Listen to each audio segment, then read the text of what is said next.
Good afternoon and welcome to round 4 of the RSS Endurance Series, live from the rolling hills of upstate New York at the legendary Watkins Glen International. I'm John Dalton, joined in the booth by Mitch Hobbs with Ted Edwards behind the cameras, and this afternoon we're set for another multi-class showdown as GTP and GTD fields get ready to dance through one of America's most iconic road courses. At the sharp end of GTP, it's CRF Motorsports and VFT Esports going toe-to-toe in what is becoming a fierce rivalry, and today's race could prove pivotal in the championship chase. And in GTD, it's even tighter, just 12 points separate FTW Motorsport, Clarity Racing, and Garage 991, meaning every pit stop, every overtake, and every lapped car could be the difference between leading the title or falling out of contention entirely. Settle in, folks, because round 4 is ready to roar into life. This is the RSS Endurance Series, and this is Watkins Glen. Mitch, welcome on in. Watkins Glen has always been a driver's favourite, fast-flowing and unforgiving. What are you expecting from this one as we see the first casualty of qualifying?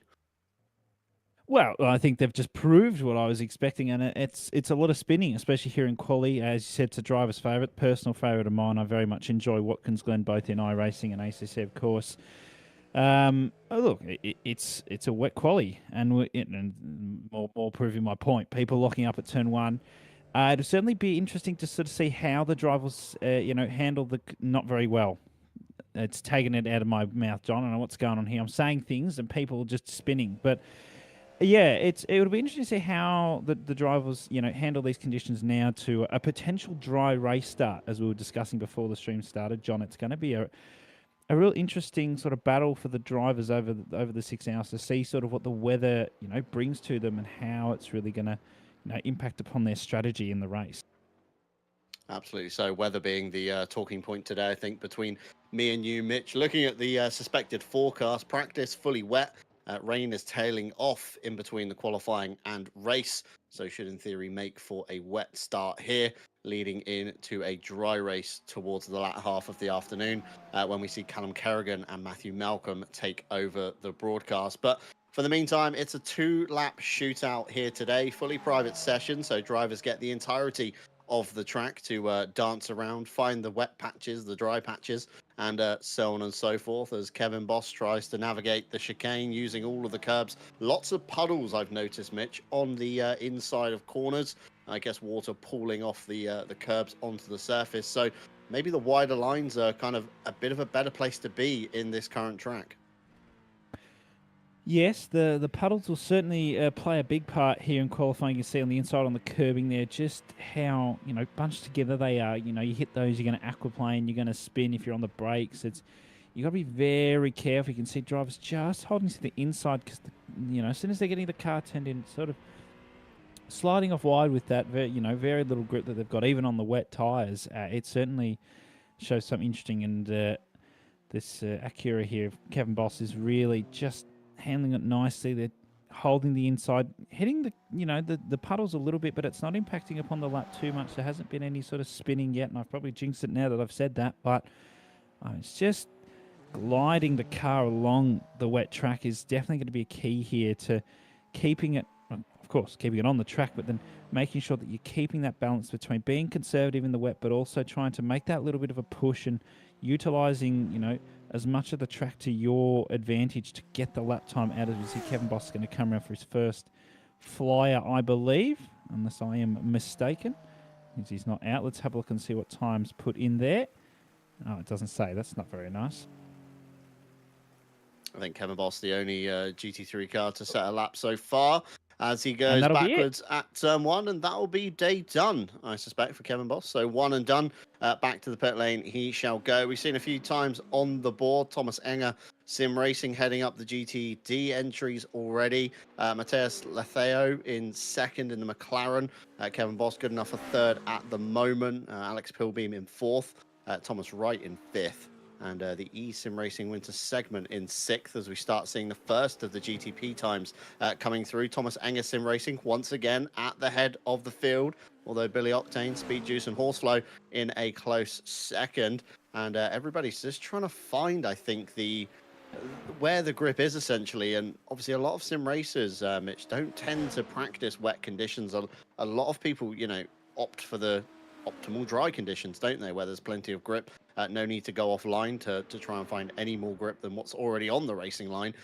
So certainly it's a bit of a learning curve at the moment for all of the drivers on the field, and we see there the top times on the left-hand side of the screen. So pole time GTP 146.880 for your championship leaders, CRF Motorsport, set by Ben Ford, and the Thomas Enger Sim Racing entry nearly a 159 flat in GTD. GTD certainly looking a lot closer than the GTPs. I'm guessing a lot of drivers struggling in these wet conditions, Mitch. Yeah, absolutely. Just trying to find that. And this is where unfortunately the drivers get in a little bit of a panic mode because they've only got, of course, 2 hot laps to put in a decent lap. And that first lap's all about finding where that grip limit is. And I think that's where, especially in the GTPs, they've got so much power to give and they've really got to manage that as right into the wall, locking up at turn one. But yes, as you stay, it's very close in that GT3 class there, GTD, whatever you wish to call it. As yes, Thomas Enger Sim Racing, just as I say that, lose provisional pole as Matthew Letau ERE go on the top, 58.8. That's a cracking time, a tenth and a half ahead of Adam Zarkozy there. And I wonder if they've got any more to give. We see Ben Ford back in the pits, and Maciej Heiler goes into P3 with a 148.9 in the GTP class. And Mateus there 1:47.0, only tenth and a half off the pole time there as well. So very close overall, especially in the sort of the top two, top three areas as Alex Pilbeam just goes off the track at the bus stop. That could have been the end of their run for them. And Gabrielle Schmidt, I think, has just finished their run in the McLaren as well. So some good little times here. Not much time left, of course, in the session, so most drivers will be done. And yeah, it's all over for most drivers as they're all sitting back, most of them sitting back in the pits or completing their final lap. So qualifying done here, John. Is it going to be dry to start, or is it going to be a damp track but no rain? Yeah, qualifying done and dusted, as alluded to earlier on in the broadcast. Rain is tailing off between qualifying and the race. It's going to be about 5% chance of rain, I think. Looking at the graph, it tails off quite heavily at about 12:30. Race begins at 1 p.m. in-game time, so there's not a lot of time for the water to kind of evaporate off the surface. Of course, when drivers start circulating around, that'll be chucking all of the spray into the air. So ideally, you want to be at the front of the field, not at the back of the class, because that's when you're going to have to pick your way through other people's mistakes and the unknown always. Mitch, of course, breaking down into turn one, cold tires, heavy fuel load.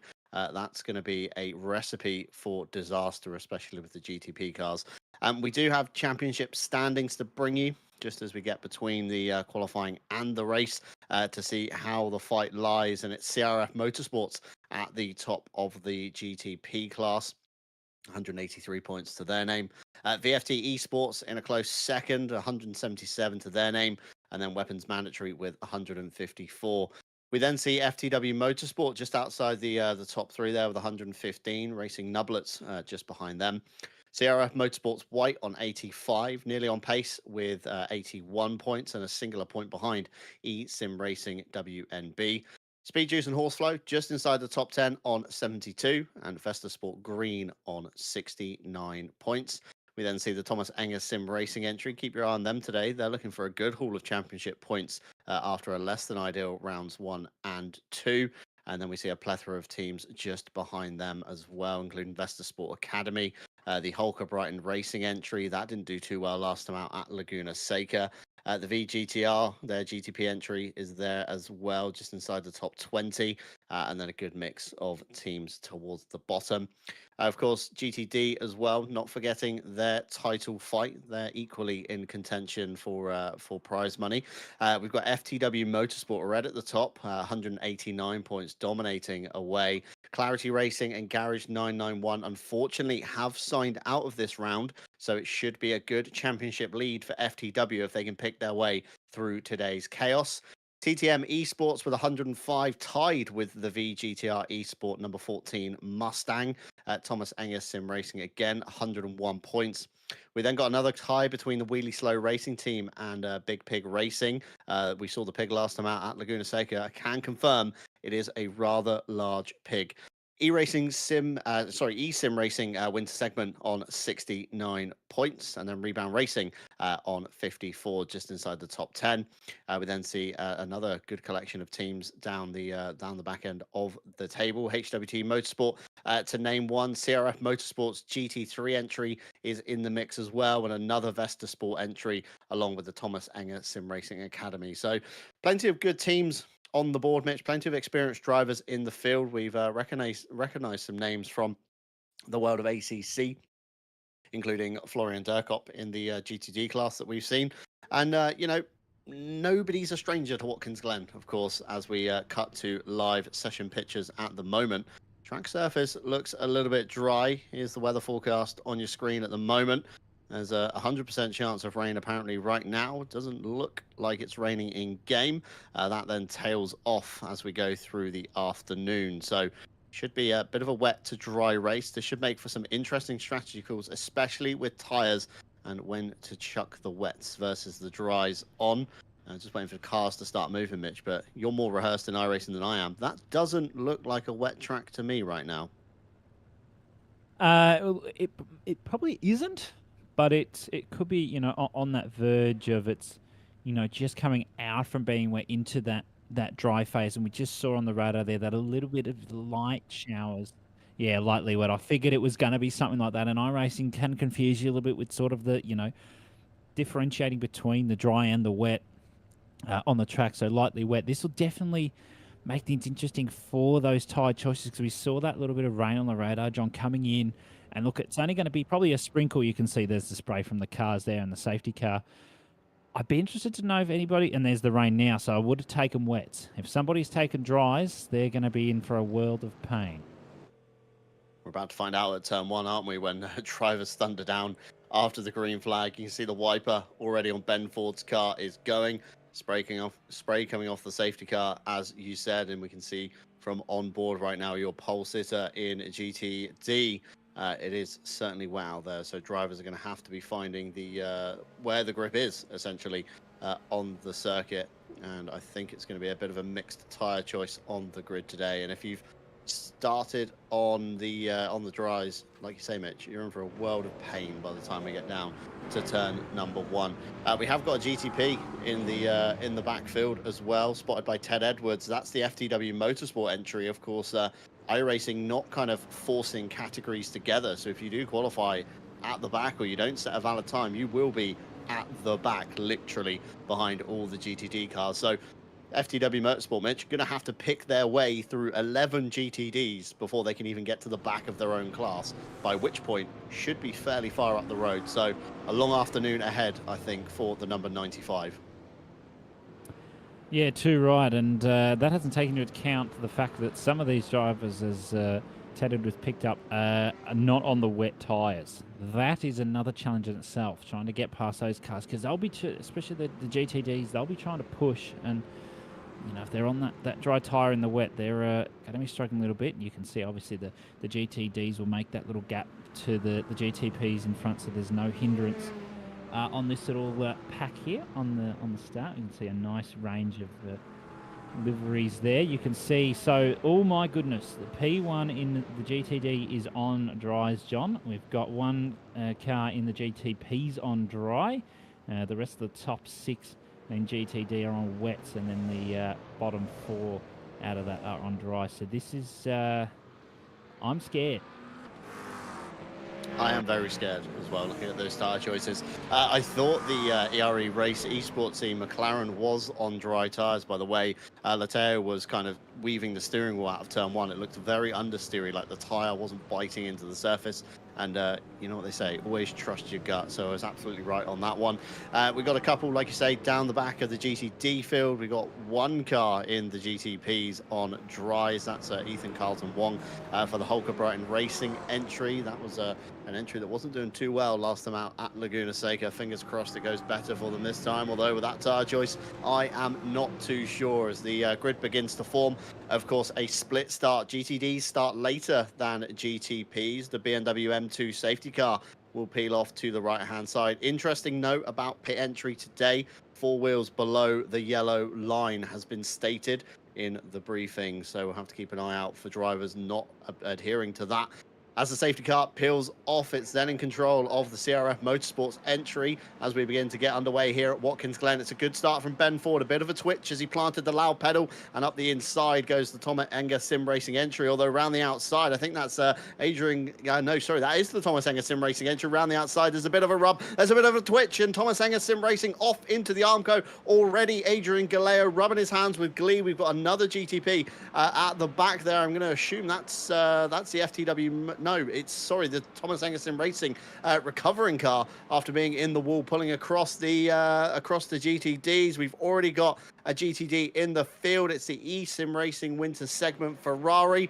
Back clip of that car gone. That's going to be a long limp back to the pit lane. Meanwhile, we got the McLaren sideways on the entry to the bus stop, off to left, across the path to driver's right. That is Matthias Lateo on the dry tyre. You saw how sudden the rear of that car snapped, and that's exactly why we don't want to be on dry tyres at this stage of the race, although it looks like no harm, no foul, Mitch. I think he kept it out of the wall and out of other cars, but certainly lots of drivers are struggling on this dry tyre. I think we're going to see a big flurry down pit lane as more drama for eSim Racing winter segment. They're struggling to get that Ferrari back to the pit lane as well. It's almost worth using an emergency tow at this point, I think, as the Holker Brighton Racing entry off into the tow, turn 7. They're now back underway in a field of GTDs. So it's all kicking off in these early stages, Mitch.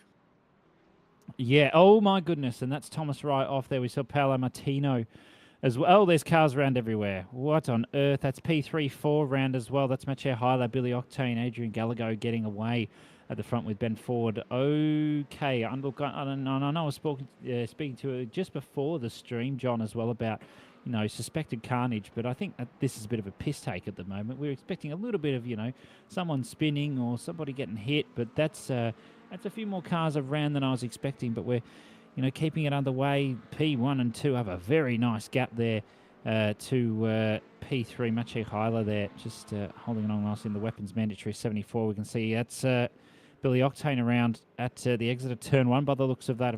Yes, it is. And that's that's a rough place to be around. One if there's just been a bit of rear locking or something like that. We can see we've got Gabriel Schmidt coming into the pits because they've made an error in their tyre choice, unfortunately, John. And we can see Ethan Carlton Wong in the that's a meatball flag. Meatball flag, dry tyres, needs to return back to the pits because I don't think, by the looks of that, he was going to get that around with the steering damage, and that's sad to see a Cadillac in the pits. Ted Edwards would be very upset, John. He informed us that he really likes the sound of the Cadillac, so I think he'll be very, very upset in his chair there. Yeah, big fan of Cadillacs, Ted Edwards, and myself throw him into that ring as well. After watching WEC at Spa, they do make the most thunderous noise when they pass. The whole floor rumbles beneath you. The grandstand echoes. It's a very good spectacle indeed. We do have some fast repair options, I believe, available to drivers today. The Holker Brighton Racing not electing to take that one just yet, so they're a lengthy pit stop. Probably going to get lapped by the leader of the GTP by the time they do eventually come out. So after all the chaos of lap 1 and into lap 2, really, it's Ben Ford for CRF Motorsports leading the way. Adrian Galeo 5 seconds off now in the VFT Esports entry. He's elected to jump down the pit lane. Not sure why the VFT Esports car is coming in. Is that damage maybe on the front right corner of that car? The nose cone looks slightly off from where we're sat up here, and it's the tire on the axle is towing out. So suspension damage somewhere for the VFT Esports entry. They're now on the back foot for today's race. That promotes Hyla up into P2 for the weapons mandatory 74 entry. They had a very good run at Laguna Seca last time out, and FTW Motorsport onto the bottom step of the podium, and that's a big one. That's into the last turn. Let's have a look what happened here. Coming onto the entry, dab of the brakes, of course, and a big snap in the middle of the corner. Unable to react. It's a very hard front impact. Nose cone goes flying. The suspension broken on that car, and the VFT Esports mechanics scrabbling to get the spares package out, Mitch. That was a lot. I think we're looking at another replay. This is the McLaren at the bus stop, was on the dry tyres. See you later, pal. He's kept it. He's kept that out of the wall, though. Round of applause. He's kept this 7 cars, kept that out of the wall nicely on those dry tyres. That's taken an effort in itself. Let's have a look. This is the 340 Mustang. What's happened? That's qualifying. But don't worry about that. That's a very sad-looking Ferrari, though. That's the 13. That's going to be in the wall, isn't it? Let's have a look at the start, though.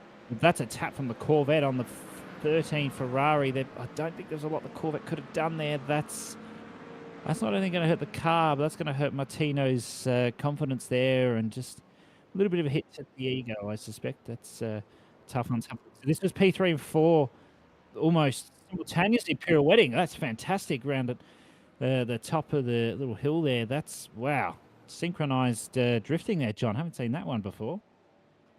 Yeah, I wasn't aware we were running a drifting competition, but certainly 10 out of 10 for proximity and, of course, closeness of line there, as Billy Octane down at turn 1 went around once again in the Porsche. Lots of GTDs kind of limping around behind, trying to get through. Here we see the Thomas Wright entry once again, Old Chad's Orchard. They were off at turn 7, the toe, at the beginning of the race, and they now find themselves backwards on the exit of 10. getting back underway once again. I think that's the same replay as we see Ethan Carlton Wong, the Holker Brighton racing entry all the way down to turn one into the wall. Nose cone did survive, but again, that's going to be some big front damage on the Cadillac.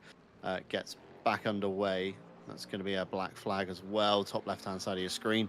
Apparently speeding in the pit lane, so obviously came back down for repairs. Didn't realize, set off a bit too fast, and they find themselves with that one. As the VGTR Esports Mustang goes through in the front of shot, P4 currently for those guys. Leading, though, Florian Durkop, as we suspected, in the FTW Motorsports red entry in GTD. We've got Adam Sarkozy in the Thomas Enger entry, 5 seconds off the back already of the number 96. And Alex Pilbeam for the HWT Motorsport entry. They find themselves today in P3, currently bottom step of the podium. However, still 5 hours and 52 minutes to go, and it's been a very chaotic start here at Watkins Glen for the RSS Endurance Series. Ben fourth, though, Mitch, 22 seconds to the good over Hyler already. I think we found who has been practicing for the wet weather. Yeah, too right. Hyler's just been in the right, hasn't done anything too wrong. After that little spin we saw on the replay before, just going for that consistency. I think that's really the key. I think that's definitely going to be the key. Obviously, it's the key in any instance, but especially here in the rain, given how treacherous, that it's been so far, and we're not even 10 minutes into the race. It's a real insight, and I'm looking forward to seeing that the strategy going forward with, obviously, the track's going to dry up, so that's definitely going to make things interesting. Oh, drift. Oh, that's Alex Pilbeam. That's not in the wall. It's not in the wall, so that's okay. But that was, the car just sort of went and maybe got on the power a little bit, carried a bit too much speed. Not quite sure, but that's going to be one to watch out for. That corner's a really fast one if you're not careful, and you really just need to nurse the car around there, ensure that it's gripped up before you get that move on. Ethan Carlton Wong in the background there, just going to come in to serve that penalty for speeding in the pit lane. And Alex Pilbeam back on the track in P4. So not too much of a loss in the grand scheme of things, but that would have been ideal not to have done that, as we see. Adrian Gallego in the, or Gallego, I'll get it right eventually. And just chasing down Billy Octane at the moment. All the GTPs now on the wet tyres. So Gallego had a rough start there, but came to the pits, and I would suspect used that fast repair that they have got, if I recall correctly, and is now back on the backside of Billy Octane, giving all the wet spray off the rear. The wipers will be going for sure. We can see it is still raining at the moment, so it's not going to change the conditions at the moment. Maybe a bit later we'll see some of that dry running. Now around the fast left-hander, this is where we saw Pilbeam go off before, but drivers taking a little bit more cautiously through these fast sections of the track, going a little bit wide, taking the quote-unquote wet line through a couple of these corners to make sure that they're getting the optimal time out of the car. Of course, the fastest way around the track in the wet isn't always the inside line constantly like you'd see in the dry, so good to see some other drivers taking some differentiating lines. You see going nice and out wide there as we see Simo Vananen in the pits. I believe they've just taken off the dryers and popped on some wet, so they've bit the bullet and had enough. And now everybody is on the wet, so I would have hoped if people had a look at the radar at the start of the race, John, that they probably would have put the wets on a little bit earlier. Yeah, you definitely would have, wouldn't you, with the chance of rain that we had when the green flag dropped. I don't think I would have braved it on dry tyres, but, sometimes it works. And I guess in someone's head in the team somewhere, it certainly made sense to take dries, but evidently not so. Ethan Carlton Wong with another spin, or half lazy spin, should we say, actually, towards the end of the lap. That's, of course, turn 9, where the course cuts back onto the NASCAR back straight, if you like, for the layout that avoids the chute and, of course, goes straight on. That's a big twitch. That was Alex Pilbeam's spin that we saw down at turn 10, made his way to the gravel, although no harm, no foul. Once again, kept it out of the wall and kept it out of trouble. Back onto the circuit he came. Of course, we've got the eSIM Racing winter segment entry coming out of turn 6. That's another big smash for the opposite end of the Ferrari we saw last time. The rear clip gone. This time, it's going to be the front end needing repair on that one. That was so unfortunate. Looked like jumped on the throttle a little bit too hard. TC a little bit too low maybe for the current conditions, and Roundy went into the wall nose first, managed to avoid I think it was the Matthias Lateo McLaren coming by, could have easily bounced out of the wall into the path of them and ruined 2 cars races. And just behind, I think they've got the Thomas Enger Mustang, followed by, of course, the Corvettes in the background there. Actually, that's the race leader, I think, of GTD. I think that's Florian Durkop in the back of shot. It is in the number 96 FTW Motorsport car. He's about to begin lapping his own class, Mitch. And I think that just kind of demonstrates how almost dominant Florian Durkop is at the moment, and how well he's driven to get to the back of the GTDs. Of course, we've had lots of lengthy repairs and possibly another one here. This is Heiler in the weapons mandatory car, the number 74. They've gone off somewhere. Looks like, I was going to say turn 7, and it certainly is. Into the toe, a little bit late on the brakes, lock the inside wheel, and literally a passenger until the outside tire wall. Nose cone goes flying. Suspension, I think, broken on the front left corner. Let's ride on board as he stands on the brakes, turns in, and unfortunately, literal passenger to the wall. Once you get on that wet grass, Mitch, there's no saving it, especially without ABS in these GTP cars. Yeah, absolutely. There's certainly a few things broken in that one. First, the car, then the suspension, then Mathieu's heart as well, I suspect, also broken, especially not being able to get the car turned in. They've obviously towed back with that meatball flag. Looks like the sun's coming out, though, and I think the rain has actually dropped off as well now, so we'll see 0%, yep, rain up. You can see up in the top left-hand corner there. No more rain at this point in time, so the track will begin to dry slowly, and especially with the cars going around, that will help it dry the surface of the track as well. Of course, the bankings, it'll obviously run down the bankings of the track. Okay, Ben Ford's round. That's the leader. He's got a 30-second gap to Heinzelman, though, so nothing really to be too ashamed of there. Getting caught out is fine. That's, he's got that gap to use up, especially with Heiler having that spin. And towing back to the pits, they can just get on their merry way, having not lost too much time. The tyres will be probably a little bit overheated, but look, it's nothing really to warrant there on their part. As you can see, Ethan Carton-Wong's coming to the pits and jumping on the dries. I think it's a little bit early for that, if you ask me. Track's not quite dry enough. It's still lightly wet there. You can see lovely little camera angle there of the tyres, the Michelin tyres.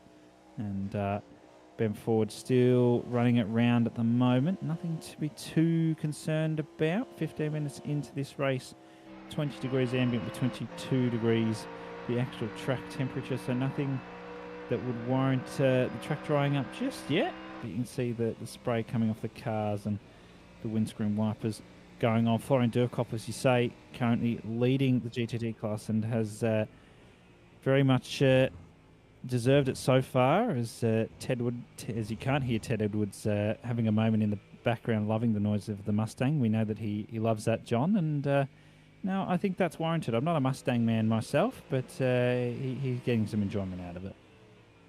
Big V8 lover is our Ted Edwards for sure. Definitely enjoying the Mustang here as we ride on board with Florian Durkop, dispatched already of the eSIM Racing winter segment entry Ferrari. That's in the spray currently behind. As you said, of course, track is beginning to dry out, so you're gonna have to see the window where drivers start electing to choose the dry tires. I mean, Ethan Carlton-Wong still circulating around on the dry tires, 2 laps down on his outlap, so he's only just come in to take those dry tires, I think, at the moment. So it's going to take a little while for those to certainly come up to temperature and pressure in these current conditions. I mean, the track temp not too hot either. It's only 20 degrees in the air, 22 degrees down on the surface, so it will aid with drying somewhat, although not particularly the hottest temperatures that we've ever seen here, as we see the FTW Motorsport entry coming around. Oh, more drama for Heiler. That's Hyla and possibly the Thomas Enger Sim Racing entry. It could be the Holker Brighton Racing Cadillac. It is Ethan Carlton Wong with a moment down at turn 7. Let's catch a replay. Let's see what's happened here.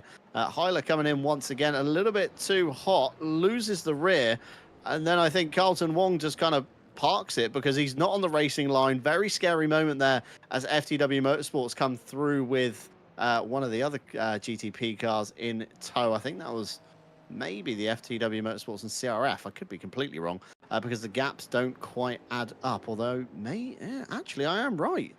That is the VFT esports car, actually, not the CRF car.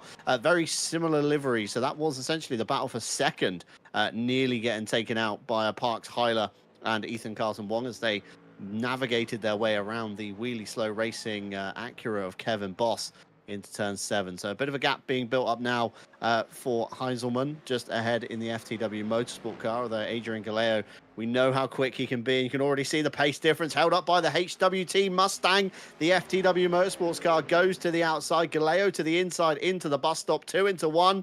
Both drivers very sensible there. I think Heinzelman knew the fight was lost by that point. The momentum was just too different and backed out the throttle to allow Galeo to get through. As the heavens open once again, there's rain coming down, Mitch, just as we thought the track would dry out. It's certainly not going to be the case, and a wrong tyre call for the Holker Brighton entry racing team that find themselves back in the pits after an excursion at turn 2. And you can see how slick it is.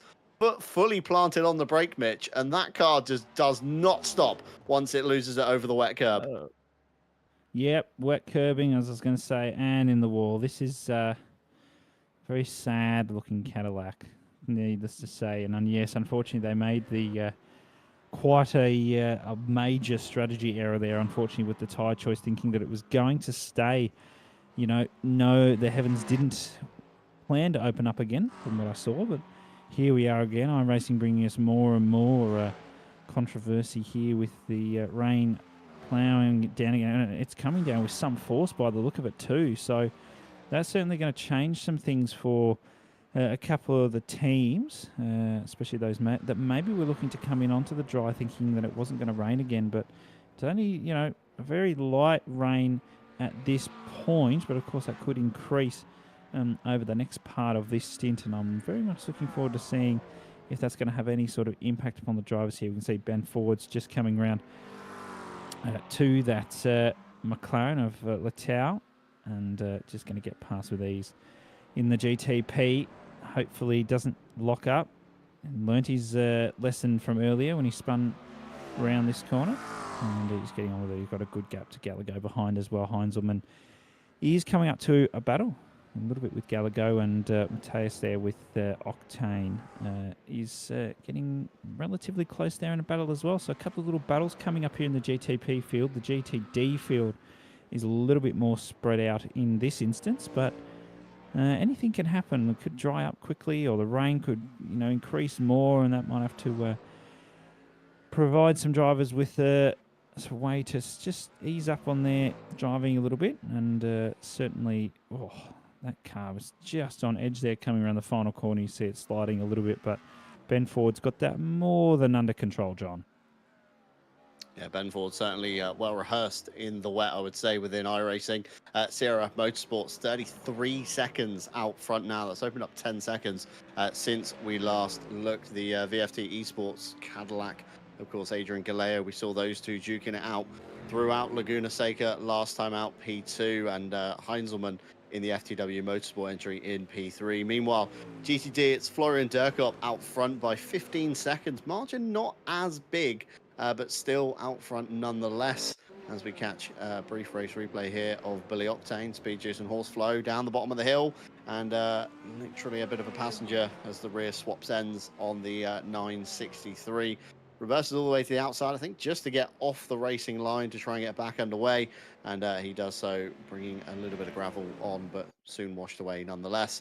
Adam Zarkozy for Thomas Enger Sim Racing P2, and it's Hunor Horchi for the VGTR Esports entry in P3 now, after we saw Alex Pilbeam with a bit of trouble on turn number 10 backwards in the gravel. And as we mentioned, VGTR Esports joining us in the YouTube chat, VGTR Esports. What's all this rain about? And I completely agree. Forecast was posted. You guys were warned. So yeah, it's just one of them things, I guess. But rain should have stopped, Mitch. And like you say, typical iRacing anomalies, maybe. Heavens opened again. So track is getting slightly wetter by the minute. 3.8% chance of rain, I think, top left-hand Oh, side just the tail end. at the moment. But there we go. 100% chance of rain until about 1:30 when it begins to tail off. Of course, in-game time currently at 1:26, so about 6 minutes away from the rain. Hopefully easing up somewhat and should go into a dry race. That was a backwards GTP. That's Billy Octane once again. Wrong way round. That's down into turn number 6 after he's come out the chute. And just as he did before at turn 8 of heel, losing the rear end, round he goes and parks it on the inside. It's a very dangerous place to be, Mitch. Of course, a bit of a blind corner as you turn in. Left-hand drive car, A-pillar obscures the inside of the corner, and could be a Porsche 963 hidden behind that A-pillar when you eventually peer round it. But no harm, no foul once again. Billy Octane back underway, although big time loss. And story of the afternoon, I guess, the ERE Race Esports team. This is their comeback drive, essentially, isn't it? From the wrong tyre choice at the start of the race, round at the bus stop, they're already up into P7. So we'll have to see how much they can gain in the next 5.5 hours. But a long afternoon ahead for the McLaren squad. Yeah, too right. Those couple of teams just making that little error in the strategy call with the dry tyres, but no matter. They've fixed it up, and now they're all on the wet tyres, getting that move on. As you say, in a couple of minutes' time, the rain should, in theory, begin to ease up on us, and we'll have that dry conditions coming back for the hopefully the dry track conditions. For the drivers, they might enjoy that, and then we'll start seeing a little bit of strategy at play about when the drivers actually are going to pit for, those dry tyres. We're not going to be probably quite at that instance, I'd say, for another 20 minutes, half an hour, potentially, just depending on how quickly they're getting around the track, because of course that'll assist with the drying racing line and all that fancy stuff. So we will have to see how that plays out. But yes, as you say, Letao here in the ERE McLaren.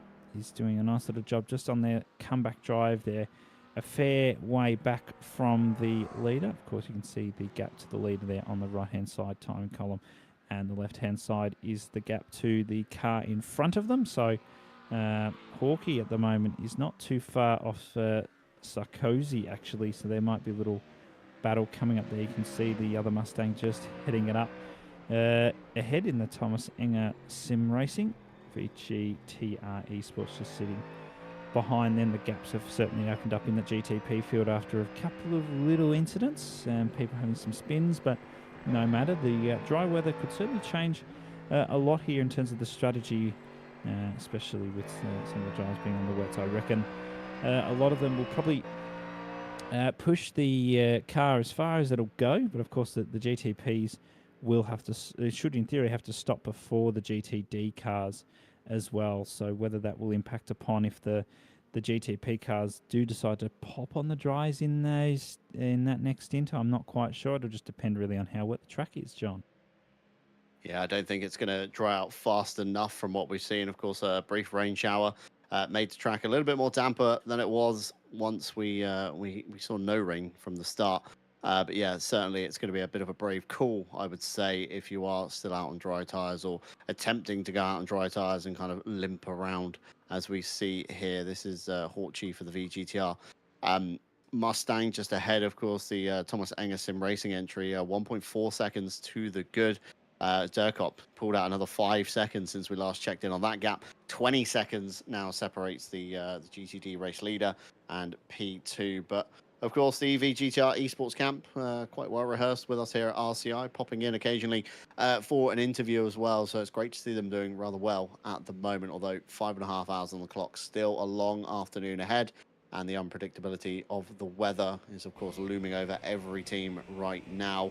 And riding on board, you can see the spray not too much off the cars from what we saw in qualifying, although it's still there. The wiper still, of course, needed currently as the VGTR car turning in. You can see how much the front kind of doesn't want to bite, and then it grabs the throttle, picks up, and the back end then begins to step out. So It's a bit of an ice skating kind of seesawing exercise on the steering wheel this afternoon as drivers tiptoe around the Watkins Glen circuit.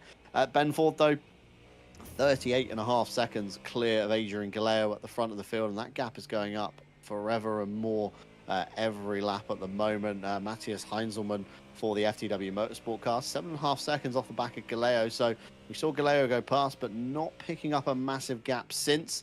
And the Thomas Enger Sim Racing entry, P4, after their earlier on meeting with the Armco out of turn 1. As we see, I think that's Billy Octane just flown past there in the Speed Juice and Horseflow Porsche, kind of recognizable by the purple engine cover, but you can see already the grip levels are a little bit kind of unpredictable through turn 2. We saw their big armful of opposite lock as we rode on board with Huno Horchi on the VGTR Esport Mustang, and I think Heiler's back in the pit lane once again with another tow. That car being a lap down. It's a very long afternoon. Let's have a look what's happened here. Just behind the FTW Motorsport entry, and suddenly turning right in a left-hand bend. I'm not even sure what happened there, Mitch. That looked like a very strange one. Let's ride on board, picks up the pedal and detects a little bit of oversteer, tries to catch it, and then the car violently snaps into the wall. Ignition off, back to the pit lane for Heiler, and that's going to be another lengthy repair. I'm imagining lots of drivers already using up their fast repair for the day in the early stages to try and get back underway. And at this point, it's almost been a bit of a race of attrition. If you've, kind of dialed that pace percentage down to about 80%, chances are you've survived the first half an hour relatively trouble-free, and you should be on your way to kind of, high up in your class at least, as we see the VGTR Esport Mustang, definitely with some good pace in it currently, Mitch. That gap's come down now to about half a second. Riding on board the splitter, you can see how close they are to the Thomas Enger Sim Racing entry. Two identical cars, of course, setups will differ between the two teams, but certainly some pace in the VGTR Mustang this afternoon. You can see they're taking a much lower line than the Thomas Enger Sim Racing entry. I'm wondering if they've just found that kind of magical combination of outside lines and racing lines that gets that car really going as they head down into turn 1. Closing up the gap on the brakes again is the VGTR Esports car as they begin the drag out now down to the back straight and towards the bus stop. There's still quite a lot of standing water in places, though. It's going to be rather interesting to try and make this move and make it stick. That's being the key thing, Mitch. It's all very well firing it up the inside, but if you come out the exit of the corner and you're behind again, that move did not pay off, and you'll have to go again. Yeah, too right. There just needs to be a bit of pressure here on Sarkozy from Hawkey at the moment. Just maybe a bit of a sticking the nose out. Oh, there he wanted to, but then Sarkozy moved across him, which, to be honest, making that defensive move is not the worst thing. You just got to be mindful, of course, being the way. And now there's a faster car approaching. VGTR car needs to move to the outside. Oh, let's go. That was risky. That could have gone very badly. VGTR should get the better run out of here. Moves to the outside. Mustang Sarkozy just holding nicely. Going for that wider line, maybe trying to get that better run. Hawkey is at the moment. Car just gliding around on the exit there. You saw just almost a controlled slide. In fact, not out of control. And there's the heavens opening up again for us, John. This is getting wild. This weather at the moment. This is throwing them off. It's going from dry to wet to dry to wet again. You can see it's just looking like it's that sort of tail end of a shower on two-thirds of the circuit there. And you can see on that radar there not much rain to come. So once this passes in the next 2 to 3 minutes, we should have dry for some time here in this race, which will certainly, as I say, bring up that strategy for some of the drivers with their dry tyre. You can see this part of the track is certainly getting that spray, but not necessarily getting the rain in certain parts. So down to turn 1 now, the VGTR Mustang. Oh, that's a nice little run. Keeping it a little bit tighter on the apex of turn 1 than what the Thomas Enger Sim Racing team is. This is the closest battle we've got on track at this point in time. Vananen try as well. Down in P10 in the GTD class is not too far off Beer as well. So we'll keep an eye on that little battle to see if anything comes to fruition from that, as Heinzelmann as well, and GTP is not too far off the P3 there. So coming through the bus stop, this is always a tricky corner to get right. in the dry, let alone in the wet. Oh, and the VGTR. Oh, that might have been a slight bit of net code. I don't think that was, intentional contact there from Hawkeye. Down, fast right-hander, real tricky corner. You can see no rain at this part of the track. Oh, around the outside, that's a gutsy move, and it's not going to get anything done, but still just trying to put all that pressure on Sarkozy at the moment, and this is exactly what we're looking for, John. We're looking for that good pressure, yep, sticking the nose up the inside, trying to alternate the lines, maybe try and get that better exit, and they're certainly giving it one red-hot shot here. Yeah, it's all about distracting, isn't it? And like you say, Mitch, putting the pressure on, trying to find where the grip is on the circuit. Both drivers exploring various lines. Horchy certainly looking a lot more confident on the braking areas, and then the Thomas Enger entry seems to get the better run off the turn. So it's a bit of a cat and mouse, a bit of a tit for tat as we head round a lap here with the two Mustangs battling it out. All the meanwhile, though, Florian Derkop, of course, at the head, able to escape that little bit more, 25 seconds to the good over these two. And I think the gaps have opened up in the GTP field as well. Ben Ford, 42 seconds to the good over Galeo, but I think Galeo has possibly pitted. He did, of course, for the damage we saw earlier on. So that's a setback for the VFT Esport entry. Thomas Enger Sim Racing up into P3. Something has happened to Matthias Heinzelmann in the last few laps. That gap's only 2 seconds, so it's not long happened. I think Heinzelmann was out front by quite a bit. You can see a big wiggle there from the Thomas Enger Sim Racing entry, and that's going to aid Horchy in his run towards the bus stop, tucking in the slipstream, darts to the right, darts to the left, finds a bit of standing water, has his own equal wiggle. The gap is left by Thomas Enger Sim Racing, but round the outside of the bus stop is going to be a very ballsy move indeed. Not able to pull it off. Both drivers remain single file as they head through. You can see the water being kicked up as they ride over the curbs, the wiggle from the VGTR car as they try and exit the chute quick, and jumping on the pedal a little bit too quickly and kind of wrestling the car as it comes off the turn down in towards turn number 6, trying to close up and trying to distract. You can see soaring at the wheel there on the left-hand side of the screen, all the drivers' inputs relayed across from their game to the broadcast, which is wonderful to kind of ride on board with and watch how much effort is going in. You can almost see by the mid-apex, Mitch, VGTR jump on the pedal, the car spins up, and they almost kind of straight wheel it out of the corner, almost like an old Escort, and onto the grass as Thomas Enger Sim Racing goes to the inside, to the outside, catches off Horchy, and Horchy has to take avoiding action, losing a lot of time, and the VGTR car is going to have to lock back in again to close that gap up.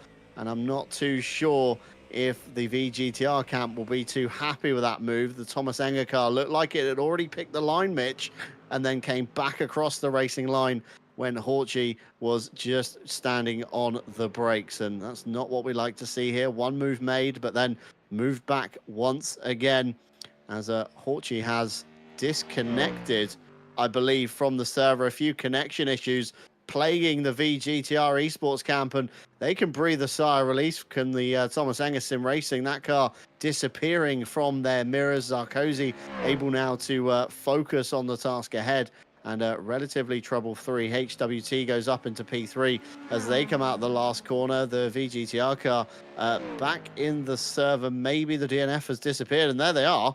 They're still in the server, Mitch, but they are in and out of connection, and that's not what we like to see. Fingers crossed they can fix those connection issues, because it's been such a great run already for the number 14.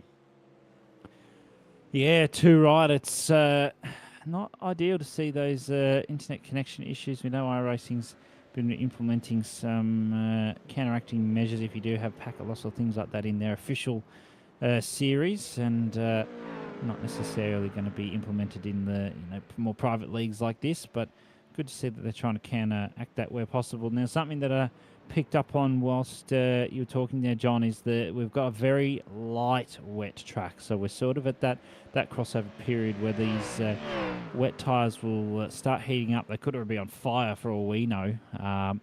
And you can see the GTP in the background actually just trying to go off the dry line at the moment to get the tyres cooled down.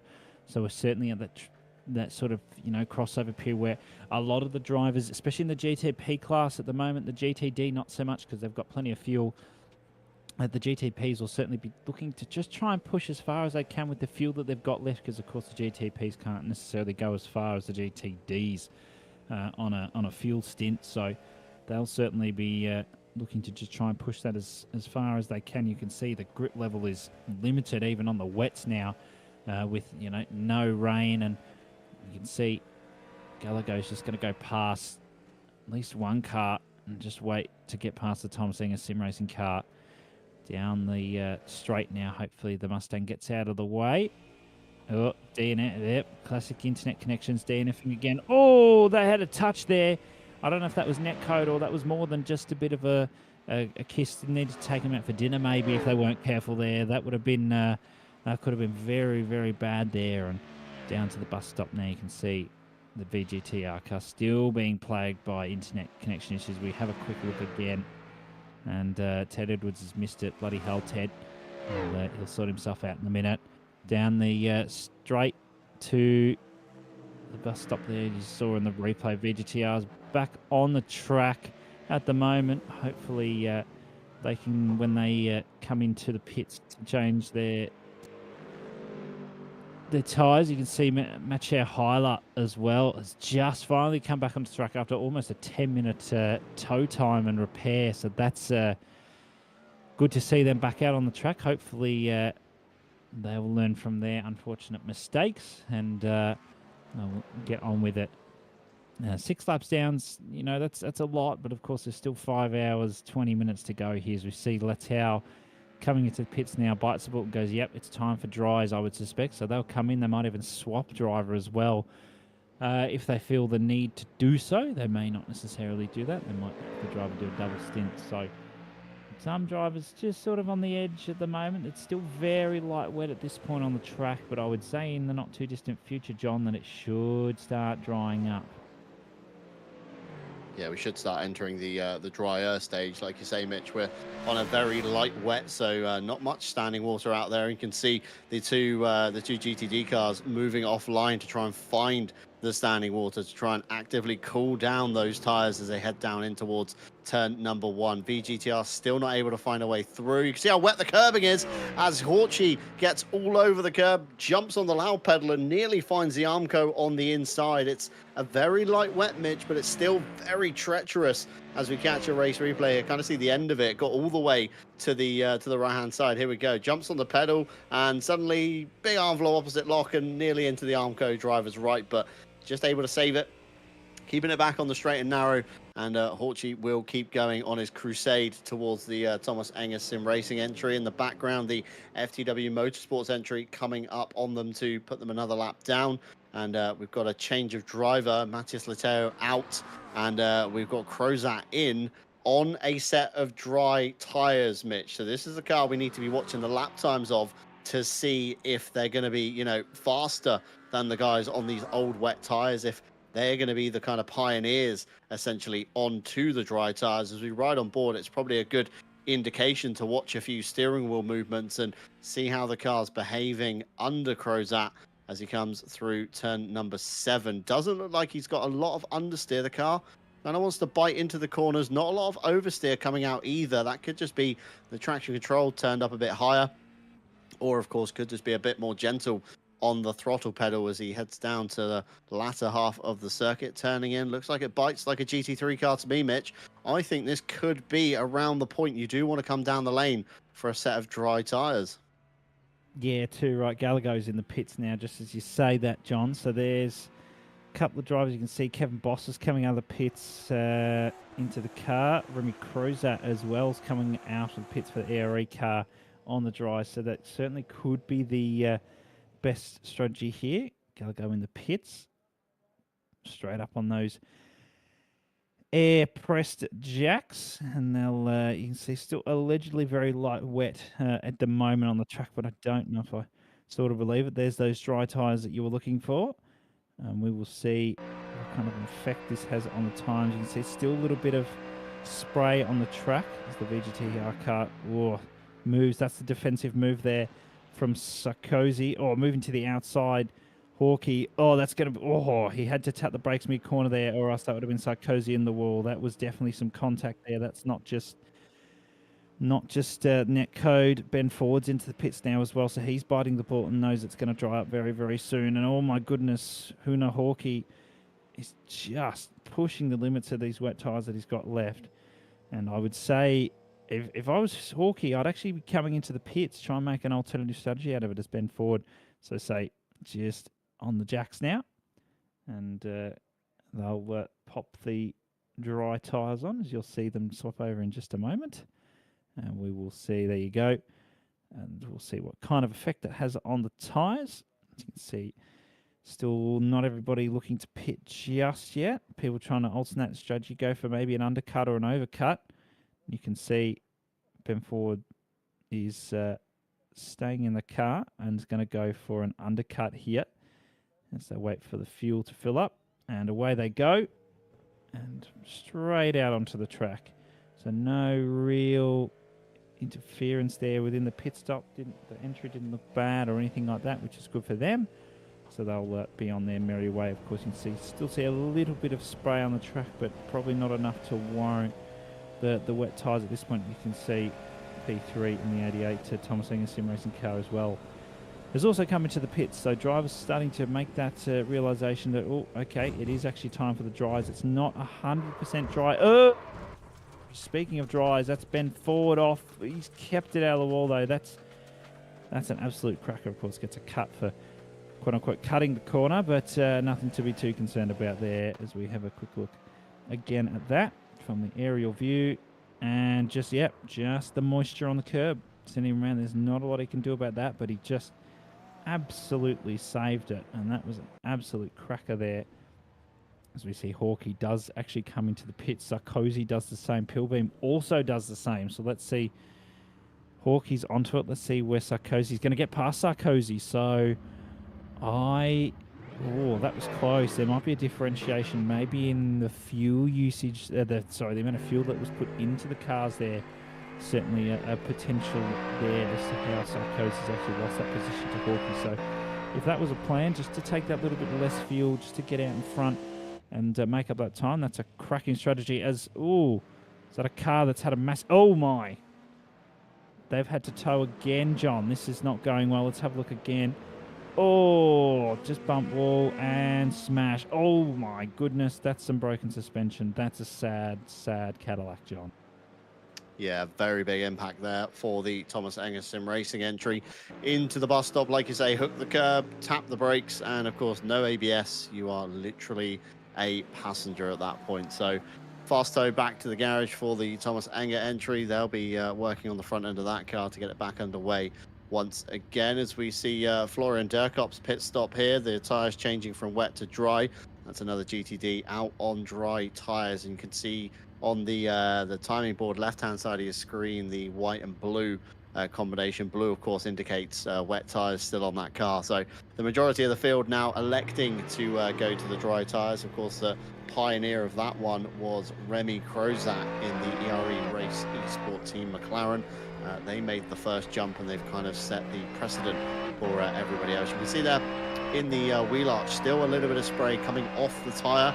The car ahead of Billy Octane still kicking up a bit of spray as well. So it's not completely dry out there. We're going to see lots of moisture retained in curbs and in the grass. So we'll probably see a lot of kind of gingerly lines around the Watkins Glen circuit until that track does hit a dry status. Rain is at 0%. The weather forecast was looking good from here on out. So fingers crossed we'll see no more rain coming through as the Fitness Club Racing Corvette into the lane for their stop. I'm sure we're going to see the wets turn to dries very shortly as that car comes down off the jack. Still on wet tyres though. Maybe not the right call now, but who knows? Have they seen something in the weather forecast maybe we haven't spotted? But it was meant to be pretty dry from the get-go in the early afternoon, from about 2 p.m.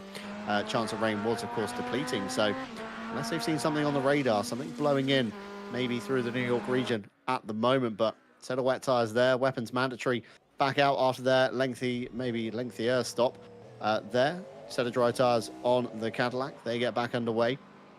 Hyler still at the wheel of that car. It's a bit of a long afternoon ahead, I think, for some of the teams today. Not seen any driver changes other than, of course, the ERE Race Esport team.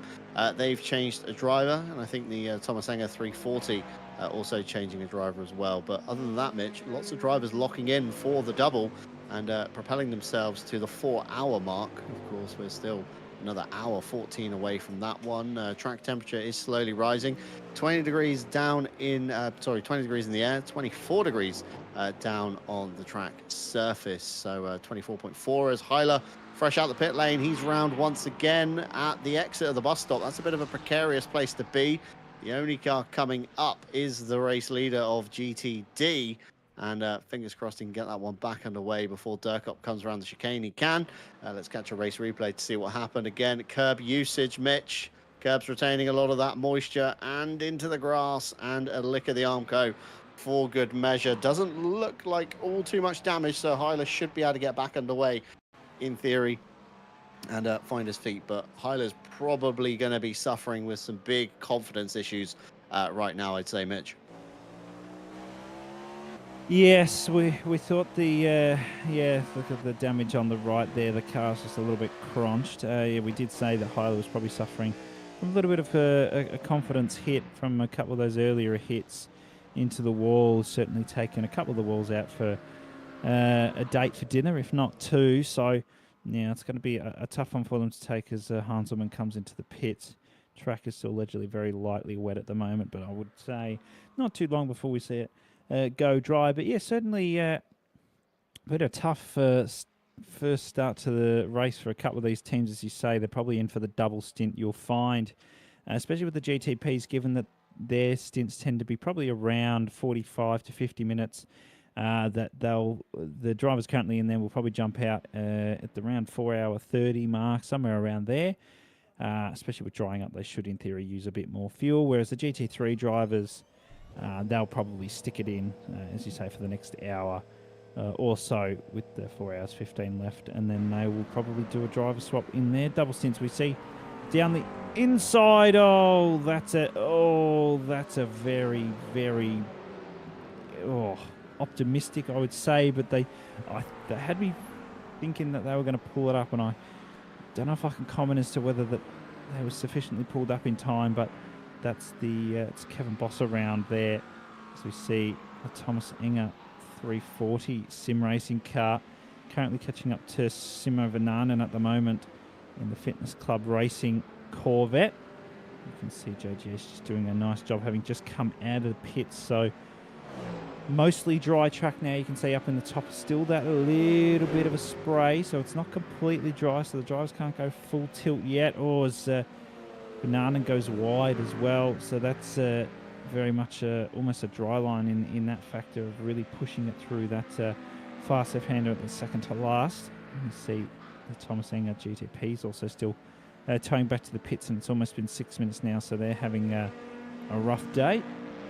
As we see drivers starting to get to grips with these ever so changing conditions. You can see the spray sort of dropping off a little bit, coming in and out through various parts of the track and whatever. So they're certainly having a very fun time out there, I would dare say, at any part of the circuit. So you can see some fast laps being put in now. 134.6 from the GTP leader, and a 146.1 from Remy Crozat at the moment as well. So they're flying along nicely. Just did that fastest lap as well. So the driver's starting.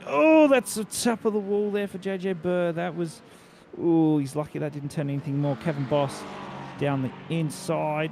Or was that just a blue flag? I can't quite tell. I think that is actually, it is a battle. It is Crozat that he's battling with at the moment, and that's a GTP. That's Heiler just getting past there. So a little bit of a butt clenching moment there, but they've made their way through nicely, and we'll be battling again here. And it's a nice little exit there. You can see nice little spread there.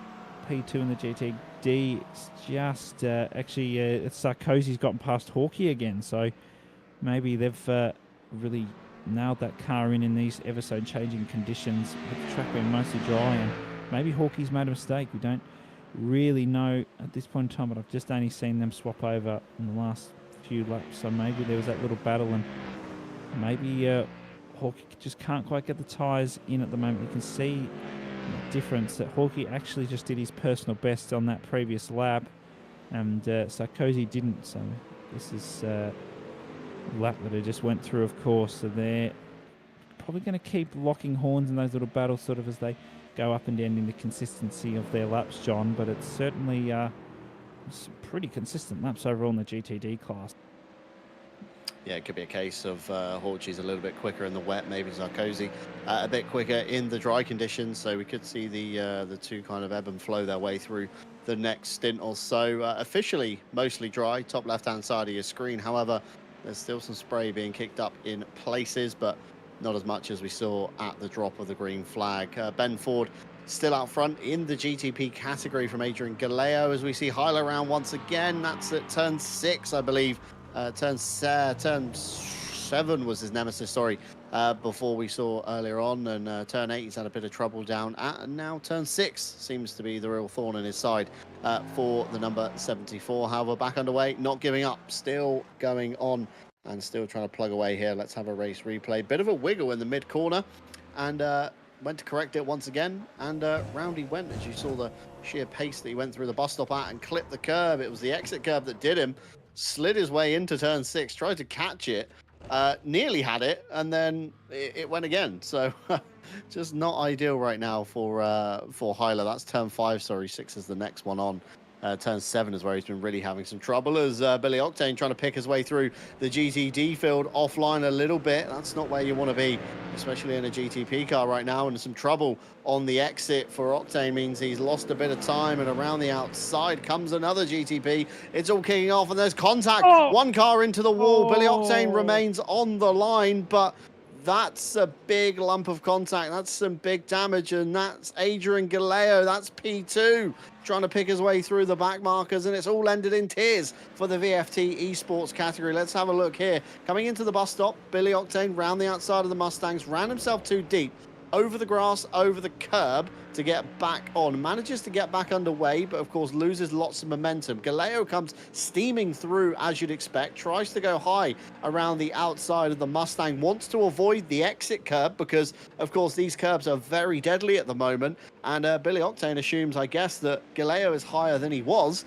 And unfortunately, contact was made. Galeo into the wall, front clip missing on the VFT esports entry, and Galeo is going to be probably slightly fuming about that altercation and electing to stay out. Interestingly, we saw the nose cone go missing, but maybe a little bit of a graphical bug with iRacing, but certainly not affected Adrian Galeo by this. Wants to keep going. The nose is missing on our side, but somehow he's staying out, Mitch. I'm not too sure what's going on right now.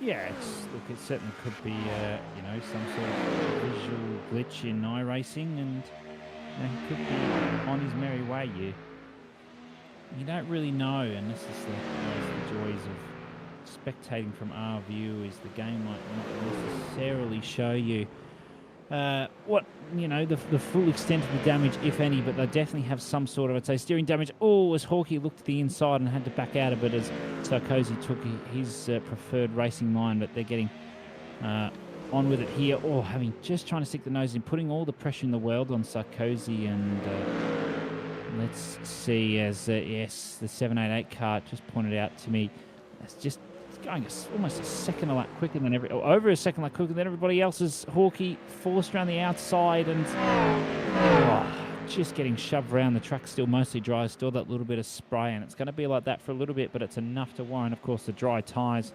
Martino, Vananen and Wright are all on the wet still at this point in time, with the track not being quite that 100% dry, but it's enough to keep them in the mix. As you can see, it's not really paying off for them in terms of the lap times now, so I'd say at some point they just need to bite the bullet and jump into the pits on those dries at this point. So we'll see them, I'm sure, jump in at some point, but at this point in time we've got Sarkozy still trying to hold off Hawkeye. It's sort of a bit of a backwards and forwards fight between who can be consistent. There you go, Martino into the pits now with that damage, and they're going for a driver swap as well. So Paolo Honorato jumps into the car. 2 Paolos on the same team. That's very interesting, very coincidental. So we'll see where they come out, and if there's any damage repaired. Of course, that could be a bit of a visual bug as well. Hopefully it's not. Then will fix itself on the pit exit. And we'll see what happens when they come out of the pits. Oh, look at this. We're going to ignore the fact that Paolo's first name is spelt wrong, but this is an RSS rig rundown, John. Take us through this little beauty of a rig. Yeah, so of course, RSS, the title sponsor essentially of the series, the RSS Endurance Series within iRacing. We got these fun little cards made up, some of the drivers submitting their rigs to us with a short rundown of what they use on their rigs. Of course, the Honorato rig here with a Moser KS wheel on a VRS base, DC Sim Racing DC2 pedals, all mounted of course to a Next Level Racing FGT rig. So great to see, of course, a very reclined Formula position on the seating position there, and a single monitor, curved by the looks of it, possibly I'd say high 30s, maybe low 40s in size, and you know, single screens are becoming the new thing, aren't they, essentially, Mitch? They're a lot easier to set up, of course, across multiple games. If you play iRacing, ACC, let's just say F125 for the giggle of it, throwing it in there, it's so much easier with one screen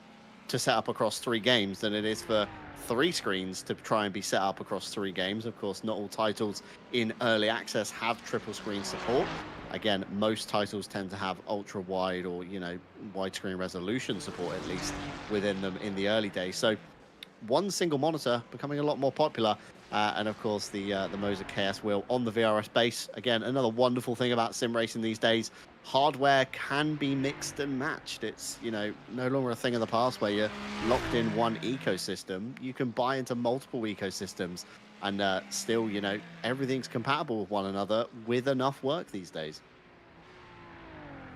Yeah, too right. It's good to see people mixing that around. As you said, the single screen sort of is certainly coming in at the moment. I can only speak on behalf of myself with my 32-inch curve monitor. It's not an ultra wide like Honorato has there. Oh, and Hawkeye throws it up the inside.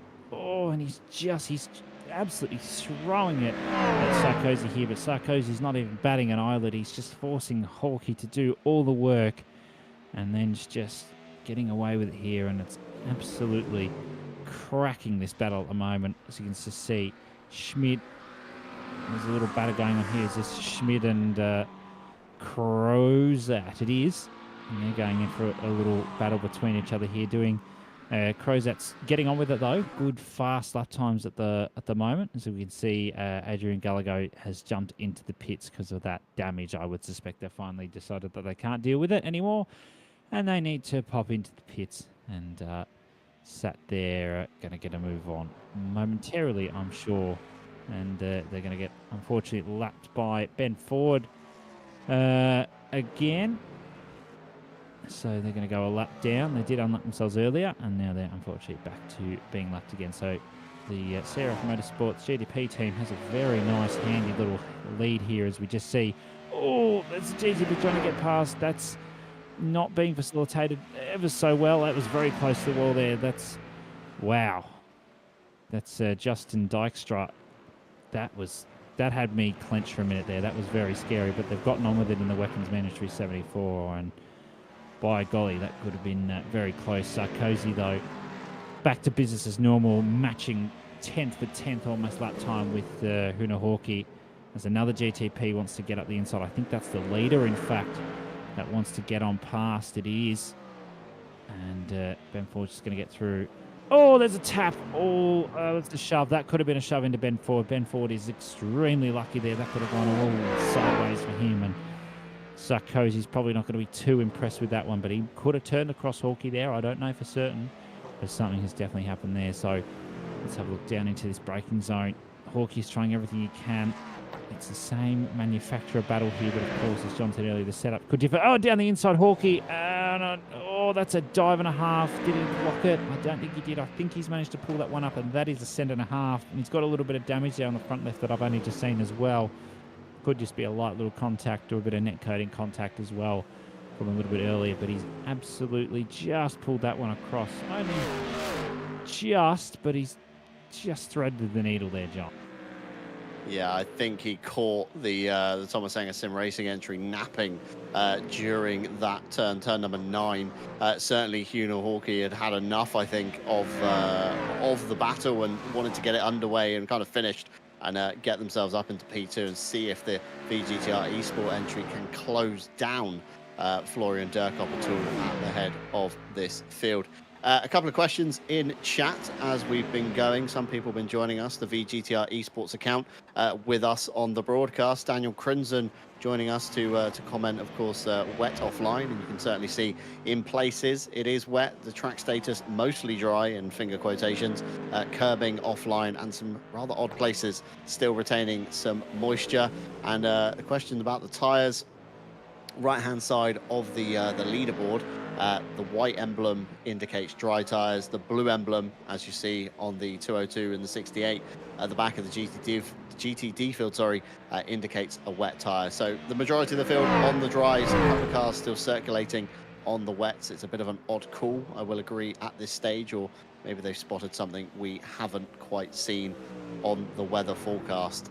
We have reached the first hour mark, and it's probably a good time to start mentioning some of the partners that have been revolving around. In the bottom left-hand side of your screen, you can find all of their links down below as I run through this. But drama, just before I do get started, the Thomas Enger Sim Racing entry car has had another excursion down at the bus stop. It looks to be okay. Can't see any damage on the car, but they have spent quite a considerable time in the pit lane. So 10 laps down is that entry at the moment. And as they came out into the unfamiliar territories, over the curb, and a violent snap in front of Billy Octane, and just about connected with the wall, I think there. A little bit of a wiggle, no major damage, just about managed to get it stopped in time. But yeah, no real damage on the back of that car. Back under where they go, a big flat spotted set of dry tyres. That's not going to be pleasant for the next stint or so. However, as I was about to say, Ready Set Sim, of course, RSS Endurance Series, build your dream rig in seconds with their sim rig builder.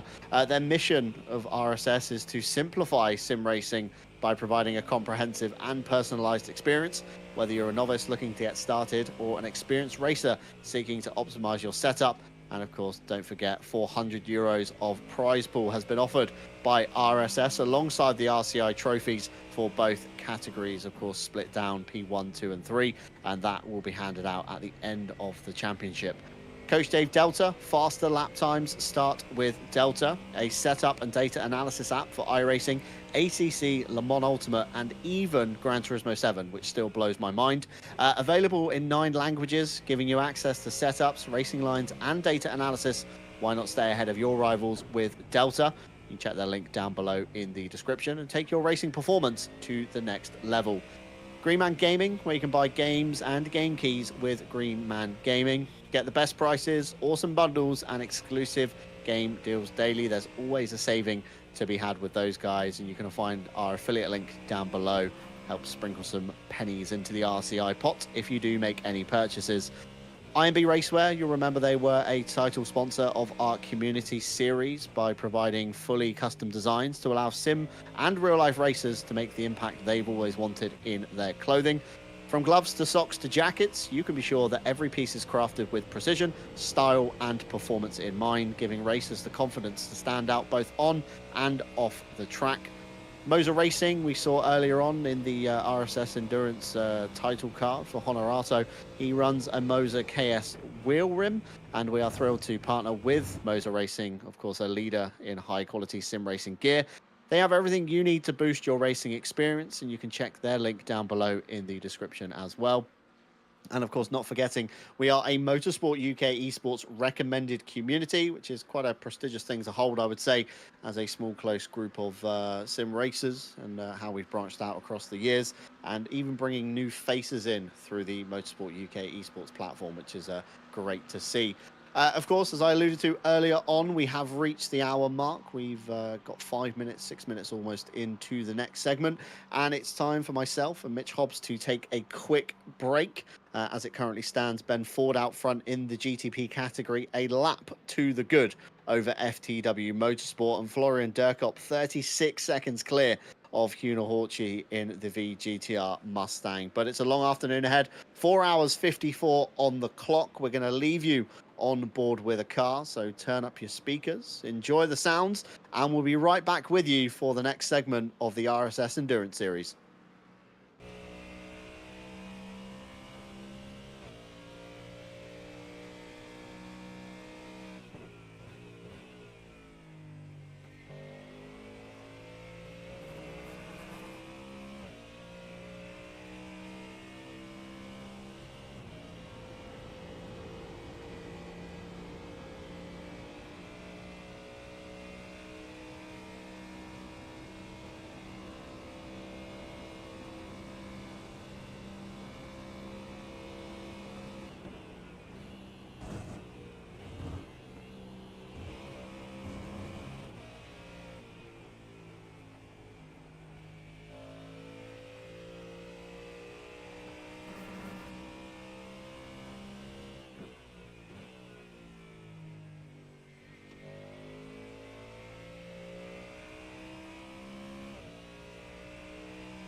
Good afternoon and welcome back to round 4 of the RSS Endurance Series live from the rolling hills of upstate New York at the legendary Watkins Glen International.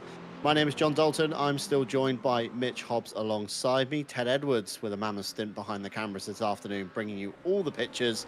And of course, it's been a very dramatic race so far with a wet start. Everybody finding some piece of Armco, some piece of grass somewhere, and everybody I think has been down the pit lane once or twice for repairs across the field. And now we are officially dry, top left hand side of your screen, 20 degrees in the air, 37 degrees down on the track, so tires should be nice and toasty by now. And it's Ben Ford in the CRF Motorsports car, a lap to the good in the GTP field, and Florian Durkop 37 seconds ahead of Hunal Horchi in the VGTR Mustang in GTD. And the gap has pulled out between VGTR and Thomas Enger. You remember, Mitch, just before we went away, the absolute send of the VGTR Mustang up the inside of Sarkozy in the Thomas Enger racing entry. And luckily, the gap has just kind of opened ever since. So the Thomas Enger entry really holding up the VGTR car in the early stages of today's race. Yeah, too right. It's been a good little battle there, but the gap has certainly opened up from where it was. Gallagher up in the GTP, you can see 4 seconds off Heinz limit at the moment. They've had a pretty rough first hour and almost a half. It's been rough for them, but they've gotten their boots back on and out there pushing to get a move on. Billy Octane, he's sort of in his own little bubble here at the moment because he's got a 7-lap gap to the 6-lap gap to the car behind, and he's almost a minute behind Adrian Gallagher, so he's just in his own little world at the moment. Just should be able to putt along and just keep consistent in case anything goes wrong with the cars up ahead. Florian Durkop obviously just holding off the cars behind nicely, 37-second gap behind. So the VGTR car, who have gotten ahead of, as you say, the Thomas Enger Sim Racing car. And no rain inside at this point in time. The track's really heating up now, 37 degrees on track, so it's starting to get a little bit roasty toasty out there. But the cars can now go for their full push mode on their race fuel, and they'll get on their way for the next 4.5 hours, just getting past one of the Mustangs there down into turn 1. Hopefully not being impeded there by the car. And it's been some pretty good racing overall. 2 cars unfortunately have DNF due to some pretty not ideal bad luck earlier in the race. Carlton Wong's been out for a while, and Vanana's not been actually out too long now. Just couldn't quite get the luck that they needed on the wet tyres there, with an interesting strategy from them. So good to see we've still got a good chunk of the cars going, and hopefully they'll last the next 4 and a bit hours, John. Yeah, it's a little bit spread out at the moment, isn't it? It's that typical kind of lull in the endurance race. We always get the kind of peak at the start when everything kicks off. Everybody starts finding their gaps. Pit stops happen, drivers change, although not too many drivers elected to give up their seat in the first round of stops. So everybody going for at least a double right now, other than I think it was the ERE race esports team down in P5 at GTD. Remy Crozat being gifted the car from Matthias Lettau earlier on in the stint. He was the first driver to take the set of dry tyres, so almost like the Pioneer, the first one out, and all eyes were on that McLaren, the number 788. Meanwhile, on your screens at the moment, though, it was Billy Octane briefly then with a car behind. I think it was the Thomas Enger Cadillac chasing him down, trying to gain another lap back to propel themselves up to the top end of the field. Adrian Gallego, 3.2 seconds off the back of Matthias Heiselman, and very wide there as he came through the latter half of the lap. That's down into turn number 8 of Hill, trying to find every single kind of advantage he can at the moment. I guess using up a few track limits warnings and so on and so forth to try and propel that Cadillac back up into P2. Of course, a big lick into the wall earlier on for the VFT esports car as they collided with the Speed Juice and Horseflow car of Billy Octane in and amongst the GTD traffic. It was when the track was drying from wet to dry. The curbs were still quite slippy, and Gallego elected not to take the exit curb of turn number 6. That's after, turn number 5, after the bus stop elected to not take the curb, and unfortunately Billy Octane assumed he had taken the curb. A bit of side-by-side contact, and the Galeo car coming worse off in that one. So Galeo trying to focus onto the back of Heinzelmann in the FTW Motorsport car, of course the sister FTW Motorsport car of Florian Durkop, with an absolute dominating drive at the moment. You can see their headlights ablaze on Galeo's car, trying to usher the McLaren out the way as fast as he can. Doesn't want to lose any time, and we said earlier on it's going to be a race of attrition more at the start, and again it's going to be every lap car kind of making the difference as they go through the next 4.5 hours. I think weather's looking relatively stable across the afternoon now that we've hit the shower kind of end. Of course, 0% chance of rain, and again Galeo there exercising all of the track limits. If it's anything like ACC, Mitch, I'm pretty sure that would be a warning within ACC at least. Yes, it's most likely would have been. But of course, we're here on iRacing, and things can be a little bit more lenient, a bit more strict, of course. So we'll just let them on their way. Gallagher 3 seconds down the road from Matthias Heinzelmann, and doing some nice consistent laps at the moment. Of course, been on those tyres for a good 33 laps or so now, and they're certainly looking to try and make up some time lost from those earlier incidents that unfortunately ended them up in the wall, broken suspension, all that fancy stuff. So they're really trying to push and get on their merry way here through the bus stop much faster than they would be in the wet, and it's great to see them keeping nice and consistent, not using too much of the curb, of course, because that one upset the air of the car. Oh, that would definitely be a warning there, and probably a 1x, I would say, for being off track there from iRacing. But they've had a nice little run through there otherwise, and there's some good little gaps forming. No one's in any huge battles at the moment. Hawkey's really pulling away now, and it does say they're on wets, but we're just going to ignore that because they're definitely on dries. They wouldn't be going this fast on the wets, I can tell you that. I'm just going to get past Sarkozy, and they'll be on their merry way. Graphic just line to us a little bit. JJ Barrett at the moment is not too far off Paolo Honorato at the moment. Doing some nice consistent laps there. A couple of laps down on the leader, Florian Durkop in the FTW Motorsport red car in the Mustang.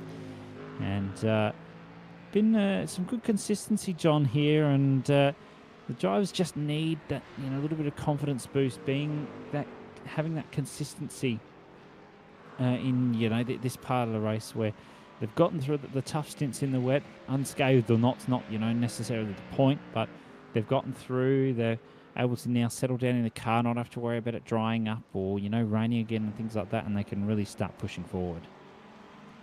Yeah, that's it, isn't it? It's going to be the kind of confidence-building stage now of the race. We saw lots of drivers falling foul to the wet weather earlier on. Lots of kind of Armco incidents, barriers kind of being battered, bodywork flying everywhere. Lots of teams scrabbling to get the spares package together for, of course, the lengthy pit stop repairs that we have seen in the race so far. And now the conditions are that kind of perfect weather that drivers have most likely been practicing in.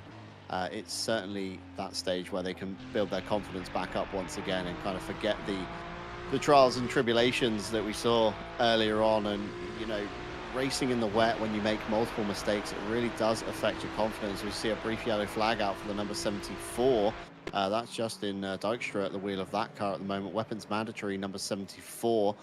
They've just come through turn 9. Let's have a look what's happened here. Coming up to a big gaggle of traffic. That's the Wheelie Slow Racing Acura ahead, and lost it all on their own in the mid-turn of turn number 9. Backwards, kept it out of the wall, lost big time loss, but most crucially kept it out of the wall. So no damage to fix on the number 74. They'll get back underway again.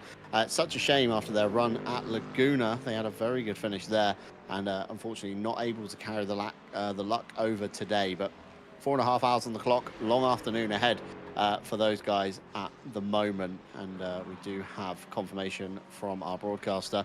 40x limit for drive-through, and then it's another 8 for the ones after. So quite generous, I would say, Mitch, on a 40x. But I mean, with the weather, the amount of collisions we've seen, the amount of cars off track we've seen, I'm sure some drivers have already probably hit that 40x initially, just in the opening hour of this race. Funny, you had me there for a minute, John. You're saying that's generous. Then I went, well, did you see the wet? Yes. No, I'd definitely say there's a couple of drivers for sure that are close to that drive-through limit already with 4.5 hours to go, and that's certainly going to, have an impact upon their race, and especially if they get to that 40, and as you say, only every 8 afterwards. That's that could be 2 spins, and they've got another drive-through, so they've got to be very mindful of here on in if they've got a lot of those penalty points already. Just about keeping the car in check, not losing control, then not hitting another car. And speaking of, oh my goodness, let's go through wide. They said that was, I didn't know how that was going to go. This is JJ Burr on Paolo Honorato, and Honorato knows better. That was a mistake there from Burr on Honorato. Yes, that's exactly what I would have done. That's an absolute cracking move. Made Burr make the mistake, and he read him like a book, and that was served to him on a silver platter. So that's a real good move there from Honorato, just to pull that one back nicely after putting a little bit of pressure on. Nothing crazy, just, hitting the brakes a little bit early, making them sort of check themselves on their braking points, and absolutely cracking there just to get that move back done on them after that little error. You can see the car's absolutely flying through the bus stop. No real interruption in the suspension, so they are making a good move here. And here is Justin Dykstra, sorry. His RSS rig rundown. Of course, our main sponsor here, RSS. So he's got a lovely Pro Sim Rig PSR1. That's a cracking little setup he's got there with the Acetec Forte pedals, which is a cracking little pedal bundle. He's got the Fanatec CSW V2. It's a real, powerhouse in the Fanatec ecosystem. Of course, has the Fanatec GT3 McLaren V2 wheel to go alongside it. And again, John, another big screen there. Not necessarily an ultra wide, but that's definitely probably at least a 34-inch, if not bigger. So, as you said, the single screens really coming into their own here, John. Yeah, the single screens, as we said earlier on, of course, being a lot easier to set up across multiple titles, and of course having to set up triples every time you launch something new. The Pro Simrig PSR1 as well, underneath Justin Dykstra. I've got one of those myself, and it is an absolutely solid piece of equipment. Like, you literally cannot flex the thing at all. Even pushing on it as a human, you can't bend it. It's insanely rigid. Probably one of the heaviest and best rigs I would say you could buy on the market today. Very good. And of course, being modular, always adding bits on. As a very interesting line there from the weapons mandatory number 74. A bit of a rallycross line across the grass and the curbs, and somehow managing to keep that all in a straight line, and probably thanks to some of the hardware bolted to the PSR1 for Justin Dykstra. But yeah, a very good rig, quite compact looking, as we said, as you said earlier, Mitch, about a 30-ish inch monitor, I would say there, and nice and compact in the form factor. And that's the great thing about rigs today. They're so varied in how they're set up. Of course, we saw Honorato's rig earlier. That was a lot kind of smaller in the construction with the next level racing cockpit versus the PSR1, probably a slightly bigger footprint. But again, you can tailor it to your room as the 74 backwards again. In turn 9, that's the thorn in the side for Dykstra. Hyler's thorn in the side was turn 7 and 6. So together, they're slowly piecing the circuit together with corners they don't like. But yeah, it's, sim racing these days compared to many years ago. Me and Jesse Lee always speak about this when we end up in the booth together. It's so different to how it was, many years ago. It was always a desk, wheel clamped onto the desk. And now, of course, everybody has dedicated spaces, dedicated rigs. Everything is so varied compared to how it was around about 20 years ago, I think, when I started sim racing. Now it's certainly a long old time ago. It's a very good thing to be a part of, and it's forever changing. Again, of course, VR being the kind of big thing on people's lips at the moment. Lots of people trying various headsets that have been going around for a few years now, and it's another level of immersion. You know, you've got the motion rigs, of course, coming up through the market. They're coming down in price somewhat, with lots of kind of haptic feedbacks to try and really immerse yourself in what is essentially a virtual game. But the closer to reality we can get it, the more enjoyable it certainly becomes. And it's not the cheap hobby maybe sim racing once was, but I think we can both agree, Mitch, it's a fantastic hobby to be a part of, and so many great people and communities have formed and friendships because of it. Yes, absolutely. That's concerning that you've been sim racing almost as long as I've been alive, John. That's a real concern there. So I hope that makes you feel good about yourself. Makes me feel old. Yeah, old. Yeah, I was going to say 20 years, and I'm 21. If that makes you feel any older. But yeah, no, it's I've a lot of my good mates now. You know, I've met them through, sim racing through obviously the ACC scene that I've been for 5 years now, and no, it's always good to be surrounded by people that have that similar interest that you do in the oh dear. I don't have an interest that Justin Dykstra does about being in the wall, though. I can tell you that's that's a sad sight there, crawling back into the pits. At least you can get it back to the pits without having to tow. Oh, that's now. I don't know about you, John, but I think that rear left's meant to be attached. I don't know. I'm not the most mechanically minded, but that's definitely meant to be attached there. So they're gonna crawl their meatball flagged Cadillac back to the pits. Let's have a look. I think I'm gonna have a cry when I see this. But let's see. Round the final corner. Oh dear. Oh dear. That's that's yeah, that's going to be a rough one to deal with, John. I don't know how long they're going to be in the pits for. Yeah, it's going to be lengthy repairs, and even after the replay, we're still not down in the pit box of the weapons mandatory car, so not electing to tow. They think they were close enough to limp it back, but it's been quite a while. It's been a good couple of minutes or so to get that car down pit road and into their box. So very unfortunate for Justin Dykstra there. Of course, the rear of that, what was it, the left rear, not really connected at all on that Cadillac. So one-wheel drive as it kind of comes down the pit lane, limping. Billy Octane passes on pit limiter. Looks like Justin Dykstra has stood still in comparison to the Porsche 963 going on past there. Manages to pick up a bit of pace as he gets towards his box. I'm not sure what happened there, but maybe some hardware issues plaguing the number 74 as well, because that car certainly was limping down the lane and then suddenly found drive once again. So quite odd, but two cars up on the jacks, and meanwhile two cars battling down into turn number one. Honorato and the Ferrari chasing down JJ Burr in the Thomas Enger Sim Racing Academy entry. Of course, that's something we've not really touched on today. Lots of esports outfits running multiple cars across, not only this series but around the realm of sim racing in general. Of course, we've got the CRF team. They're running a GTP and a GT3 entry in today's race. FTW equally so, running two cars. VGTR were running two cars across the board, although the GTP entry missing from today. And I think the VFT car running quite a few entries across the board as well. But again, a few of them missing from today's race. And academy teams are something that's kind of been popping up more and more as we've been kind of getting deeper into the world of sim racing. Williams, I seem to remember having quite a good academy team behind them, of course, where they kind of put junior stars and up and coming stars with the more experienced racers among the campers. Remy Crozat has a bit of an issue down at turn number 9, losing the back end of that McLaren, and gets back underway. Maybe a few flat spots on those tires, but no harm, no foul again. Keeps it out of the wall, all the bodywork intact. But the academy teams where you put the less experienced kind of juniors, so to speak, with the more experienced seniors to kind of mentor them through and up through the ranks. It's a really good thing to see.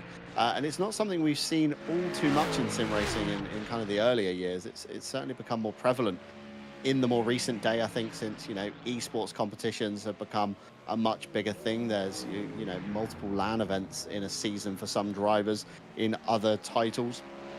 Of course, prize money on the line, and we all know money makes the world go round, and esports teams essentially are just a business. You know, they're there to earn money, they're there to earn sponsorship and kind of reputation in the virtual world. And, you know, social media being so prevalent these days as well, a lot of things are turning virtual for these earnings, Mitch. You know, long gone are the days where people are putting race teams together, fielding cars out on the circuit, spending, you know, hundreds of thousands of pounds across a season, when, you know, you can shove a bunch of teenagers essentially into a virtual game and still earn good prize money for the organization. Yeah, absolutely. You know, having been part of Roberts, is that one's word. It's just the cold tires. Yes, yes, you say, John. You know, I've been a part of 2 esports teams myself as a driver, and you know, it's a lot of them aren't always about, you know, not all of them are about the money, of course. Obviously, it's always a big incentive for a lot of drivers to really push themselves to their limits and, you know, compete as the best of the best. And, you know, it's always good to see that in these events, you know, in any league, in fact. And it always tends to bring out the best in people. Of course, it can bring out the worst in people as well, because people, you know, might make some silly moves to try and make up those places that there may be monetary value in and things like that. So, obviously, yeah, there's positives to it, and then obviously there's those little downsides about people sort of, you know, maybe pushing themselves a little bit too far in terms of, you know, letting that monetary value side get in the way. But it's always yeah, good to see a lot of the, you know, these esports teams that are, you know, lesser known sort of coming through, and new teams coming through. In fact, that, you know, we haven't necessarily seen before, that are giving it a go, which is what we really love to see. And you know, it's always good to see that a group of people getting together and doing what they love best, which is sim racing. So it's always a real cracker to see these chaps giving it a good shot at it, and you know, good to see that not many people have you know, packed it in today. Obviously, other than those that have had that unfortunate luck, you know, at the start with the strategy, and then, you know, having a couple of incidents. But other than that, it's been absolutely cracking to see. Yeah, absolutely so. And, you know, great to see a few new names in the field at the moment in the cars. The double stints have been and gone. We see Kevin Boss giving over to Tom Roberts with a bit of a shaky start through turn number 6 as he nearly ran himself out of road and into the wall. We've got the Thomas Enger Sim Racing entry down the lane. We've got the HWT Motorsport car. Alex Pilbeam gives way to Tom Bryant. The VGTR Esport, Horchy takes a very well earned rest, and Artemi Ilian comes into the car. We had him in the booth last time out at Laguna Seca. He gets off the pit limiter back underway and comes out in P2 as expected in class. Florian Durkop still in that FTW Motorsport car. He is leaps and bounds ahead of Ilian at the moment. I think Durkop is actually just ahead of him on the road, or is that possibly Michael Opaika? No, that is the GTD leader. I was correct in that one as Durkop navigates through the bus stop. In GTP, we've seen a few new faces coming in as well. Opalka in the CRF Motorsport car. He inherits from Ben Ford. Adrian Galeo still in the VFT Esports entry. We then see Tom Weethas in the FTW Motorsport entry. Tom, I believe, actually drove the Mustang in the early stages of this championship. So making the transition from GTD to GTP, Tom Weethas will have to keep an eye on how he goes. Billy Octane gives way to Harry Conway. That's in the Speed Juice and Horseflow car. And then, of course, no further changes in GTP. Meanwhile, CRF Motorsports' Martin Varga jumps into the number 420 entry here as he gets underway for his stint. Lots of drivers having to kind of, you know, readjust themselves, get used to what they're now driving on. Maybe a few drivers have been practicing in the wet weather more than the dry. They're now going to have to find their feet once again as they get underway. Tom Bryant on his outlap in the HWT Mustang, doing rather well in P4 currently, even with the spin from Alex Pilbeam earlier on in turn 10, still able to recover just outside the podium positions. Only 8.5 seconds off the back of Zakozy, who is probably going to be feeling pretty fatigued right now as he goes for his 3rd stint, Mitch, in that Thomas Enger Mustang.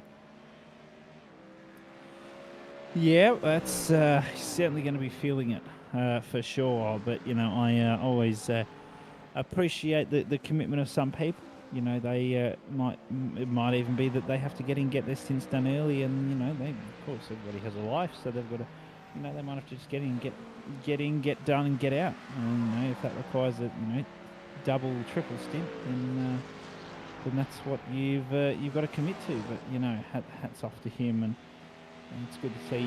Now we've had good to see some new drivers out there. Hilton Nicholson's also jumped in that Thomas Angus Sim Racing Academy Mustang. Tom Roberts in the Acura down there. Honorato still in the car, of course, because they haven't pitted yet. Varga in the car. Bryant's out there too. As I said, Artemi Illins in as well, and I suspect at some point Durkoff will come in and swap drivers, but we just don't quite know when that will be yet. And Michael Poker, as you say, as well. Dykstra's just come out of the pits from his almost 8-minute repair, so hopefully he's learned his lesson and won't pop that one in the wall again. He is hoping, and we will see what impact that has. 4 hours 15 to go, so we're almost at the top of hour for another break, John, but still got a little bit of driving here to go before we get to that point, and there certainly is some big gaps there in the field at the moment. Tom Whitehouse is not too far behind Adrian Gallagher at this point, 12 seconds, but of course one spin can change all that. You've got a lot of the GTD drivers there sort of within 10 to 15 seconds of each other in that top 5. And then a couple of the further ones down, they've had that unlucky bit of luck throughout the race. And Tom Roberts isn't too far behind Honorato, actually, so I suspect we'll see him on the move very soon, getting in a little battle there. But everything at the moment in the drive's going a bit better than it was. Okay. That's my fault, for God's sake. I didn't jinx that. I swear down. Did not jinx that. God damn it. I said it was all going well, and it's Justin Dykstra, for God's sake. John, what have I done? What have I done? That's a perfect example of curse of the commentator. If you flick through a dictionary on that phrase, or look up curse of the commentator online, you'll see a video of Mitch Hobbs and Justin Dykstra right there. Very unfortunate indeed. Through turn number 9 once again. On that one, it's a bit of a problematic corner for the number 74 at the moment, especially with Dykstra at the wheel. He's going to be very frustrated that he has done that, but nevertheless, he has done. The damage is done. Back down pit lane for another repair. Hopefully, should just be a new rear clip on that weapons mandatory number 74 Cadillac, and he should be back underway. Meanwhile, finally on the FTW Motorsport Red Camp, they have come down the lane for their pit stop. Florian Durkop gives way to Tom Hench in the number 96. And I think I'm getting my Toms mixed up. Maybe Tom Weethas was in the number 95 GTP all along. And it's actually Tom Hench that I was thinking of in the GTD FTW Motorsport car. It's very tricky to keep up with everybody as we see the GTP carving through the field just as they come out the pit lane. A little bit of traffic to deal with there. The Thomas Enger Academy entry just ahead. That's Hytham Nicholson in that car at the moment. That's been another driver change on the board as they settle in for their next stint. It was Adrian Galeo, I believe, on the TV. We just saw there carving through the field, trying to catch, of course, the lead car, number 9. They're heading into turn number 7 at the moment, so it's a bit of a big lead, and then they've got to unlap themselves as well. Michael Opalka currently at the wheel of the CRF Motorsports car. Great start from Ben Ford, probably the only car I would say with, I remember, one issue I think Ben Ford had in the opening stages of this race in the wet conditions. So certainly a race of attrition. If you dialed it down a little bit in the early stages, you'd certainly be leaps and bounds ahead of everybody right now, as we see Tom Hench trying to navigate through another slow car. That's the Thomas Enger Mustang entry. Harry Conway there up the inside into turn 10. GTP's beginning to lap through the GTD field through the second to last corner there. Of course, the FTW Motorsport car bringing its tyres up to temperature. Won't quite be at its fastest yet as they complete their first out lap, and Tom Hench finds his feet in that car. Probably the only car, I would say, Mitch, as well, that I can't actually remember Durkop having an issue in his opening stint. And of course, that's proved to be the point with 15 seconds ahead. Curse of the commentator, maybe Ted Edwards in our ears, elevating that just as we start praising Tom Hench, but the FTW Motorsport car been absolutely solid all season long. Just want to touch, though, on the gap. If you remember Florian Durkop at the wheel, VGTR Esports just behind, they were about 37 seconds, 38 seconds off before this pit cycle's come through. Ilian has now got the gap down to 15 seconds, nearly 16 to be fair.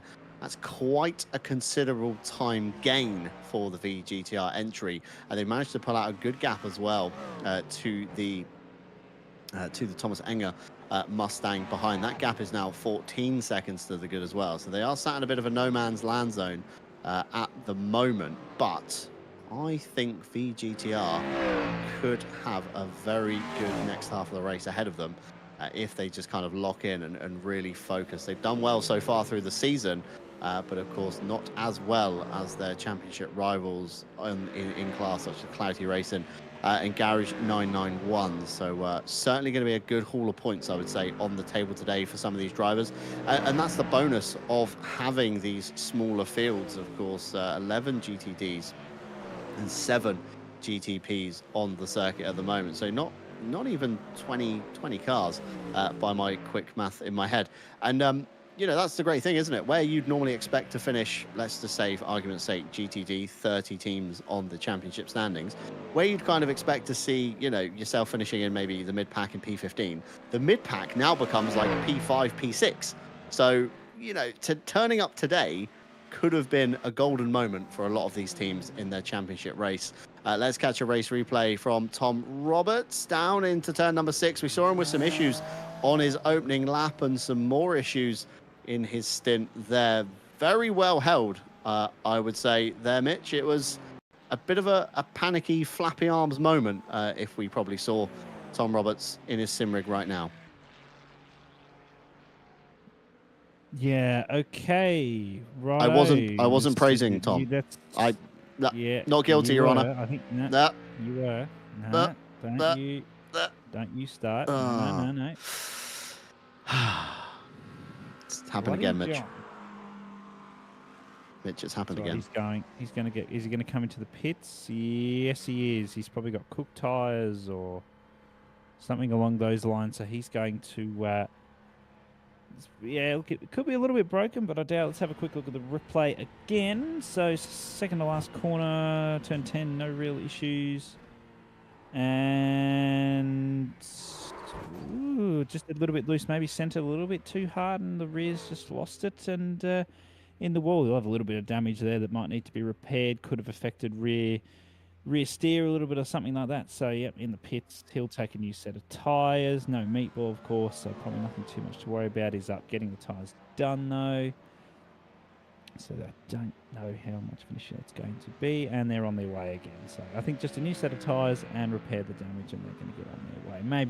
Maybe adding that little bit of fuel just to help them out with getting through the end of this stint.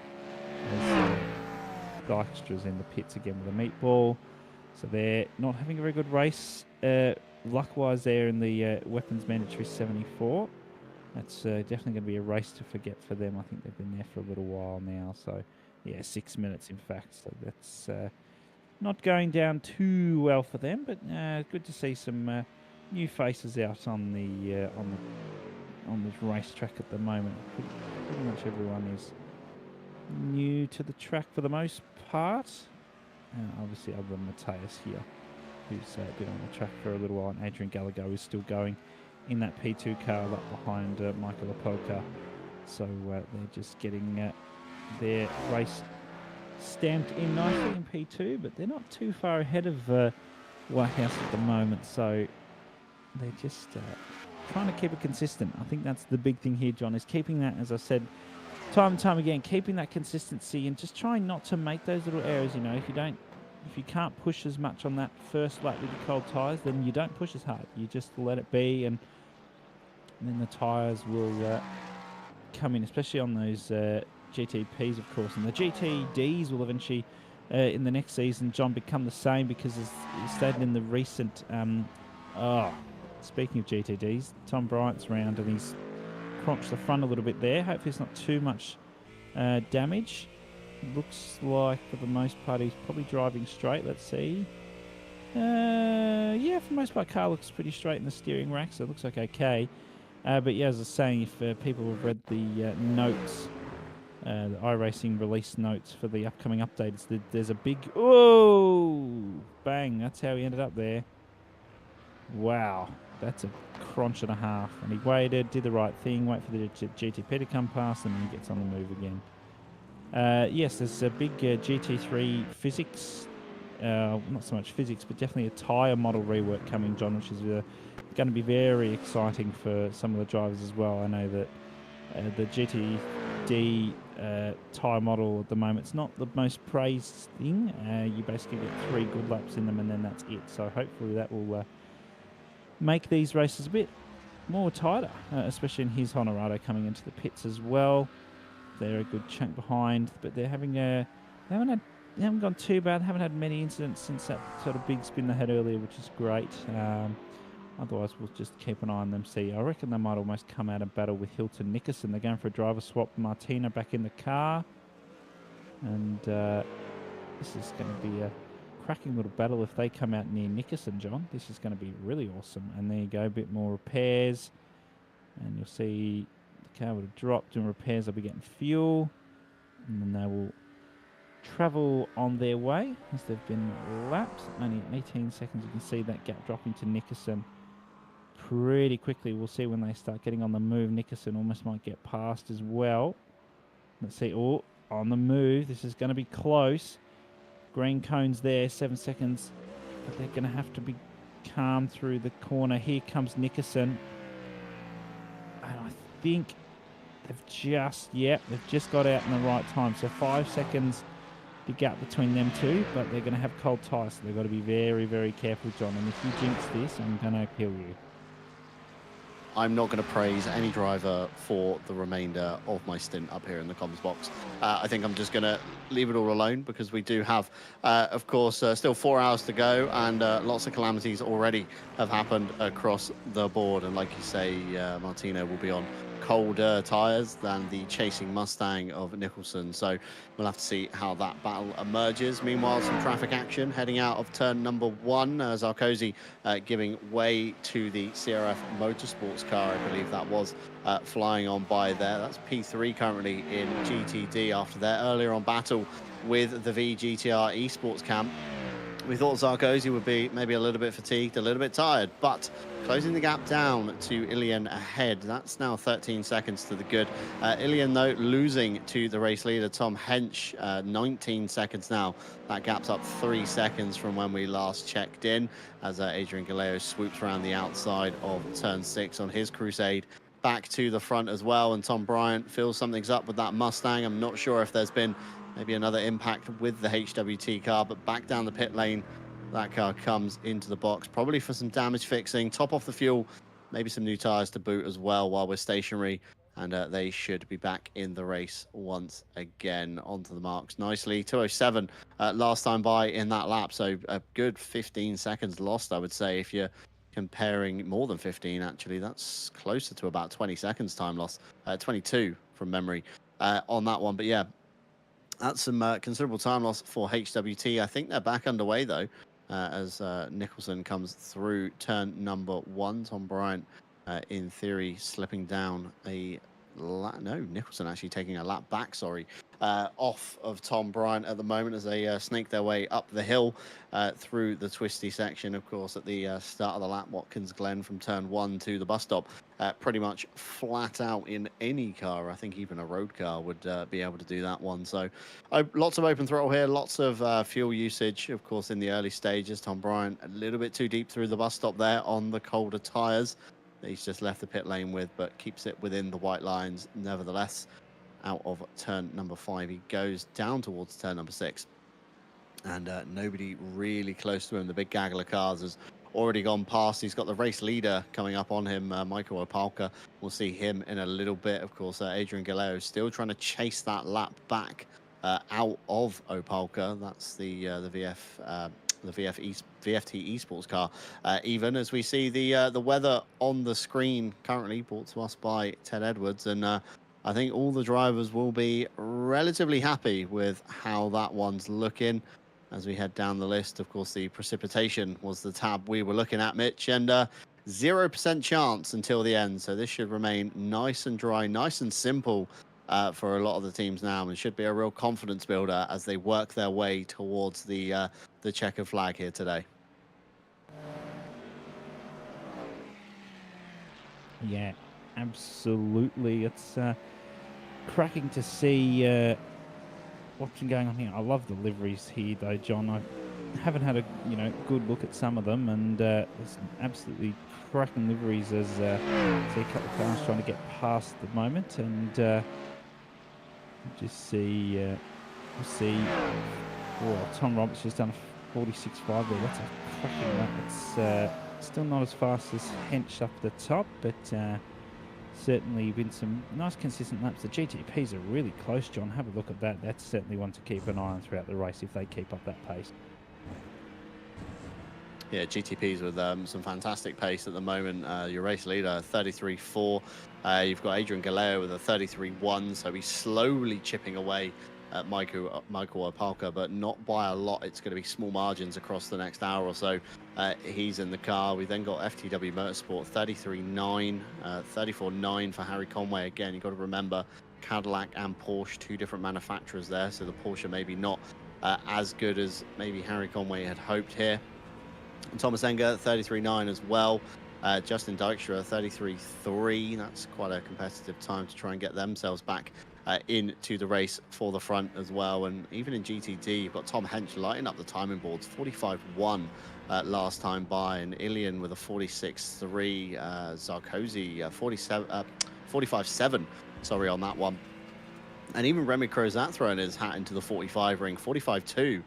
For the McLaren as well. So we could even see Remy towards the front end of the GTD field in these dying stages of the race. Of course, we've ticked just past the 4 hour to go mark. We're 2 hours deep, and battles are still around the circuit. We've got Tom Roberts here with Halton Nicholson on your screen, riding on board with the number 340 Mustangs through turn 1. It looks like Tom Roberts a bit of a tighter line through turn number 1. Nicholson with a slightly wider line, missing the apex somewhat, but the grunt of the Mustang able to pull himself up the hill and towards the bus stop they will go. It doesn't look like Roberts is going to be close enough to get a move done, but again, lots of battles up and down the field, like kind of chipping away at each other. It's all going to rear its head again once we see driver changes, pace differences once again in the next few hours of the race.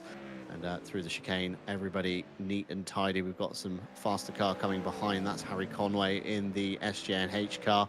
He'll go to the outside of turn number 6 and try and set himself the outside around the Mustang as well. That pinches both cars towards the inside, so tit for tat once again. Tom Roberts, though, with a good run off the corner, side by side, as he comes down into turn number 7. It's going to be the last of the late breakers. Roberts on the favoured side of the road. It's a very inside-lined corner is turn number 7, and that battle decided entirely, Mitch, by traffic. Yeah, some cracking little battle here going on, and I didn't know what was going on there. I was a little bit worried there for Roberts going up the inside, how much Nicholson was actually going to allow the room there. But he got it done there at turn 7, and I think Nicholson was probably a little bit generous there as well. We'll have a quick look at the replay again on that in just a moment. And Bryant, a little bit of a slide. Nothing too crazy. The tyres will definitely be roasting after that, though. Almost blocked the GTP. That's all right. Yeah, good little run there from Roberts on Nicholson. They've got a GTP coming up on them now. That should just get past nice and easily on the straight, and does so. And yeah, cracking little battle going on here. It's good to see that even after 2 hours into the race, after the number of incidents we've had, people spinning around, that there are still battles going on, John. And I'm really enjoying that they are, getting in and amongst it, and letting those battles happen. They're only 6.5 to 6.7 seconds down the road from Martino as well. So if these two keep this pace up, there could be something in this, and the splits between some of the drivers have really come down. Sarkozy's catching Ilin, in and out, sort of dropping off and getting back again. And Crozat's just sort of sticking nicely in the consistency side of that as well with the gaps between the drivers as well. The GTPs not so much, of course. There's been quite a number of incidents, unfortunately, with spins regarding the drivers in there. But I'd be interested to see what the sort of the upcoming strategy is, John, with these drivers, if they're going to do a swap or whether they'll try and limit the number of swaps now, because obviously if you do those driver swaps, you do lose a bit more time. So I'd be interested to see if they're going to try and, get some drivers to do, a double stint now and then pop the, fight if they do have three drivers, three drivers, whatever, in for the final part of the race, just to try and limit, the time loss on the cars around them. Yeah, it's a crucial thing, isn't it, about endurance racing? It's the more time spent lapping, essentially, is the bigger picture. You've got to think about the more time you sit on pit road, of course, with, repairs, tires, servicing, whatever else you're doing in the lane. It's not time that's spent circulating. Of course, the initial birth of endurance racing was covered by distance, wasn't it? It was, a measurable thing, and in today's world, we measure it by total laps completed. And of course, the more time sat in the pit lane, the less laps you are completing on the circuit. So it's crucial to minimize any time loss you can, whether that be, in traffic, letting people go, battling people unnecessarily, of course, wasting time in pit lane, wasting times with repairs, which we've seen quite a lot today. A lot of teams are going to be thinking, what if we didn't X, Y, and Z? And they'd probably find themselves a little bit higher up in the orders. But the teams that have kind of pursued through and pushed to get to this stage, they are rewarded with some lovely conditions at the moment. 21 degrees in the air, 37 degrees down on the track as we catch a race replay. HWT Motorsports once again, black and white flag this time by through the bus stop, a little wiggle through the grass, no harm, no foul, back underway. And I assume that is going to be the final X40 for the HWT Motorsports car, and that's why they have been shown the flag. Flying formation for FTW Motorsports on your screen. Battle of the Toms, of course, Tom Hench in the Mustang, Tom Weethas in the GTD around GTP even, sorry, around the outside they will go.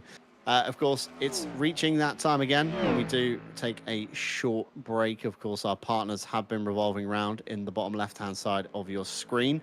You can find all of their links down below in the description. But Ready, Set, Sim, build your dream sim rig in seconds with their sim rig builder. Their mission to simplify sim racing by providing a personalized experience and also providing 400 euros of prize pool money for the competition that we're seeing at the moment. That'll be, of course, awarded at the end of the championship once all points and stewards' decisions have been settled.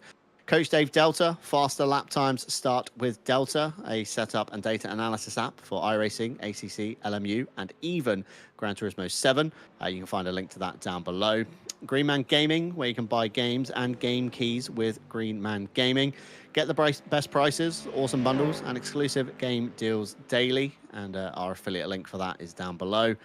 IMB Racewear, you'll remember they were a title sponsor of our community series not too long ago, providing some prizes throughout the esports leg as well.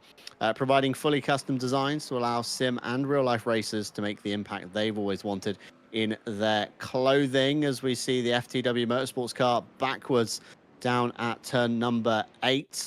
Tom, of course, one of the Toms, Tom Weethas at the wheel, just lapped a GTD and decided to spin in front of them to show the broadside of their Cadillac to the GTP McLaren.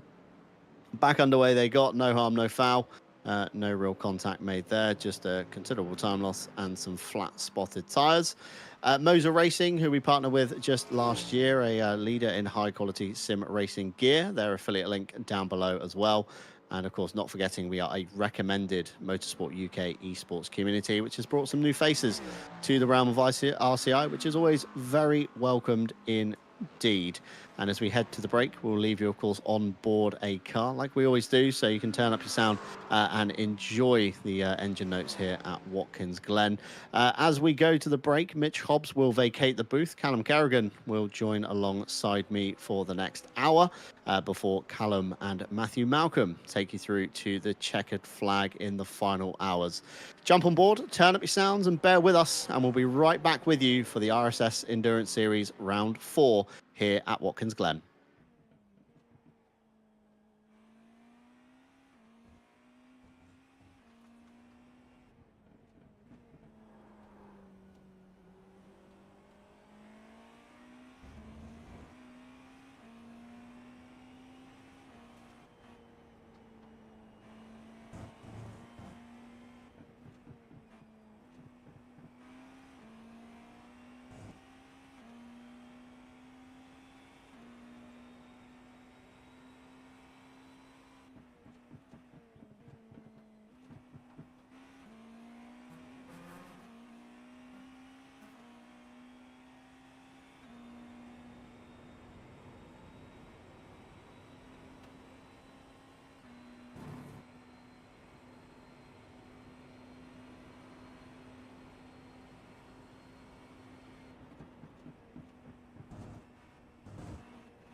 Good afternoon and welcome back to round 4 of the RSS Endurance Series live from the rolling hills of upstate New York at the legendary Watkins Glen International. We're back from our mid-race break and Mitch Hobbs departs the box and in his place joins Callum Kerrigan. He's with me for the next hour or so before we then see Callum Kerrigan and Matthew Malcolm taking you through to the checkered flag. It's been a very eventful race so far. The weather playing its hand in the opening stages of the race, and it became a bit of a race of survival, a race of attrition as we got through the first couple of hours before the rain finally stopped and the track dried up. And it's been relatively plain sailing from there on out, although we have seen a few dramas along the way. Everybody's nicely spread out in a way. Michael Opalka still leads GTP for CRF Motorsports, and it's still Tom Hench for FTW Motorsports in GTD. And there's still some gaps on the circuit that are quite far apart, Callum, but still just over half of the race to go. Of course, 3.5 hours on the clock. Anything can happen in those next 3.5 hours. Well, if the first 2.5 hours or anything to go by, John, you're absolutely right with that statement. Anything can happen. What you said about the weather is a severe understatement, in my opinion. I've been watching this race, joining in with the YouTube and Twitch chats, and yeah, carnage would be a word I would probably best use. People really struggling to keep it on that sort of racetrack, and particularly between the transition when we sort of went from wet to dry. A lot of people boxed early, tried to go on that dry tire earlier, saw a few mistakes coming from that way, and yeah, it was all over the place. That in turn has spread the field out a little bit, but what that means is there's a lot of people out of position, and we're seeing a lot of catching up and then a lot of battling coming through that. This race is far from done as you ride on board with Tom Bryant. He's just having a nasty spin there coming around turn 9. Such an awkward corner to try and just sort of feather that power through, and the Mustang being the absolute powerhouse that it is, any kind of throttle application is very, very touchy, to say the least. Yeah, Mustang, of course, naturally aspirated V8 engine. There's no kind of turbo spool to build you up into it. It's you hit that pedal and that power is there instantly. And we've seen a few drivers earlier on in the wet as well being caught out by that particular feature of the car. As we see a few pit stops cycling through the VFT Esports entry, we've seen a driver change in there. Adrian Galeo finally giving way to Thomas Aguero. That's going to be a triple stint nearly under his belt for the race. Tom Weethas remains in the FTW Motorsport entry. Michael Opalka as well staying in the CRF Motorsport car. Harry Conway down the lane. He'll be the next car on the jacks to get his stop done and dusted. And down in GTD, we were watching earlier on the FTW Motorsports and the VGTR gap. That has opened up somewhat now. 32 seconds to the good. Tom Hench leads the field. And Adam Zarkozy still in the Thomas Enger sim racing entry, 9 seconds off the back now of Ilian in the VGTR car.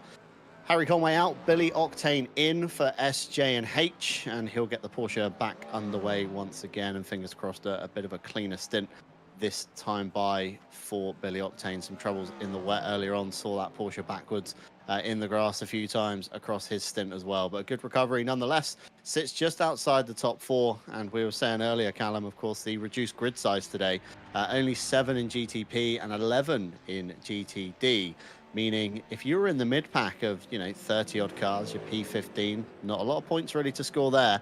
But of course, the mid-pack of 7 cars or the mid-pack of 11 cars, it's still a very healthy finishing position.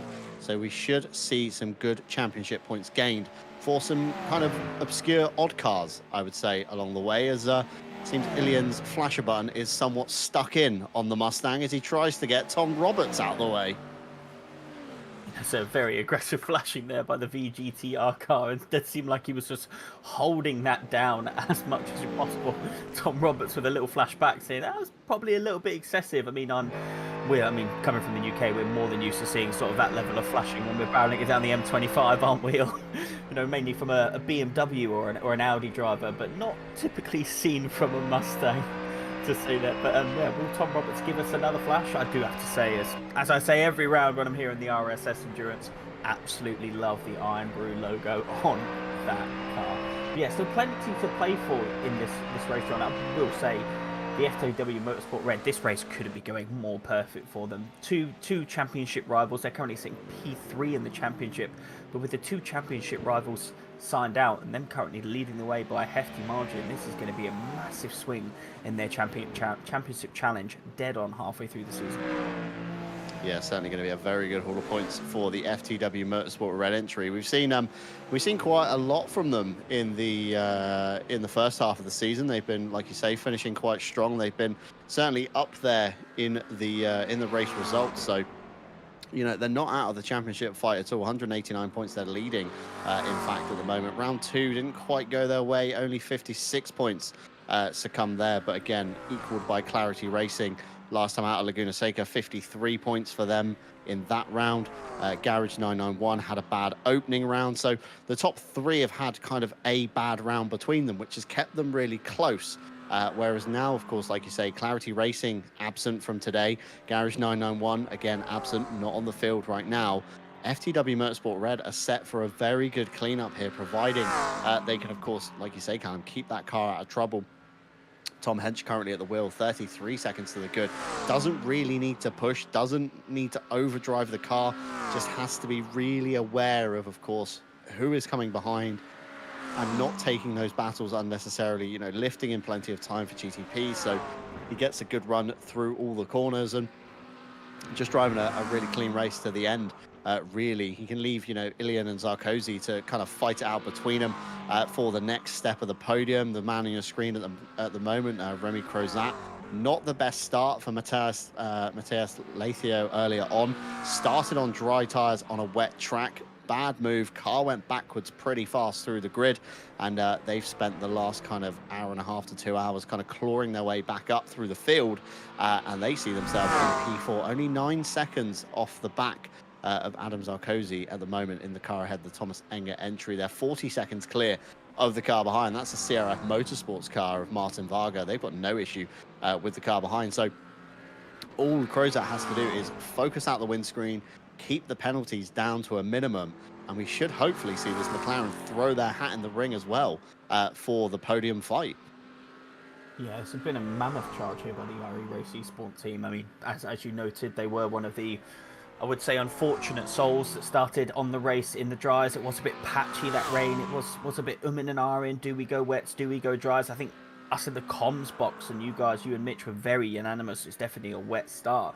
But they took the risk and that didn't quite pay off. Falling down the field, a couple of scrapes along the way, maybe a few trips to the pit lane, and they have just been climbing ever since. Clearly got the pace, hence the pole position that they started yesterday, and flexing it now as they chase down the Thomas Eng sim racing car. Yeah, absolutely. So chasing it down. Somewhat going to have to start chipping in the lap times and, like we say, keep that car out of trouble. The same as the FTW car, really, except this car has to push on and has to make good time and consistent good time at that. Track map, top right-hand side of your screen.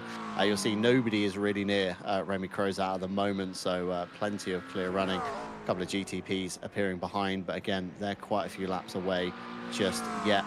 And again, if Sarkozy and Ilian start battling each other, I mean, they're about a corner or so apart right now.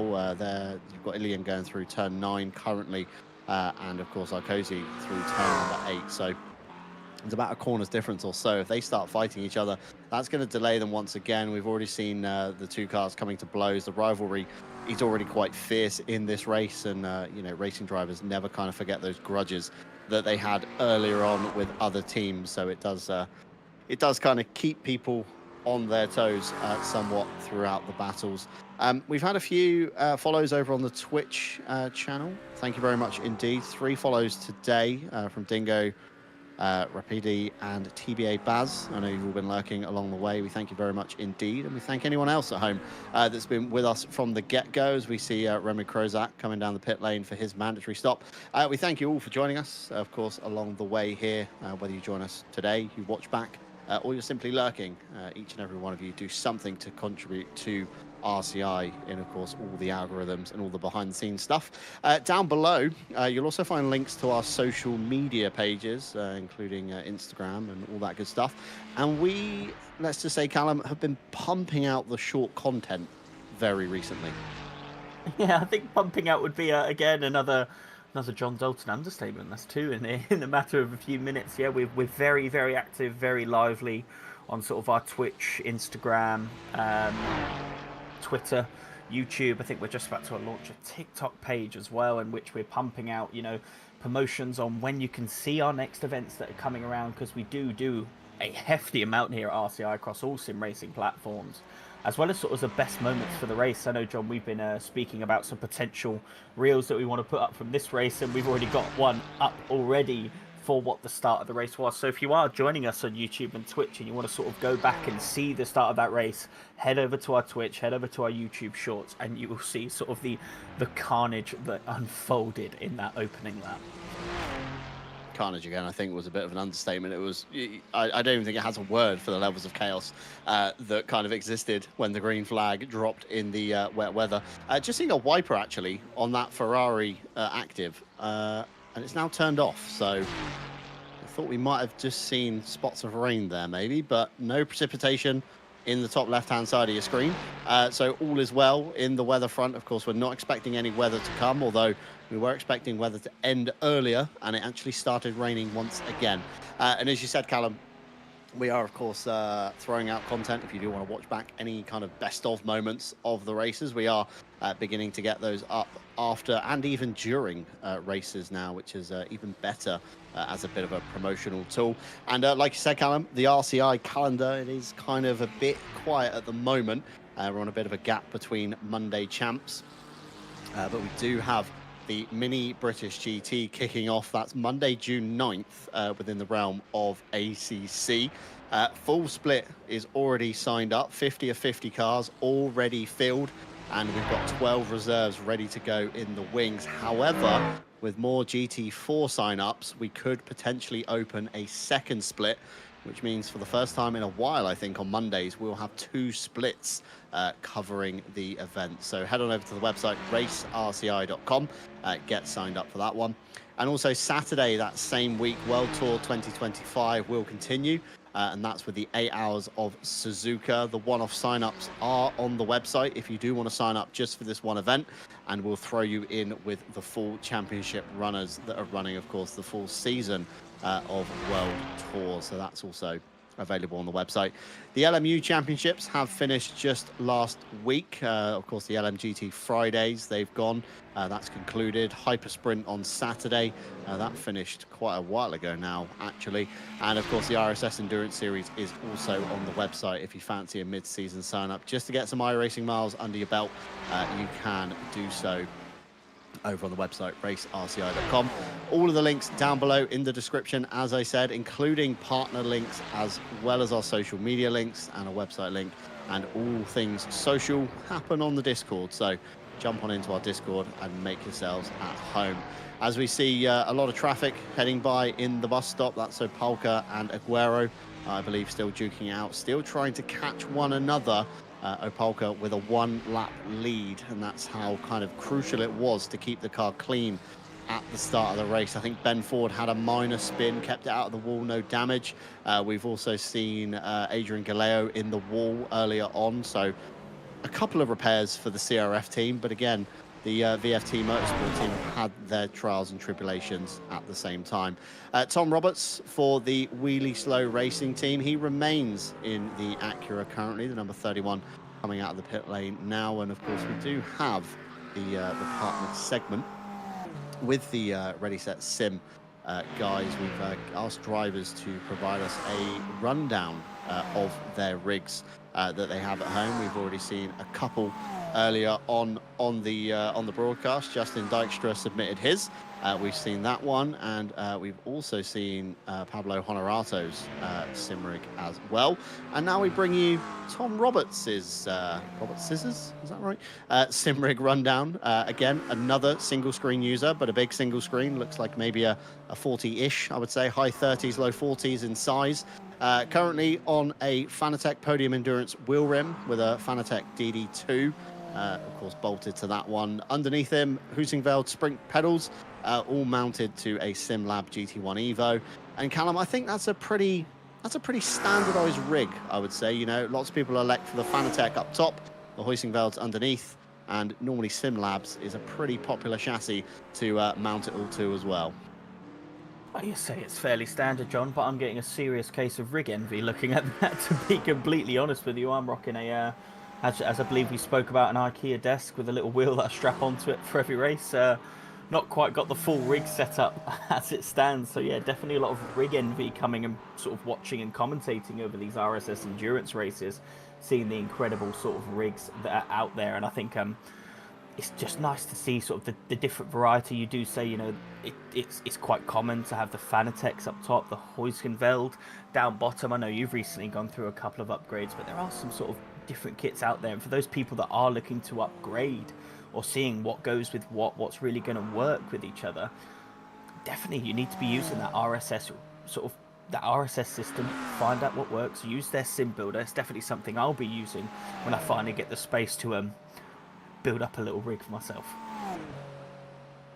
Yeah, of course, RSS, their motivation, or their motto, should we say, company ethos is to simplify sim racing entirely. And of course, they do have a sim rig builder on their website at the moment. And more drama for the Thomas Enger GTP entry. That's missing a wheel. It's missing a nose cone at the moment, being shown a meatball flag, rightfully so.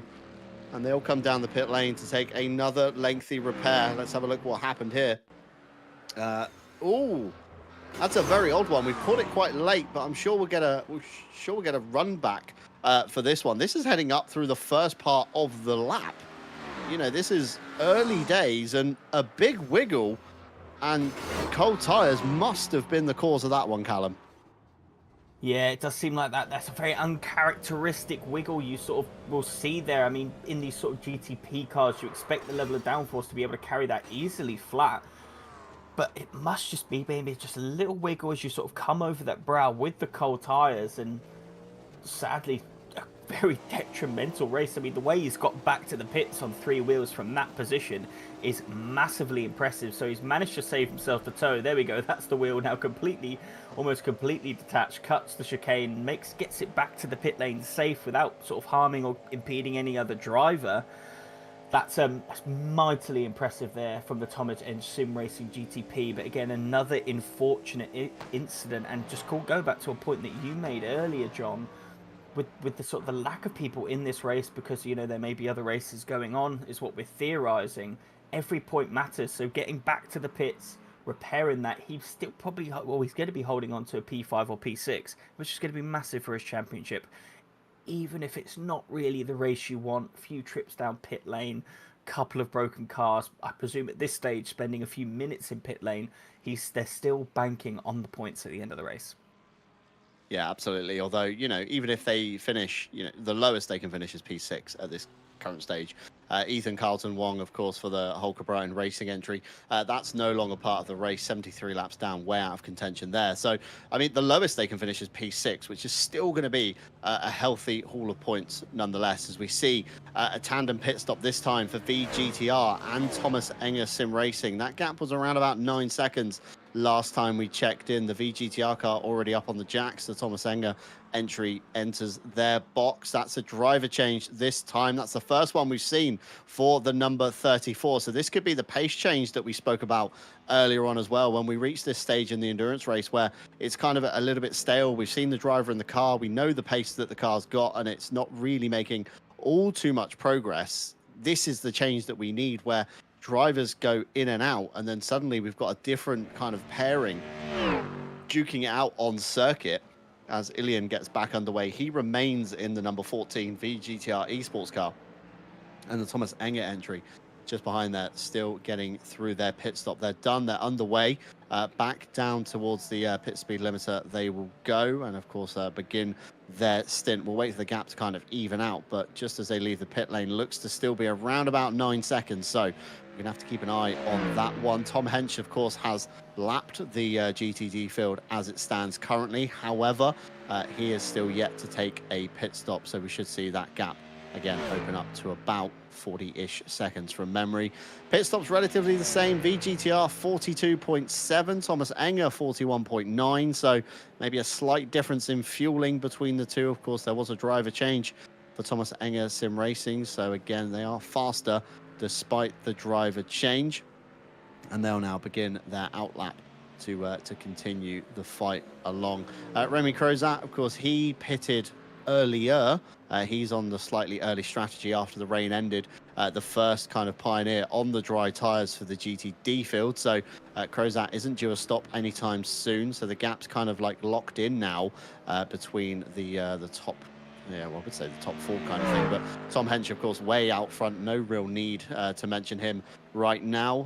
The head of GTP, still Michael Opalka. Still, the lap hasn't been taken away by Tomas Aguero. He's still a lap down officially. Tom Weethas, nearly a minute off the back of Aguero. So again, 30 seconds or so, we'll see Tom Weethas go a lap down to Aguero. Billy Octane, a minute 31. He's bordering on going a lap down on that time as well. And of course, we've got the Thomas Enger entry in the pit lane. Heiler back in the weapons mandatory car after Dijkstra's given that car back up again. So that car has been in the wars somewhat multiple times already. And I'm sure, like we say, Callum, they are just here for the haul of points, because even P6 is still going to be a good chunk of championship points when the checker flag drops in about 3 hours' time. Yeah, you couldn't be more correct, John. I mean, it shows, considerable sort of resilience, continue after sort of the race they had. But, they're sitting very pretty in the championship. They're having a brilliant championship campaign.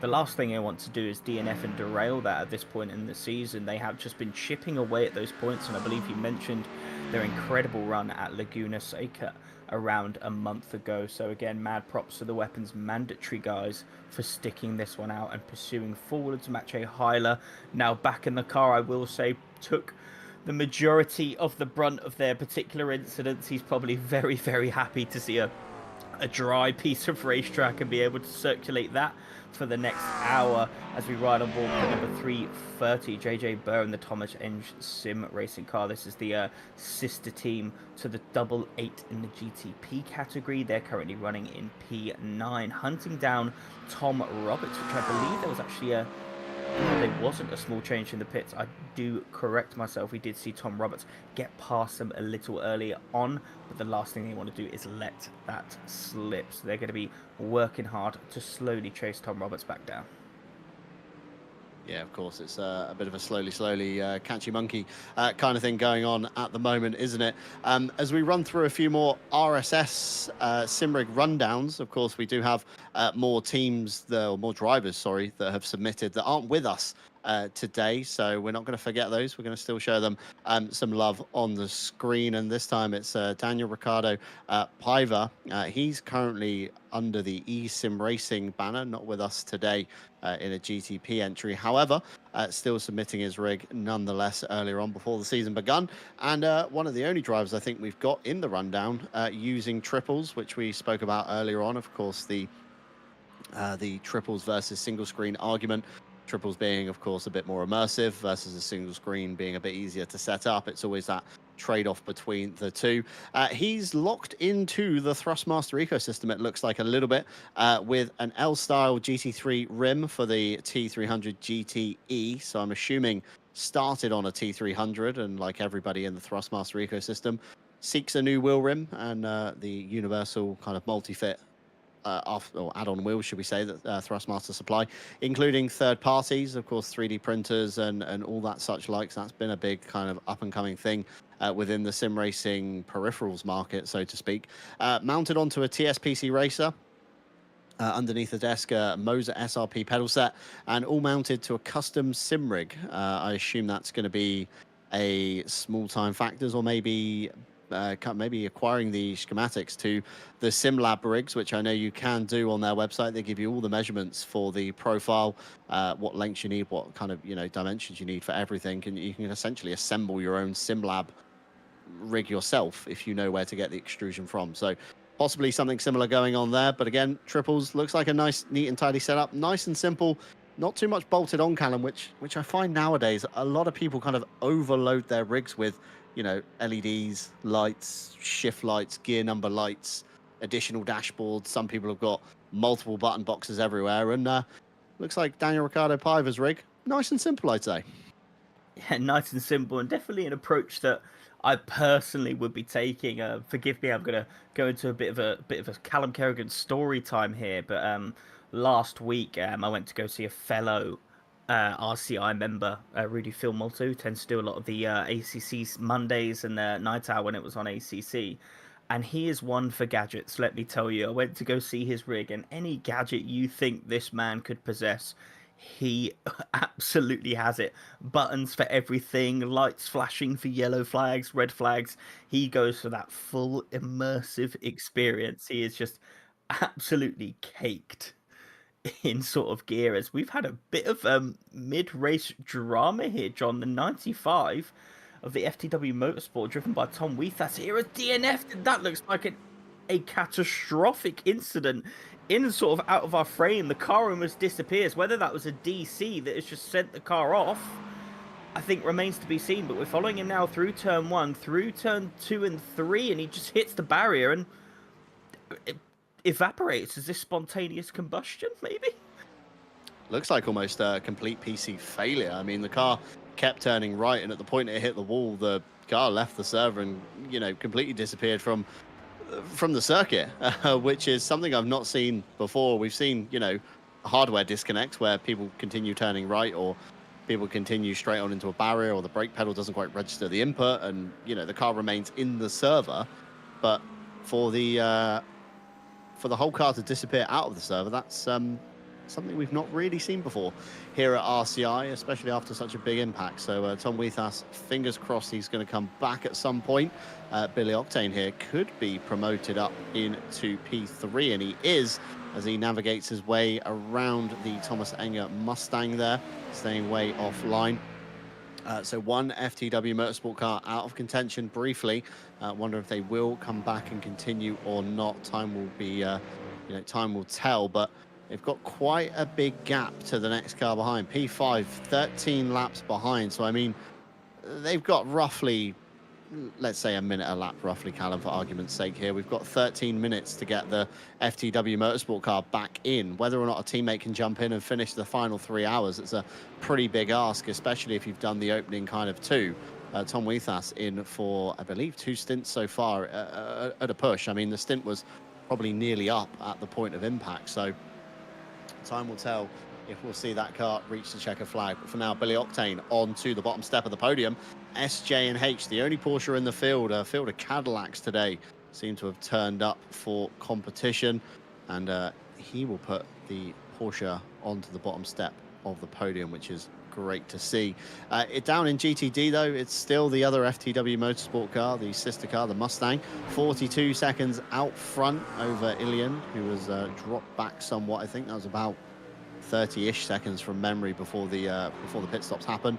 And then we've got, of course, the Thomas Enger entry, 10 seconds off the back of them. But this man on your screen at the moment, we spoke about earlier, Remy Crozat, he was 4 seconds down after the pit stop cycle had gone through for everyone. Of course, he's on a slightly different strategy. He's going to be pitting earlier than everybody else, but that gap, Callum, down to just 1.5-ish, let's say, seconds. It's just ticked down to 1.6. This McLaren is certainly on a bit of a comeback drive, and we might even see Lathio back in the car later on. Of course, he was the man that put it on pole in qualifying, so there could be even more pace to come out of this McLaren yet, as we see the last lap times on the screen. Yeah, this McLaren is absolutely on fire right now, really charging towards the rear end of the Thomas Enger sim racing car. Definitely, it's safe to say he will be in a podium position soon. He's clearly got the pace on the cars ahead, especially P2, P3. I think once he, or if he gets into P2, that's when we'll see how he stacks up and if he can climb. It'd be a mammoth of a task, but if he can climb towards Tom Hench in the 96 in the FTW Motorsport car. But what a comeback drive it has been from the ERE Race Esport team. Yeah, I mean, if you look on here, Ted's just put the fastest laps on screen for us. So the FTW Motorsport overall does have a faster lap, but and is currently lapping quicker than the ERE. But whether that will all change once you sort of get yourself into that P2 position, and you start hunting down for a win, that's when you start finding, a 10th or 2 or even 3/10 a lap that you didn't even know that you had pace in you. Once you get that sort of carrot dangled all of a sudden you are gunning for them, as we've just got on board with the number 95. It seems they have reconnected to the server and they are back toe to the pits and going to repair that very, very broken FTW Motorsport car.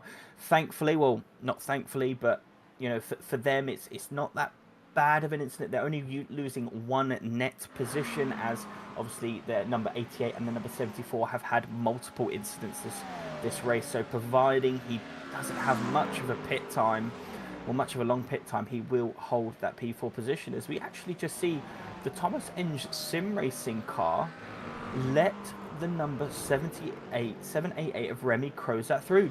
Doesn't really fancy it. Doesn't go, you know what, you're faster than me at this stage of the race. I don't want to lose time on what could be a good position for our team and our points. Lets him through and just keeps it nice and chill, holding on to that P4 position, maybe even hoping that Remy Crozat can catch up to the VGTR car. They start squabbling, start battling, and that brings the Thomas and Sim Racing right on the back of that VGTR and maybe fight for the podium position at that pace, that point. Sorry, but it has to be said that for me, that is smart racing from the Thomas and Sim Racing, recognizing a car is faster than you, going, they're not my race today, letting them through and hopefully trying to follow them to the next car. Yeah, I'm not too sure about the Thomas Enge sim racing entry at the moment. I mean, Remy Crozat was 1.5 seconds off the back of that car last time by, and suddenly Remy Crozat is 2.7 seconds ahead. I think that Thomas Enge sim racing car has had some kind of an issue in that lap. To lose that much time and that much pace, it's not right. But I mean, the car looks normal through corners. It doesn't look like it's particularly slow, but certainly something has potentially gone wrong. But I mean, yeah, there we go. 145.1 for Remy Crozat, 149.9 for the Thomas Enge sim racing entry. So something has definitely happened to that number 34 in the last lap or so. Whether or not they've figured out some kind of fuel saving strategy, but I mean, if you're losing this much time over a lap, it's definitely not going to be worth it in the long run. It's hard to say. Maybe a hardware issue, a quick, control delete has managed to fix something, but we're purely speculating up here at the moment in the commentary booth. But yeah, definitely an issue for Thomas Enge sim racing at some point. But Remy Crozat now onto the bottom step of the podium, 10.7 seconds to the good off the back of the VGTR car, and time will tell if that gap will come down. Last time by 45.1 for Remy Crozat, 45.5 for the VGTR car. So it's a gain, it's a small gain, but it's a gain nonetheless. And just looking to the GTP last lap times as well, Michael Opalka still doing enough on 33.7 versus Aguero's 34.3. So it's looking like CRF should trump the VFT car once again here. Of course, those are your championship leaders at the head of the GTP field. It's 183 points to CRF, and it's 177 to VFT Esports. So it's a small gap, but it's still a gap nonetheless. But the fastest lap award has been given to the VFT car every round so far. And I think that streak is about to be broken here today, unless somebody else has something in the tank, and we're going to see a faster driver later on. But certainly the number 34, something is definitely awry with that car. Gap now up to 4 seconds, Callum.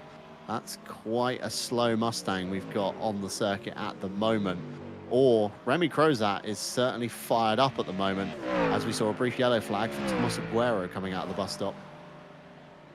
Yeah, looking at the intervals here, Remy Crozat not really catching on the 14 in that initial lap, but P5 for 420 Martin Varga, he is catching on the number 34, so potentially an issue, maybe a damaged engine. I don't know if we can go on board and sort of look at sort of what top speed they're doing down the straight compared to the other Mustangs, but I do think there is a small issue there. It does seem like he's losing around 1.5–2 seconds per lap at the minute, and I mean, the last thing you want to see is you've got Martin Varga coming for you, and that can even bring Tom Bryant at the number 42 into play as well in the GT3 class. Yeah, absolutely. So there's still a still a field behind this Thomas Enge sim racing entry, and the opening driver kind of, I wouldn't say his work's being undone, but it's it's slowly being undone, let's say, with whatever issue is plaguing this Mustang at the moment. We might try and do some digging and see if we can find out what's going on here in the Thomas Enge sim racing camp.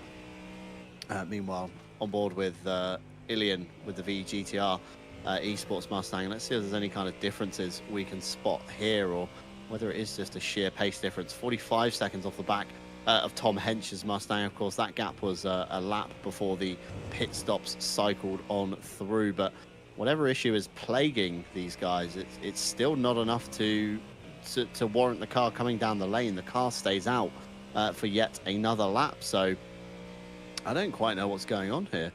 Ted Edwards observing top speeds down into turn 1 seems relatively equal between the Thomas Enger car and the VGTR car. So I don't know. I can't put my finger on it, Callum. Well, I think me and you are both absolutely stumped by this one, John, as he's actually getting unlapped, I believe, by the Thomas Enger Sim Racing car with JJ Burrs. We've got Tom Bryant in the pits in the number 42.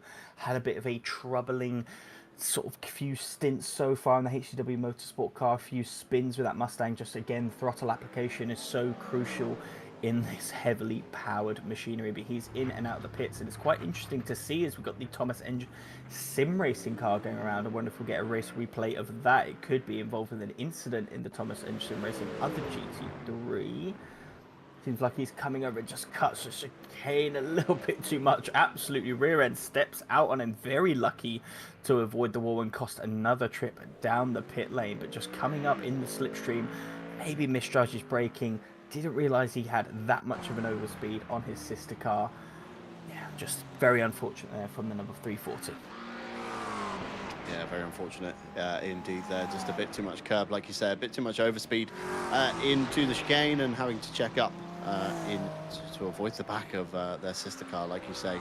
The least thing you want to happen at the moment is the academy car running into the back of the main running car, let's say, and pushing them out of contention for that P4 place. Of course, Martin Barger chasing them down at the moment. Tom Roberts on your screen, he's trying to catch the back of the number 13 Honorato just ahead.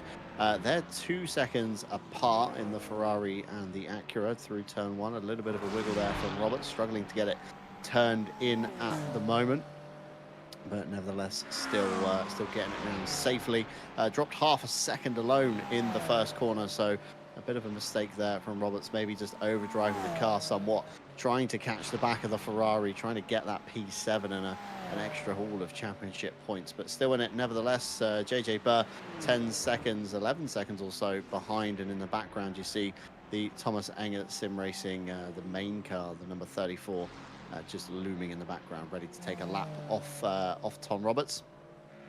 We've still got the FTW Motorsport car. They're still showing with a meatball flag and now a DNF, I think, if I can read that properly from where I'm sat. They're still not back underway yet. It still says tow, actually. I beg your pardon on that one. They're still not back underway. The laps are counting down. They're still 6 laps clear of the car behind. This has been over a 10-minute repair plus time to get in the server once again. So they're certainly at an offset to Billy Octane ahead. 7 laps to the good now on that one. That's going to be a big margin for those guys to make up. We're under 3 hours to go now. We've reached the halfway mark, and just as we think it's all kind of done and dusted and it's reached that stale part, Callum, it all kicks off again with drama for the FTW Motorsports entry.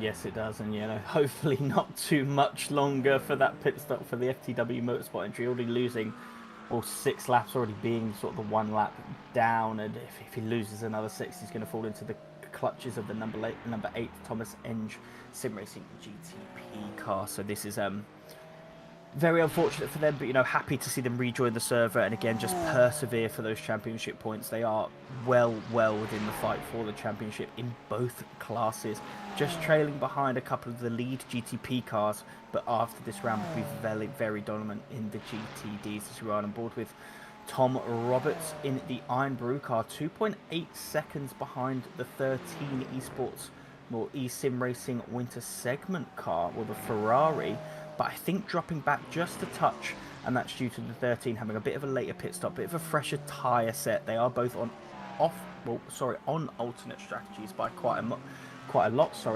And to be fair, across the whole GTD field, we do have a varying amount of tyre strategies. Tom Bryant being the latest to pit out of the current field, but the leader Tom Hench gaining a a tyre opposite almost on everyone by about 3 or 4 laps. When that comes down to the end of the race and we start talking about splash and dashes, they're going to be at even more of an advantage. Not only are they absolutely dominating this field on pace, but when it comes to the pit stop at the end of the race, they're going to have a much slower stop than everyone. Yeah, the FTW Motorsports red car setting themselves up well for the final finish here this afternoon. As I said, we're halfway through the race. We're under 3 hours to go now, and it's time just to pop away from a break. Of course, our partners have been revolving around in the bottom left-hand side of our screen as Tom Roberts, we paid for the whole track. We're going to use the whole track through turn 10. He goes. Ready, Set, Sim, of course, the title partner for today's event. Build your dream sim rig in seconds with their sim rig builder. We've been running through a few of your sim rigs on the broadcast, and we've got a few more to go in the pipeline, so we'll leave them for Callum Kerrigan and Matthew Malcolm to discuss after the break. Not only trying to simplify sim racing, but also putting forwards €400 in prize pool offered alongside our RCI trophies. Coach Dave Delta, faster lap times start with Delta, a setup and data analysis app for iRacing, ATC, LMU, and even Gran Turismo 7. You can find their link down below as well. Greenman Gaming, where you can buy games and game keys exclusively with Greenman Gaming. Get the best prices, awesome bundles, and exclusive game deals daily. You can find our affiliate link down below for those guys. IMB Racewear, who provide fully custom designs to allow sim and real-life racers to make the impact they've always wanted in their clothing, plus providing a few prizes for our 6-hour series, both esports and community. Moser Racing, who we partnered with just last year. I don't think they need any introduction. I think everybody knows who they are by now, with some thrilling products and some great tech that they've brought out across their lifespan. You can find our affiliate link down below for those guys. And lastly, but no means least, Motorsport UK Esports, where we're a recommended community and with a paid Motorsport UK Esports membership. I believe that entitles you to iRacing discounts as well. I assume that's only for new accounts. Don't take my word for it. Head on over to their website and check that one out. All links you can find for RCI down below, including social media, Discord, and the website. And social media is on a bit of a big push at the moment with short clips and best moments. So if you see something you want clipped, maybe mention it in the chat and we could see it on social media very shortly. But it's time to dive away for a quick break. When we come back, we'll have Callum Kerrigan and Matthew Malcolm taking you through to the checkered flag. It's been an absolute pleasure bringing you the first half of the race. Myself, Mitch Hobbs, and Callum Kerrigan alongside me for the last hour. We're right on board with somebody. I think it's going to be this Cadillac here. Ted loves a V8 engine, so turn up your speakers, enjoy the sounds, and we'll be right back with you for the final half of the RSS Endurance Series.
Welcome back to the RSS Endurance Series Round 4 here at Watkins Glen, where we have a 6-hour race on our hands. 3 hours and 15 minutes into it, we have CRF Motorsport GTP leading the field by almost an entire lap. I think we've just seen the second place car, the VFT Esports car, which is riding on board with right now, unlap himself from that. So now has an entire lap to try and gain that win on the number 9 car. In GTD, it's been Tom Hench in the FTW Motorsport Red leading the field 59 seconds down to the VGTR, who actually started in P11 and has been climbing all the way to P2. I'm Callum Kerrigan now in the box for the last 3 hours. Joining me is the incredible Matt Malcolm, and as always, chuffing it out for the full 6 hours, we have Ted Edwards on the broadcast. Yes, hello Callum, and hello to everybody that's joined in today to RCI TV. About 165 minutes, not 165 minutes, it's coming up to that point where it's not even 10 seconds and I'm already screwing it up. We're just currently seeing Henry Conway for Speed Juice Horseflow into the pit lane now on his out lap, trying to make sure he can get that pace set by. Obviously, we have less than 3 hours to go, and the VTF Esports now unlapping themselves.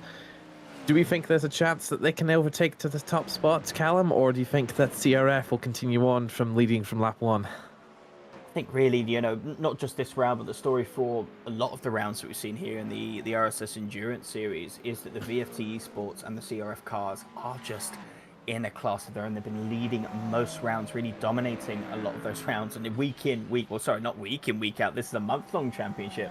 But month in and month out, we see those guys tussling for the top. It has to be said, though, the Speed Juice in Horseflow, this is their best result of the season so far.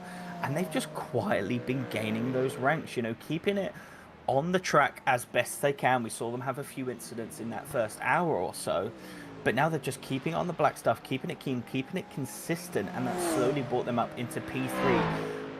Mainly through other people's mistakes. We've got the FTW Motorsport 8 laps behind them, the Thomas Inch Sim Racing 4 laps behind there, and then the Weapons Mandatory a lap behind that car as well. So purely just from keeping it on the road and being consistent, they're banking themselves a incredible podium finish here.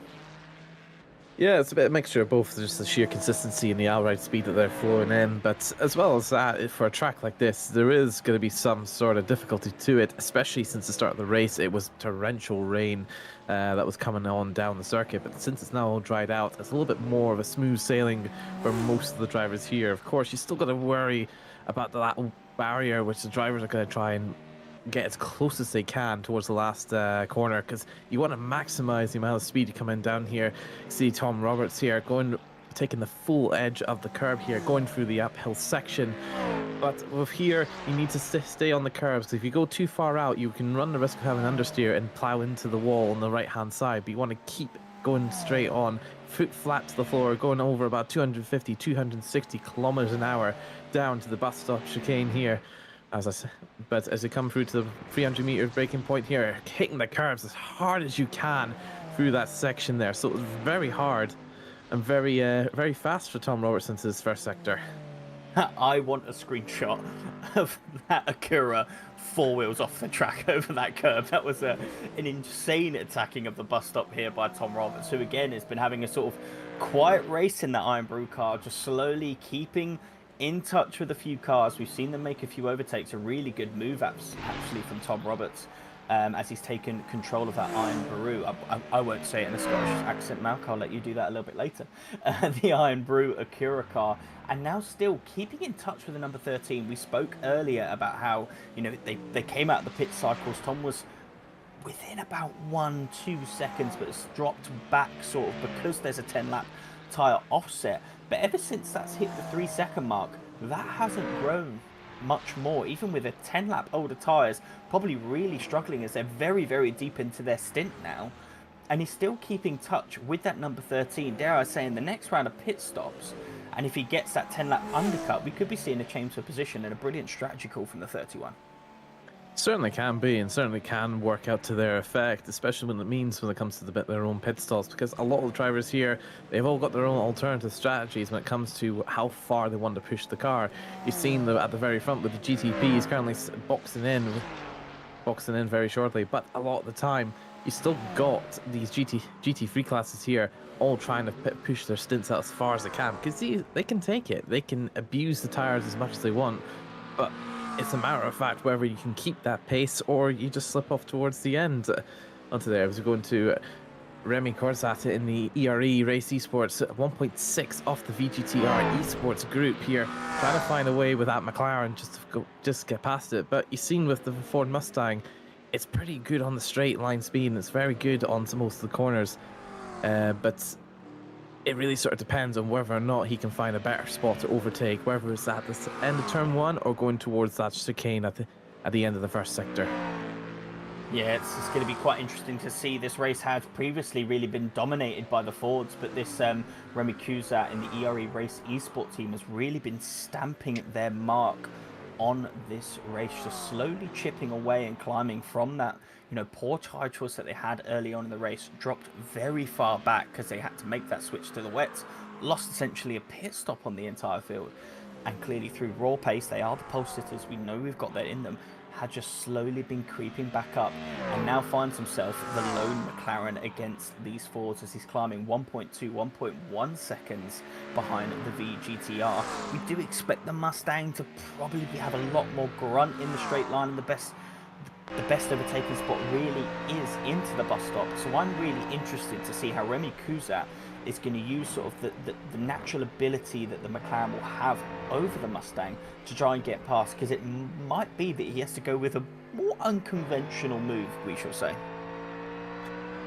Yeah, bronze versus brains when it comes to the way where the overtakes are done. With the Ford, it can use its entire brawn to push itself away from the straights and into the corners quite nicely, but McLaren, with it being a lot more aero efficient, a lot more being aerodynamic on the sense of taking the corners much better. You can see how much closer he's got in the corners, but with a Ford Mustang, it's able to use its bronze of its V8 engine to push itself away on the straights. So it'll be interesting to see what will come out of when it comes to whether it's Freedom Power or British Power. We'll see who will dominate between these two at the end of the race. Well, I can tell you one thing for free. Ted Edwards, who's doing the broadcast, is definitely Team Mustang in this particular battle. I do feel bad. We've been picking on Ted for his absolute love of the caddies and the Mustang, mainly for the sound in this race. But yeah, really interested to see how this gets done, and also to see, if that McLaren can really utilise the slipstream here. If he does get in behind and really can utilise the slipstream, he could have a run into the bus stop. But looking at these previous lap times, a second quicker from Remy Couzat in that previous lap, and 5 lap older tyres. There's clearly a bucket load of pace in this McLaren right now as he tips into that slipstream. The size of that Mustang just punching a hole into the air for Remy Couzat. I can only presume the GTR is going to go right to the inside to cover it, and he does. So Couzat's got to go around the outside of the bus stop, and it almost looks like the Mustang is lifted, thought better off it, and exactly what we saw with the Thomas and Sim Racing car, it seems like. He's gone, you know what? This car's quicker than me. He's going to get past me anyway in the next 2 hours, 35 minutes. Why don't I let him pass and try to use that pace and, have a bit of a carrot dangling in front of me to gain time onto P1. Again, a mammoth task, but really just, I'm going to secure myself the P3, not, get into a dangerous battling situation where I may find myself in the wall or make a mistake. Just take the P3, take a really good result for the VGTR team, and call it a day there.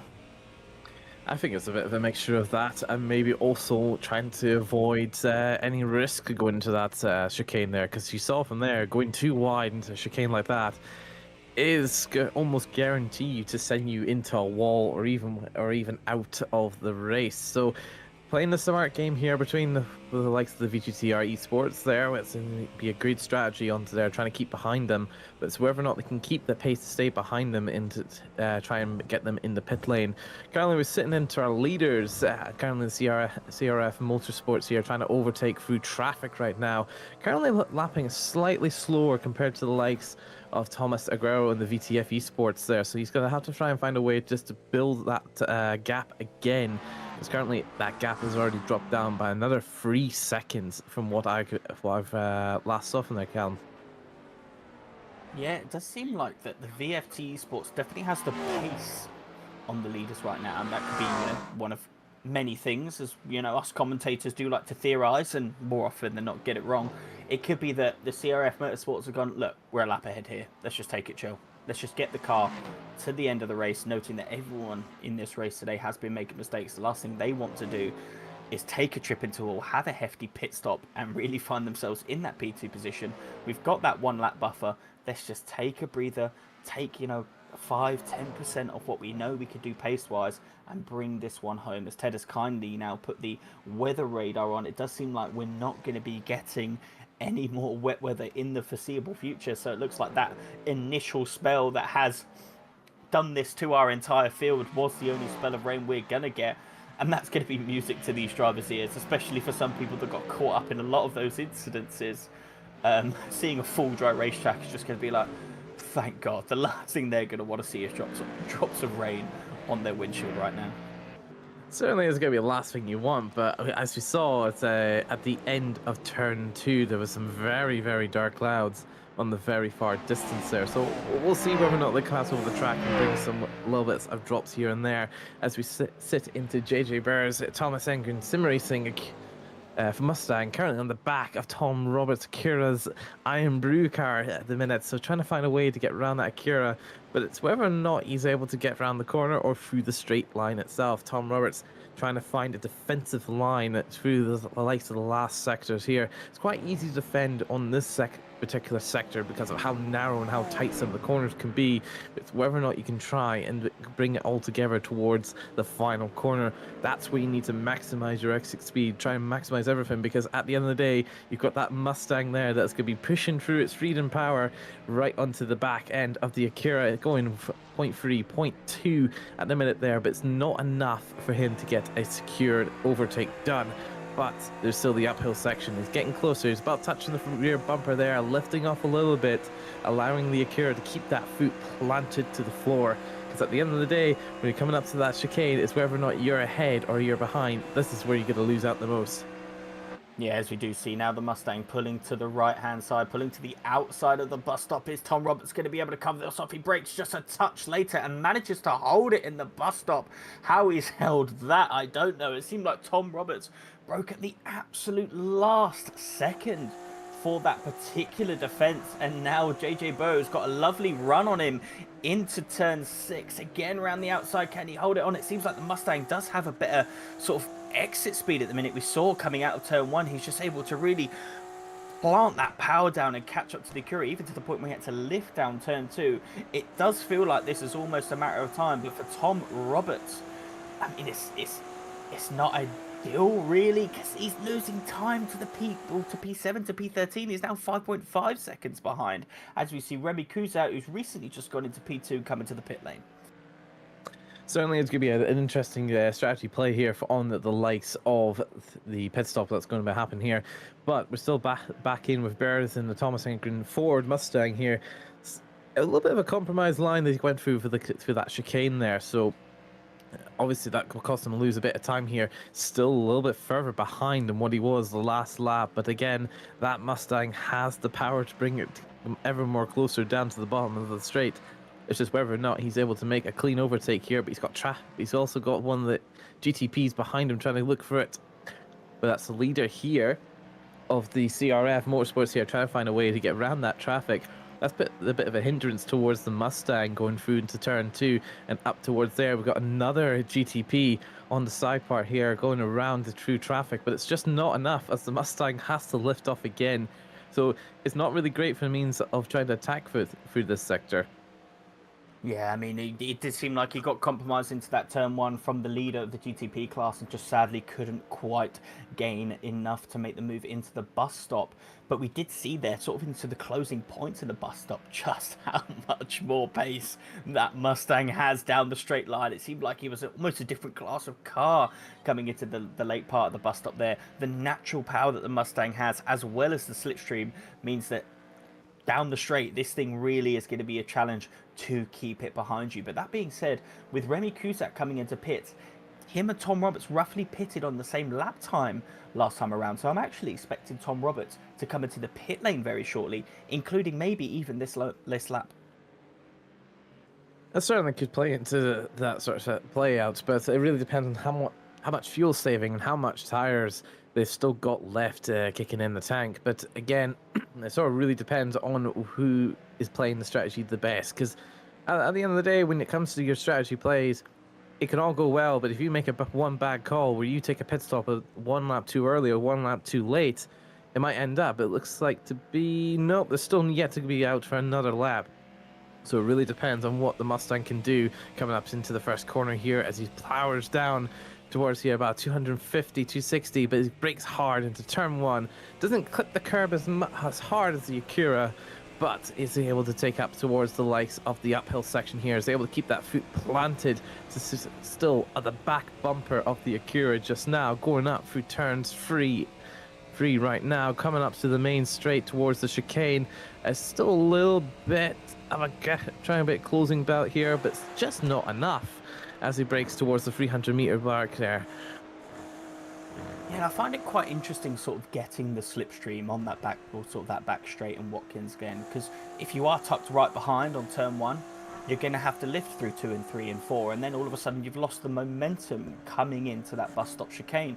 So really very esque to, I believe, in F1 where we saw Vettel take a lift before Eau Rouge and Radeon, and then getting the power down as he goes up that to get the momentum into that section is really what JJ Burr has to be thinking here, because every time it's getting closer to Tom Roberts under the braking into turn one, having to lift through turn 3, and really I think he needs to take a step back, go right turn one, I'm just going to sit myself back, not go right up, and ensure that he's able to keep that foot planted through 2 and 3, and then he can allow the Mustang, the natural pace of that Mustang, to sail through. But right now he's just not quite timing sort of the slipstream right, if that makes sense, Malc. I'm not sure if I'm just waffling as us commentators do, but yeah. It's almost like he needs at least a half a second gap in order to get the effective toe that he needs to overtake him on this next section here, because right now he's 0.2 off from the Acura, but you can see there it just might be a bit too close for him to have any full benefits there. He's right at the back bumper here again. Let's see if he's able to lift off again. You can just hear the Mustang into play at the minute, but it looks like this time he might be able to take for full plants just this time, because he's still keeping on the back of the Acura there. A little bit more speed coming up to the very top of that hill there. The Mustang is poking itself out, but it's still going to be a side-by-side match here once again through the chicane section here again. What's going to happen here? Tom Roberts just takes it a little bit more braver there, or it's the likes of JJ Bear has decided to back out this time to go at another lap. It has to be said, Tom Roberts is driving an incredible sort of defensive performance there, placing that Acura exactly where it needs to be and being so definitely late on the brakes. Whether the Acura just naturally has a better brake performance than the Mustang is most likely why he is staying ahead at this stage. But this is brilliant defensive driving, albeit on much older tires. Like both of these guys actually are really on their last leg with this tire set, and they are absolutely going at it, using every sort of millimeter rubber that they have left before they both dive into the pits. And who dives into the pits first could really be sort of the culmination of this battle that we're seeing here. Yeah, it just really depends on what the play is. If it was myself and Bear, I would maybe try to go for the undercut, because remember, the undercut can be very powerful, but it could also be a huge hindrance if it goes in there. Yeah, Tom Roberts is gone in. It looks like both cars are going into the pit lane, so it's about who. It's very much who is able to take full advantage of their pit stops, because remember, you need to park it up just exactly perfectly as we go see a race replay of these two cars here. Yeah, it looks like he drove over the yellow line, which means there's a very good chance for a penalty to come by to JJ Bear. As for the rules here, you're supposed to follow the lines inside the pit lane here, as you're not really allowed to cut across any of it so far. So it'll be interesting to see what sort of pit lane, what sort of penalty the Mustang's going to get. Yeah, and just want to point that out. Tom had 2 lap older tires than the 340 in that stint, so I was able to extend his stint by an extra 2 laps over the 340. And if that is sort of what we're going to see across the rest of the race in terms of, you know, that Acura being able to go longer, when it comes to the end of the race and we get to splash and dash territory, they're going to have to pit for a lot less time. So even if the 340 gets ahead now, when we come towards the end of the race, we could be looking at a different order based on sort of that strategy. Right on board now, Matthias Leto on Namaka as we start looking at some RSS rig rundowns. RSS, obviously the lead partner for this series, whose sim racing builder has never made it easier to get a sort of ideal simulator. Definitely something I'm going to be using when I build my first rig. But on this particular setup, we've got the Moser KS wheel, a Moser R9 base, a Simagrade VX Pro pedal set, and a DI right rig setup. But again, another person going for the larger monitor curve that's looking probably over 34 inches there. It's a mammoth of a curved screen. But yeah, a rig probably closer to what a lot of people use. Triples we've only seen once today, and that is, you know, although it gives you the more immersion, it does take a little bit more room in the household. And, you know, for a few of these guys, getting your wife to agree to a giant racing rig in the house is probably the first battle over building a rig itself. But Malk, what do you make of that rig? Certainly, it's a very nice rig, and especially is something that a lot of people, that you'll probably see a lot of people go for, because the Moza, well, is one of our own partners as well. As you saw it flashing down the bottom left corner, it's a very reputable brand. It's very obviously it gained a lot of traction in the last couple of years, and they seem to have brought out a wide variety of sim racing products, as well as delving into some of the other products they have as well. As they've also got, as a cockpit like that, you can easily fit in some of Moza's own flight sim capabilities that they've got going on as well. So it's quite a nice setup. I personally quite like it. I think the single ultra wide monitor setup is probably my preference over to it than, say, the triples, because the triples are great. It's obviously for some people it's the bezels. It's some it could also be the amount of money you can spend into that, because when you go into triples, that's when the money starts to become a proper true investment. Yeah, you're absolutely right. And Malk, now that you're in the comms box, we can start talking about your rig. What do you have running at home? I run something very basic. I've run for the last 5 years, which is a Thrustmaster TMX that I bought for £60 in the middle of COVID. Well, I don't think I'm ever going to give that up until that thing actually fully dies. Well, you heard it here first, guys. You do not need the most up-to-date gear in order to be rapidly quick, as Malk is in the simulators. You do just need your first setup and slowly build it from there. Of course, using RSS for their sim racing builders. We've got some on-track action. The 340 has jumped Tom Roberts in the box. Slightly longer pit time, 3.4 seconds more for Tom Roberts. So maybe the reason he was able to extend his pit stop is because the Honda has a bit longer of a fuel tank, or they may be doing a soft repair for any potential damage. But either way, Battle of the Pit Stops was run by the 340, and now Tom, with a fresh pair of boots, probably wants to start chasing that position back, as they have had a driver swap and could have the pace on the number 340 Tom Engine sim racing car in this next stint. Yeah, it really sort of depends on how well Tom is able to get into it. He's still out there for blood right now. He still wants that P8 position. While it may not seem significant to some people, it would be significant to the likes of Tom, because at the end of the day, this is just bragging rights at the for a lot of the people, especially if you're going towards the back of the grid. But if you're near the top, of course, we have our €400 prize pool that's going around to everybody that that'll be placed in their respective categories. But of course, the likes of Tom Roberts, I think and with many of us, we're only here for fun. Yeah, fun, but I mean, who doesn't want to get a little bit of a piece of a £400 prize pool, as well as trophies for the first time in RCI? We haven't mentioned that yet. Oh, trophies are a nice little thing, but of course, a lot of the time we're all sharing a passion. We've all got a passion for racing. We've all got a passion for cars, in some way or another, and I think that's what triumphs over everything. Yeah, couldn't agree more. And of course, my passion usually is taking out Tom Roberts' co-driver Kevin Boss in races, which I seem to do more often than not, and he gets very angry with me at a number of occasions. Obviously, all accidental, I'm saying it in jest, but just noting sort of the community we have here at RCI. Obviously, a lot of these guys we race with, we see quite a lot. There are a lot of new faces in this championship, but sort of the community we have here at RCI means, you know, we start seeing familiar faces. We start sort of getting to know people, know who we're racing, know who we can battle hard with, know who we have to give a little bit more racing room.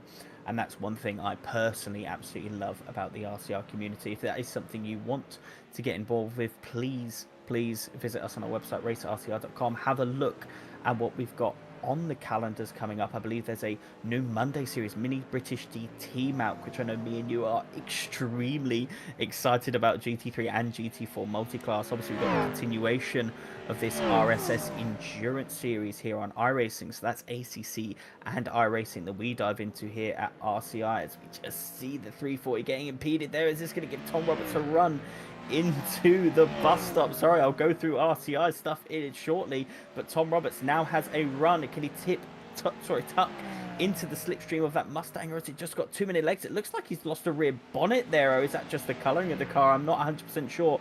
Tom Roberts in the slipstream. We know how good he is on the braking here, but I'm not sure if he's going to get as much of an overlap. He's not tucked in behind the number 340. A little bit of a rear loss there as he comes through the bus stop, but that was almost a position swap almost instantaneously there for Tom Roberts.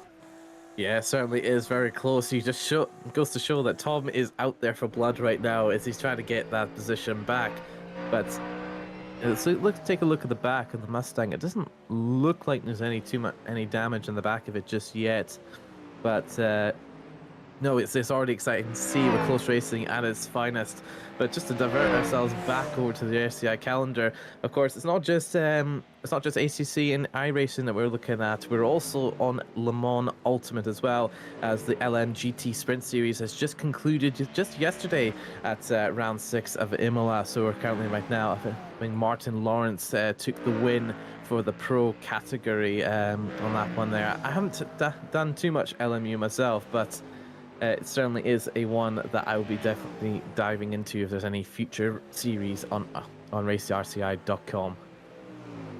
Yeah, and of course the big one that's really coming up for us soon is the 8-hour Suzuka mount with the with sort of our World Tour event, but also a one-off event for anyone who doesn't really want to compete in the full season but wants to get involved in the Suzuka race. Head on over to our website for that one. Now, I believe we're in sort of opposite teams there, fighting for championship glory across the entire season, which I think you are just topping my team as it stands. But yeah, please check out Race RCI for any sort of events going on, and hop into our Discord really to get involved in the community, get involved in these races, sort of get involved in the many things we do here at RCI, as we're still on board with this battle between the 340 and the number 31. Thomas Roberts not letting this 340 go out of sight as it stands, but it does just feel like the Mustang has the legs on the Acura at this stage of the race. Obviously fresh tyres, maybe as the stint goes on the Mustang will eat its tyres. As we know, it eats its rear tyres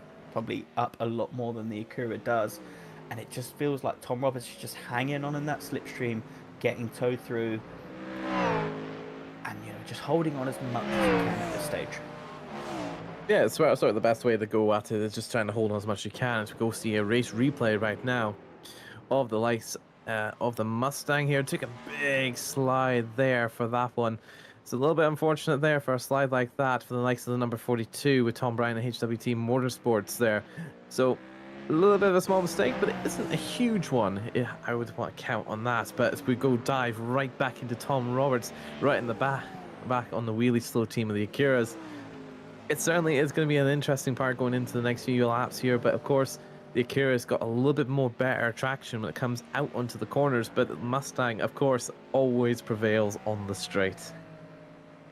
Yeah, that American V8 engine just powering through, as Tom Roberts now 0.8 seconds behind the Mustang, so probably just outside of slipstream range. We'll see how that's going to affect him as we run up through turns 2, through turns 3 and 4, and into the bus stop. Still 0.8 seconds, but you won't see any gain as he's not sort of tucked in behind that massive hole that Mustang is going to punch in. As the gap still 0.8 seconds, maybe gets a little bit of a slipstream off the GTP, but it does seem like he gained a little bit, just a tenth. So even that far back, only gaining a tenth on the 340 through the slipstream. He needs to make sure through the corners where we know the Acura is going to be sort of better than the Mustang, try to get back within that sort of 0.5, 0.4 zone so he can really hang on to that giant hole that Mustang's going to punch for him. Yeah, and certainly as the traffic from the GTPs coming in certainly is affecting that right now. It's whether or not the Mustang's able to just dive through the traffic. We saw there with the Mustang having a little bit of a compromise there onto the chicane from the GTP himself, but as we saw from there, isn't really too much affecting it right now. The gap's only been brought down by 0.2 of a second. We'll see if that is enough to bring the gap ever so closer. But with a lot of these drivers here today, they're just trying to drive their own race, trying to drive to the end of this race, a 6-hour sprint, as some would say it for some endurance people. But of course, as we're sitting the likes of Harry Conway for Speed Juice Horseflow in the number 369, I want to say it's a very nice livery. I know obviously they've had this sort of sort of color scheme going about for the last couple of years, but certainly is quite a nice one to see, as it's a little bit different than most other things that you see typically on sim racing. Yeah, I couldn't agree more. It's a lovely livery, and there's lovely liveries up and down the field really here, Malc. I mean, a personal favourite of mine is the FTW Motorsport cars. Absolutely love that. But this Speed Juice and Horseflow, anyone that has raced or knows me, if you've got pink on your car, I'm all for it. And yet, as you can see, the glorious sort of light blue fade into the pink there of the Speed Juice and Horseflow is a massive, massive tick in the box for me, and a wonderful race they're running to. P3, I think, is their best championship position that we currently have for the Speed Juice and Horseflow car. And yeah, just running in a very, very solid P3 as it stands. You know, it's only just missing the camouflage texture, and that's to make it to your exact livery. For your pink camouflage car, as we sit in the likes of the FTW car. Certainly it's quite stunning livery, quite dark and quite aggressive sort of livery for them, so it's obviously really nice to see a wide range of colors up and down the field. Certainly looks to be that they can able to take, oh, that's a very harsh attack on the curbs for themselves. Like they're still trying to bring as much as they can when it comes to trying to set the pace out. There's still a lap ahead of the likes of the second place of the ERE esports team. But of course, anything can happen. We saw from earlier in the race, there's that incidents do happen, and it can cost you a couple seconds. It can cost you a couple minutes. Absolutely right, and it's, you know, multi-class giveth, multi-class taketh. The age-old saying. We'll sort of discuss that in sort of a bit more detail shortly, but as right now we actually have an interview coming in from one of our teams. Let me just drag them through. Hello Artemi, and welcome to the RCI broadcast. You're, I believe, a part of the VGTR team currently running in P3. Before we sort of get started into questions, how is your race going, and more importantly, how was that first hour in the torrential rain? Well, we started dead last, which obviously is not the place where you want to start, but, you know, we kind of become used to starting in odd positions in this championship. But that first hour, I had to warn my teammate, because I wasn't even, like, in the voice call. I had to warn him, like, there's people out there who are on dry tires, there is going to be carnage everywhere, and I mean, carnage happened. So yeah, from E11 went up to P3 quite quickly as well. Like everybody was dropping around like flies, so we just kind of stayed out, didn't do anything crazy, stayed on track, didn't make any mistakes, and yeah, it was a bit hard overtaking the number 34. They seem to like to move under braking quite a lot, which was their main defensive strategy.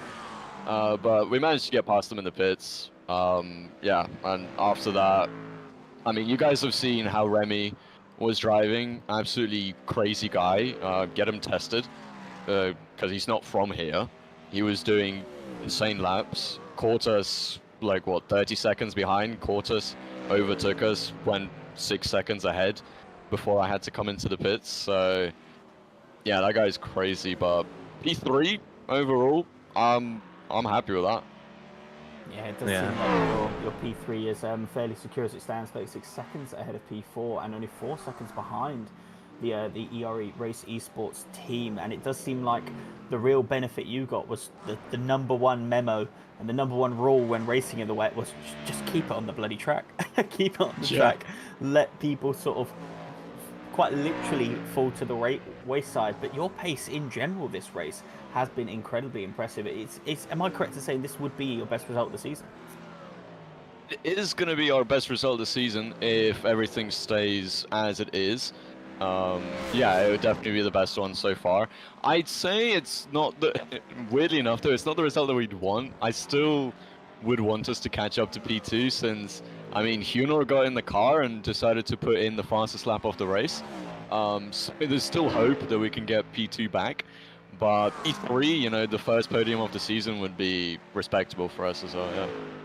Yeah, because of course, like the likes of yourselves, you'd be wanting to try and push as hard as you can to get it. We can see, with your driver doing a 44.8 at the minute, being the fastest lap of the race so far. So currently it's doing about 4/10 quicker as the guy as in Lateo and P2. So any sort of interesting strategies you want to pull off towards the end to bring a bit of flavor, or you just want to stick it as safe as you can? I mean, honestly, we're just gonna do the same as we've always done. Just run the fuel tank to the end, and then it's as late as possible.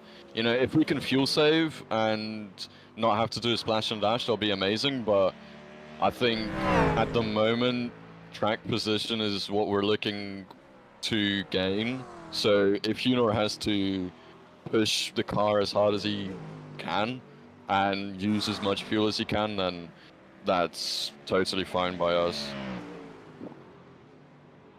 Well, brilliant. And, well, thank you for hopping into the interview booth here today with RCI. Is there anyone you want to shout out before we let you go?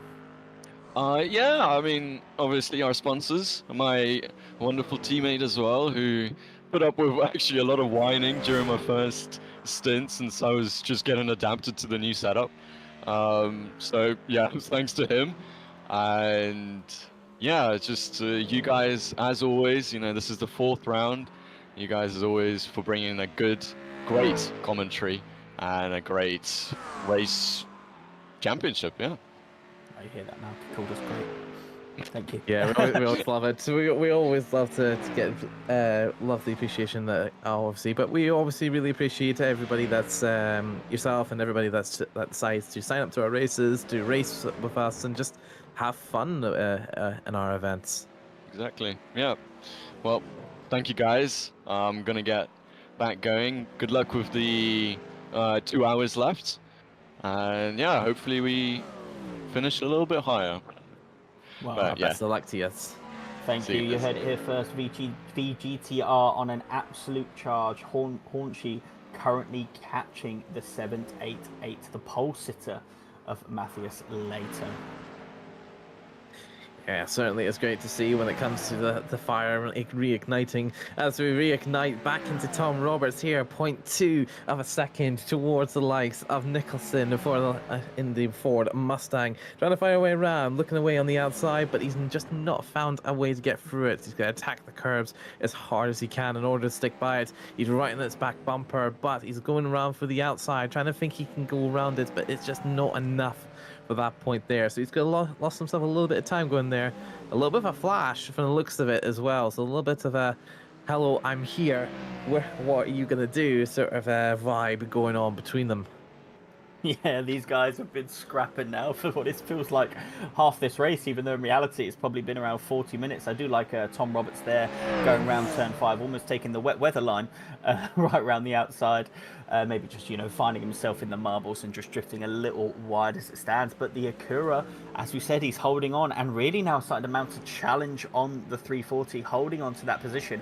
Both of these cars only 15 seconds behind the 13. So if any of these can break through, you know, stop thinking about what's behind me, or, you know, get past and then stop thinking about what's behind me, it does feel like they can start mounting the challenge to 13. So whether, you know, they just want to, you can see Tom Roberts absolutely pushing there, but whether they want to work together to try and mount that challenge to the 13, or go, actually, no, I want to be ahead and then I want to catch the next car.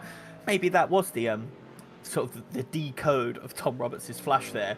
But I can only imagine, knowing Tom Roberts, he's like, I'm going to get you. Yeah, he's just been a message to him saying, look, P8's mine. You better watch out. So it'll be interesting to see what the next few laps on here, as the penalty flag has now been shown for the likes of the 340 for their slowdown. So they're gonna have to take a slowdown there as they go on and cut the track ever so slightly. So it might be enough for the Acura Tom Roberts to try and push through in the Iron Brew car. Yeah, and you can see he didn't take that slowdown almost the whole way down the straight, because you know that would be detrimental. Still hasn't taken that. He's trying to find sort of the position where he can take that slowdown, but also not lose that much time to Tom Roberts, almost going into defensive position, braking extra to try and get that slowdown done, and he does, and still maintains the position.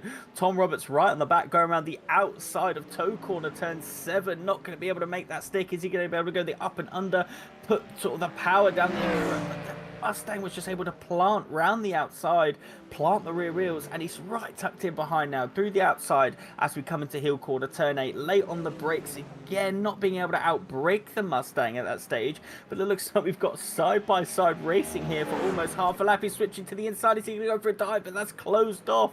Whether that was moving under braking or not is remains to be seen. They're now side-by-side coming into turn 10. It looks like this is going to be Tom Roberts' corner, and after half a lap of up and over, switching back and forth, Tom Roberts gets the position, and the 340's off. He loses the rear. It's just a detrimental part there, because at the end of the day, you got the marbles at the very end there, so he's just lost at the front part there. Bit of a bashed in sort of front bumper there, trying to always hit the wall again. It's whether or not he's able to continue onwards, or maybe to look to pit in for repairs. It's looking like right now they're wanting to just mitigate the damage and just be able to push on forward from there. As you get to see a race replay of the likes of the Mustang and the Acura seen side by side there, just took the curb a little bit too aggressively. It just caused the rear end to slide out. It's not something that we all want to see, unfortunately, as we all love to see the racing side by side, but it's just one of those things that just happens every so often. Yeah, very, very unfortunate. And whether that was sort of just, the changing position and that wave of dirty air that came across the 340 as that Acura went so deep into turn 10, might have just unsettled the car, and he just couldn't catch it. The heavy rear end of the Mustang just switching around on him straight into the pits. That was a monstrous hit sort of just before turn 11. Thankfully, he can go straight into the pit lane as we ride on board. Now is that the leader, or P2 in the GTP class, having a little bit of a tap onto the Tom Bryant. Tom Bryant having another spin this time into turn 4, but this time assisted by one of the GTPs. Yeah, it's unfortunate from that point there. So it's just obviously you need to try and mitigate onto there as we get to see I think it's a replay or a live view, I'm not sure just yet, as we go into this is live, as Ted has just told me. We're back into Harry Conway's Speed Juice Horseful car, currently going through the main sectors there. So we'll see what comes off it. We'll just try and see whether or not they can mitigate it. Yeah, absolutely. Speed Juice and Horseflow still running really, really well in this race. It actually shows that they're only a lap down now. They were previously 2 laps down last time I looked at that, but that could be it's just sort of the alternate pit cycles, or as Ted has humbly corrected me there, only 1 lap down to second place. And while we're talking about second place, we haven't really spoken about the GTPs, obviously noting that it does seem like Ben Ford has this covered. Adrian Galeo in the VFT Esports car, since unlapping themselves, has been chipping away at that lead. Very slowly, may I add, but still chipping away. And what that does to sort of CRF psyche is, we've still got a minute and 12 seconds ahead. But we now know that we can't afford that mistake. We know that the VFT Esports car is quicker than us at this stage of the race. So one error from Ben Ford's team, or from the CRF Motorsport GTP car, is going to be costly. And just where they've been so cozy, a lap ahead of everyone in this race at this stage, the mentality is starting to shift. They're now going, actually, I can't afford a mistake here. I have to, make sure I'm absolutely on it now. Yeah, it certainly is going to be a fun part there, as of course it's one of those things where, like, obviously we need to just push onwards and just try and just get on with it. Get on with it indeed, and with 1 hour and 59 minutes left on the clock, Ben Ford already spent 4 hours of this race in the lead. He's hoping to extend that. He's already done 2/3. I'm sure he can do the final 2 hours, but again, just that looming pressure of Adrian Galeo in the VFT Esports car could very well change that. We're going to do a quick partner read to thank our partners here. Obviously, the main one that we have with us today is RSS, Ready Set Sim, whose sim builder really revolutionizes how we can build our simulators. So for anyone who is looking at sort of their first sort of look into sim racing, or someone like me and Malk, who, you know, don't have the most developed rig, but one day are looking to upgrade their rig, Ready Set Sim Builder really makes it as easy as possible to source what you need. Moser Racing, they need absolutely no introduction. Malk spoke about them in a glowing light earlier. A leading provider in the highest quality sim gear. So if you are, again, just looking for that initial that initial piece or that upgrade, Moser have you covered.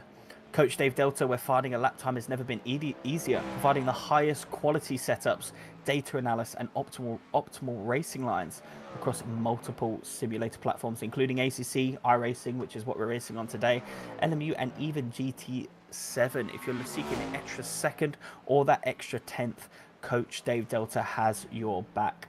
Greenman Gaming, they're a provider where you can buy keys and games for the top gaming titles, at a fraction of the cost. From the newest sim on the market, like I said, of course, Evo, or some other gaming pieces, Greenman Gaming really do have some outrageous deals on that website. I know personally, I've bought my other half, The Witcher 3. She's now plowed through that. I'm looking to buy Red Dead Redemption 2 from Greenman now, and I think even like the most up-to-date, and you know, the edition with everything on is under £15. It's an outrageous saving you get from Greenman Gaming.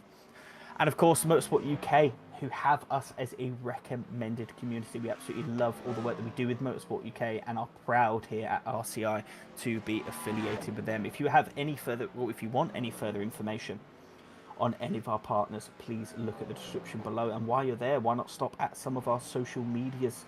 We are doing a lot of work on Twitch, on YouTube, on Twitch, sorry, Twitter, YouTube, and of course Twitch as well, where we're posting highlights from our race, really promoting what we've got coming up. And I know that the content team, which really have been driving that forward and absolutely knocking it out of the park. So us in the comms box, we're going to go for a quick break. Ted is going to give you a little bit of an onboard on one of his favorite cars. I can only presume it'll most likely be a Caddy. Of course, I've got to get that joke in there. And we will be back very shortly.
Welcome back to the RSS Endurance Series here at Watkins Glen. We have just under 2 hours to go to sort of crown a victor of this 6 hours and see if they can mount a championship challenge, as we are dead on halfway through the season.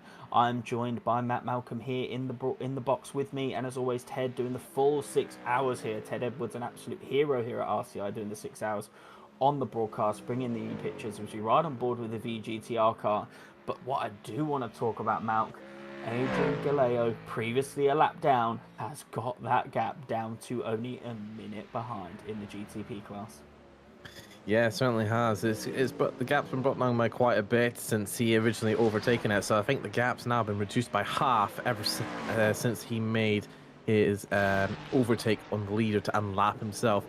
Just sitting on the 59-second mark currently right now, still setting times almost a second quicker than the likes of Ben Ford, currently right now in the CRF Motorsports GTP. So Galileo has certainly got a challenge up to grab as much time as he can off the leaders.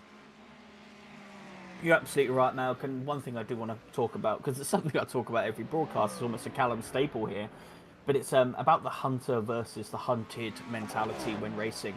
I know from personal experience, if I've got someone to chase, a carrot dangling that's a second, or Galeo's sort of particular circumstance in a minute, I go quicker. I find that extra one, I find that extra 0.2, maybe even half a second, just really trying to hunt down that car ahead of me. Whereas if I'm the leader in said battle, you're the hunted, and it's a completely different mentality where actually you're not almost being pulled to go faster, you're just trying to go faster on your own to maintain that position. And I do find it interesting, the sort of dynamic between being chased and being the chasee, and what that does to your psyche when racing. Yeah, definitely. If you got to start off, you got a preference? Oh, I have to be chased. No, I have to be the chaser every time. I mean, Mark, you've raced with me many a times. If I'm in a battle and I'm the lead car, I'm making a mistake. It's almost guaranteed. It's like water's wet. I am making an error if I'm in a battle and I'm defending a position. Yeah, normally for me it's the other way around. I quite like to be much prefer to be the one that is being chased down, because at the end of the day, the pressure on trying to chase someone down versus one that's chasing you down is two completely different sets. It's just more the matter of what can you deal with the pressure better. And I feel like having a faster car behind you is easier to manage, because you can manage their expectations, while if you're behind a guy that can be as fast as you or even a little bit faster than you, you tend to, for me anyway, to start overdriving and start making more mistakes.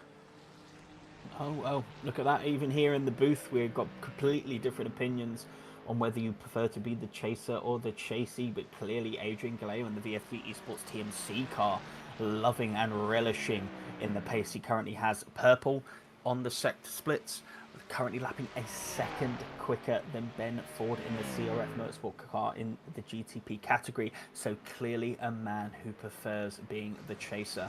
Here's a car we haven't spoken about in a while, or Rogue gone on board with in a while. The number 13 of Paulo Martino. Done a hefty set of this race by himself. I'm not actually sure if he has another teammate or he's doing these full 6 hours. He's again one of those cars that we saw in the wet portion of the race, took that dry tyre, really struggled. I think there are many pictures you can see of that Ferrari without a rear ring, or without an entire rear end to that vehicle at points in this race. But through sheer determination, is keeping it on the track, and is only a lap down to the leader, which through sort of the trials and tribulations he has had in this race, is a monstrous performance. Well, just to point out for the team here, there's actually two Paulos in the number 13 into this car. There's actually Paulo Martino, and there's Paulo Hontaro as well. So there's two of those out there. I don't know if the Hontaro's been in the car yet, but of course, with them being two Paulos in the car, or in that team for exact, you just don't know when they've raced. As we see a race replay of the likes of one of the GTP cars, a little bit of a lock up there towards the rear end of the likes of the caddy. A little bit of blinking there as well for the traffic. It's there too. So a little bit of a scary moment there, but he seems to have controlled that well, Callum. Yeah, and it's so easy to do in that turn 9, especially that initial point of the corner. You know, you're going uphill, and it's actually slightly off camber. So when you're trying to get the power down as you come around that turn 9, it's so much harder than what you have on a standard corner. That track is just falling away from you. The rear end is heavy, and your gravity's taking over, and that rear end is just slipping down the small incline that you have on that corner. I know personally, Watkins Glen is one of my favourite tracks, but if there's a corner I could remove from this circuit, it would absolutely be turn 9. A terrible and very, very difficult corner. So back on board with the 13. Is he making a mistake? A very good Tokyo drift impression. Is he going to keep it on the circuit? And Malk, I do fear that I may have just Commentator had curse? one of my first commentator curse moment, bigging up the number 13 for an incredible drive he's had thus far, and then no more than a lap after that finds himself in the wall, still ahead of Tom Roberts, but Tom Roberts ahead of Tom Roberts on the timing screen anyway. But now with a bit of damage, we could see the number 31 starting to mount a challenge on the number 13.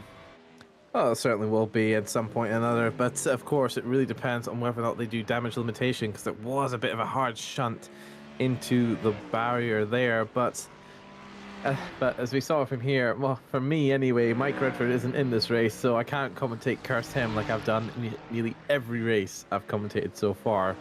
But no, it's unfortunate for the likes of Paolo Martino to make that sort of mistake. It's quite easy to make that mistake going through into the chicane as you're just taking too much curb, but it's whether or not he can, whether or not he wants to take the damage or just keep going out and mitigate it. Yeah, it looks like they're definitely going to keep it on the track as it stands. I can only imagine they are quite close to their pit window, so pitting now and, you know, going yourself even further off strategy and making that last pit stop even longer is not something they want to do now. What they'll be doing is really looking backwards, looking at that gap to Tom Roberts, seeing how that's sort of coming down. You know, can we realistically stay ahead in this stint? Are we losing too much time that actually it warrants a box? I can already tell that gap's come down about 0.6 seconds, so they are losing time. But it's sort of a catch-22. Do we box and lose out later on in the race, or do we manage this, lose out a bit of time to Tom Roberts as it stands, but then be able to gain it once we're able to repair and keep going? Well, right now, currently the gap's sitting right now about 10 seconds, as the likes of Ted Edwards has just appeared with a new rig rundown with Ethan currently sitting in with a really nice setup there, especially with obviously a Red Bull themed with the Fanatec F1 Esports wheel, with the Fanatec CSL GT, one of the most popular it's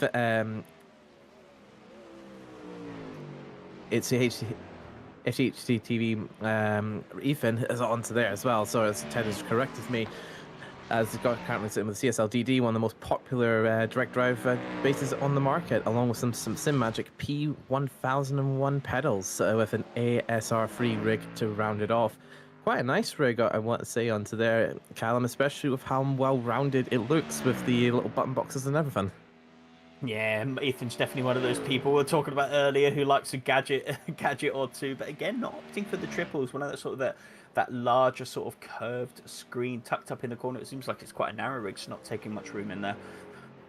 In their home, Red Bull Racing, clearly a Red Bull fan on the wall, and their cars currently. I do believe Ethan is not racing today, but he is part of the HWT team that we currently have on track. Alex Pilbeam currently racing for them, and obviously we've had Tom Bryan on the broadcast a fair amount, unfortunately, due to the amount of spins and turmoils they're having in that Mustang. But again, going back to what John said around an hour or two ago, it's very sort of inclined to what you sort of see with rigs, Fanatec up top, SimMagic, and a good pedal set on bottom. And yeah, it's again another amazing rig that we're seeing here in the RSS rig rundown, and just to again give them a massive shout out for the work they are doing on this series, providing a €400 prize pool here for sort of both classes, well, £400 to split across both classes, as well as we've got trophies on the line for the first time in RCI for the top 3 positions in both GTP and GTD. But if you are looking for an upgrade to your rig, or just want to have a little play of what could be possible for your sim rig, get as much gadgets on there as possible, I'm sure RSS Sims Builder has never made it easier. Oh, certainly, of course, and I'll certainly be looking into there once I'll be ready to expand my rig once my TMX finally decides to kick the bucket. I don't know how much abuse I've thrown at that car, or that rig, especially with how much hours I've gone on to racing altogether. So, if you definitely want to look into what sort of upgrade path you want to do and what can work best for you, and RSS can do it for you. You're absolutely right, Mal, because we're now on board with Automated Sim Racing, who we didn't see not too long ago sadly make a mistake into turn 10, had to go back in the box, and though he was recently fighting Tom Roberts, now sits a lap behind him, so not the kind of sort of mid-portion to the race that the 340 would like, but still on track, still bagging those points, and that is so important. We spoke about it a few times during this race, Mal, around how, you know, we haven't had the turnout that we've had in previous rounds. This could be due to sort of other events that are happening, other larger events, or practicing for larger events that are happening in the coming weeks. And that means anyone on this racetrack, as it stands, midpoint for the season, round 4 or 7, they're going to be bagging a lot of points today, even if you are, as we see up top in the GTP class, multiple laps off the lead. Yeah, lots of points indeed, especially with how close the championship might be between everybody that's joined us today. Of course, there's still plenty of points to be grabbed for the rest of the season here on the RSS Endurance Series.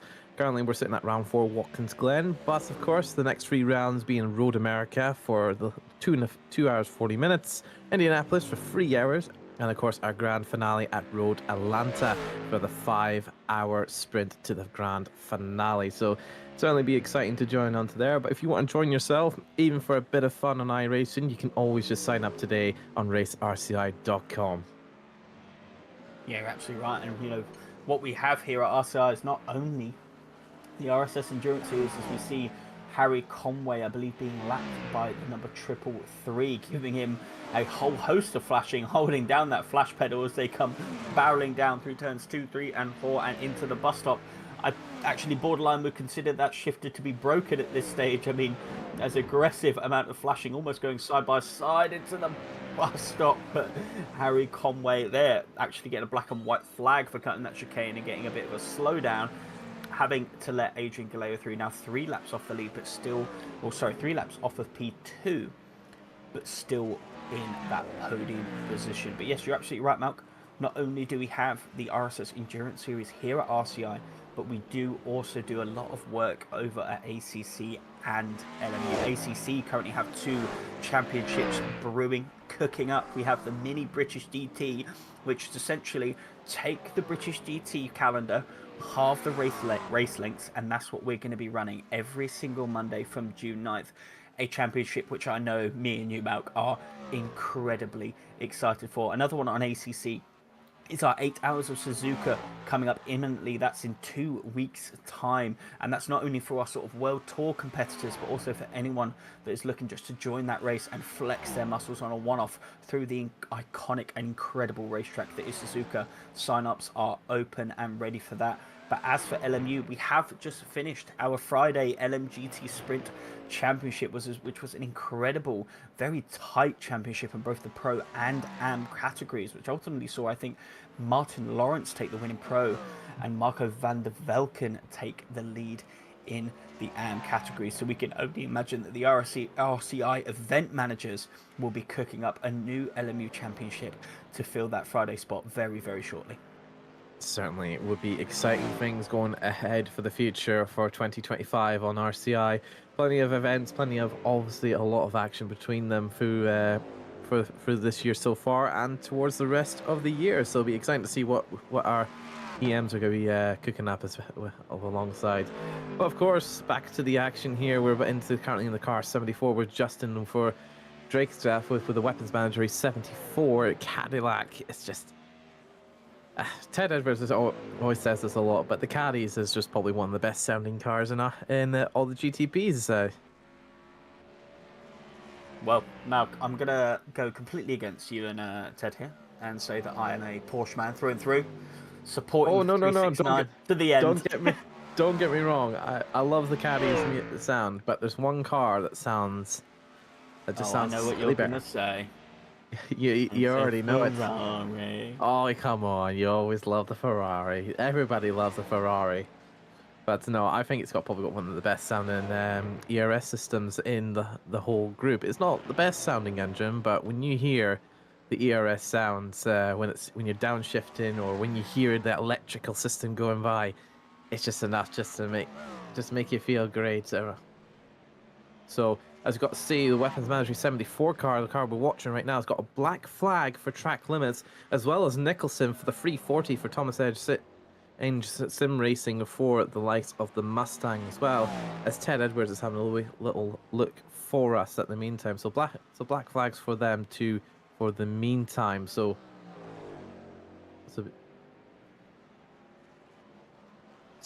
it looks to be Ted Edwards is actually correcting us that the likes of JJ Bear, as he just did his driver swap, was actually for speeding in the pit lane for the likes of the 340 Ford Mustang. Yeah, very unfortunate. The last thing you want is sort of to get a drive through at this stage of the race, but it could be sort of a bit of a mental break for these drivers. They both know that they're sort of out of contention unless there is sort of a major incident from the cars ahead as it stands, but still, coming here to bank the points and show that sort of resilience to keep going on through the turmoil they've had in that race. For people that don't understand how the drive-through system works for track limits, you have iRacing have an X system. If you get 40X, you will be given a drive-through penalty, which is what's happened to the Weapons Mandatory 74.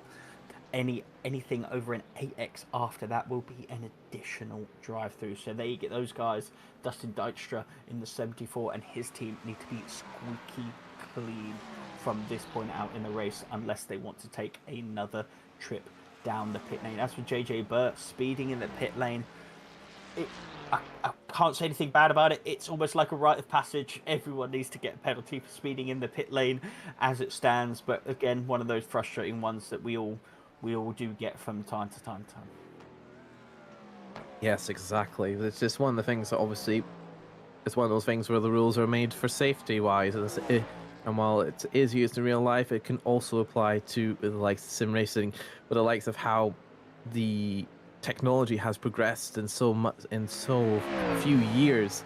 Likes of the direct drives can just snap at you. Of course, people need to be careful when you're driving on these very high-powered sim rigs, because of course, at the end of the day, crashes like that is still enough to cause injury. So having the likes of being safety go by means of like pit lane speed, track infringements, and all that sort of stuff, it might be something that goes for real life racing, but of course, it's also to protect your own health.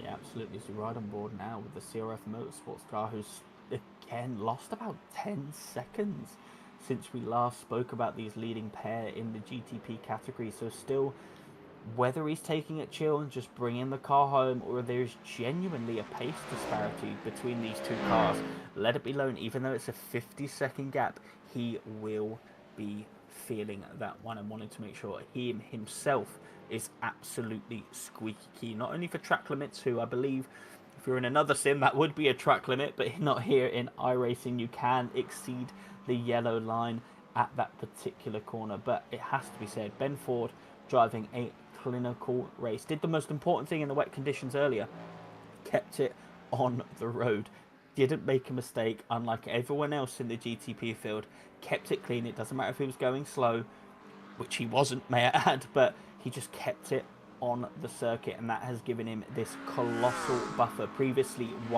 at least one lap ahead of the entire field, now still with 1 hour and 20 minutes to go, 48.5 seconds ahead of P2. Yeah, 48.5 seconds. I think that could be enough to bring it down all the way to maybe 4 or 5 seconds by the end, about an hour's time. So it really just depends whether or not the VTF Esports group is able to keep that pace going forward to the likes of them, as we're currently sitting with the leaders of Ben Ford and the CRF Motorsports GTP. Currently right now, just trying to fight through the traffic right now. So I think that's kind of one of the main things that this car is having a bit of issues with, is just dealing with track management. It just seems like the last few laps, especially when you're keeping an eye on the telemetry on the top left and on the map on the top right, it just looks like there's a bit of inconsistency with the way of that GTP is working through traffic.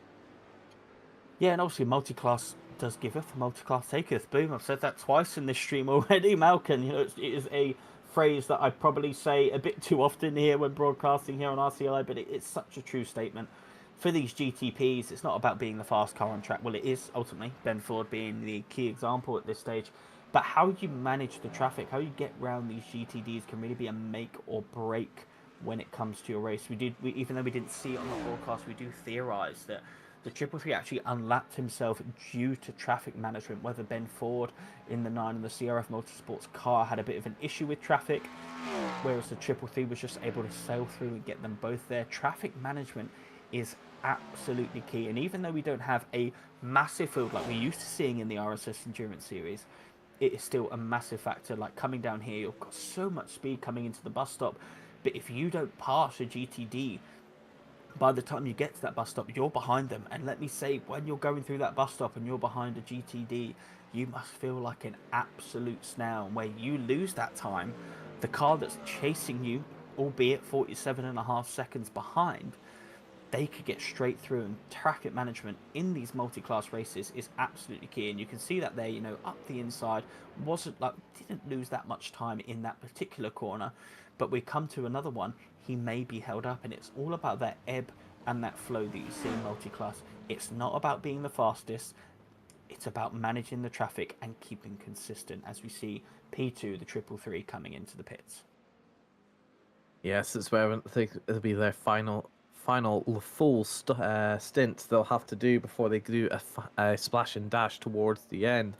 It's whether or not they're able to keep it together, as well as the 95 as Matthias Heinzelmann is also in the FTW Motorsport, currently in the pit lane right now, trying to obviously with those guys there, they just want to try and keep it clean, keep it consistent towards the end of the race here, because obviously there's just over an hour to go towards this race, so we'll see how long they want to push that final splash and dash. Yeah, I mean, they've still probably got 2 pit stops left in the race. So we're expecting around 45 minutes-ish for the GTPs. That's roughly what we're seeing. You know, if you're fuel saving or not, you might be able to go a bit longer. So from this stage, boxing to... you've probably got about a 13-minute stint at the end of this one. And, you know, whether they want to extend that out or even at this stage put in less fuel and halve that, so you've actually got 2 37-minute stints and 2 slightly smaller pit stops. That's when the strategy really starts coming in. We're now on board with the VGTR, who we had Artemi in the box with us earlier having an interview, and he was saying these guys are just filling up the tank full to the brim as much as we can and blasting it as fast as we can in order to catch that P2, still well within touching distance of that 788 McLaren, and interestingly enough, around a 7-lap difference. So when they do come to the splash and dash scenario, I think they've got 1 more pit stop and then most likely talking splash and dash. They have to take 7 laps less fuel to get to the end, and that could really be the deficit of that 5 seconds in that last pit stop. Could all well and truly can truly succeed for them, but it really sort of depends how well they can manage this stint going into the final part before they take the splash and dash.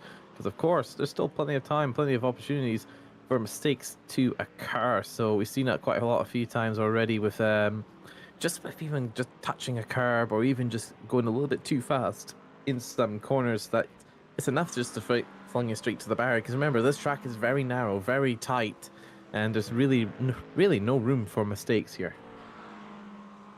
There's no room for mistakes at most circuits, but particularly at Watkins, again, it is your typical racetrack, you know, built and served for this exact purpose. But one of the key characteristics above the elevation is those barriers aren't too far away.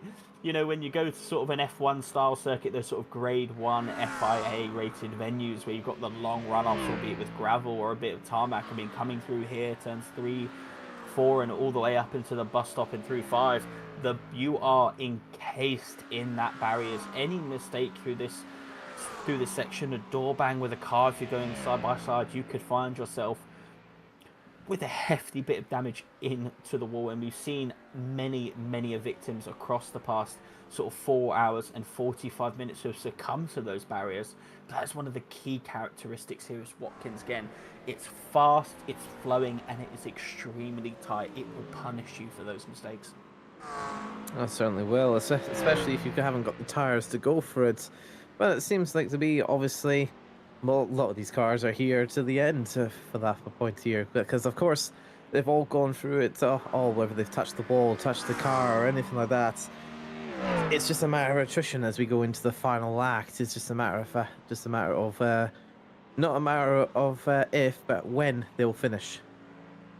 Well, they'll be finishing in around an hour and 14 minutes as we see this race coming into its sort of final 50 or so minutes. Still all to play for, still battles sort of closing up as we get into this stage. Actually, the Ben Ford now currently in the pits to see how much the 333 has gained in that pit stop cycle, but right now we're on board with the VGTR, who is still fighting for that P2. It seems like these guys have been in and around that area for about an hour or so now.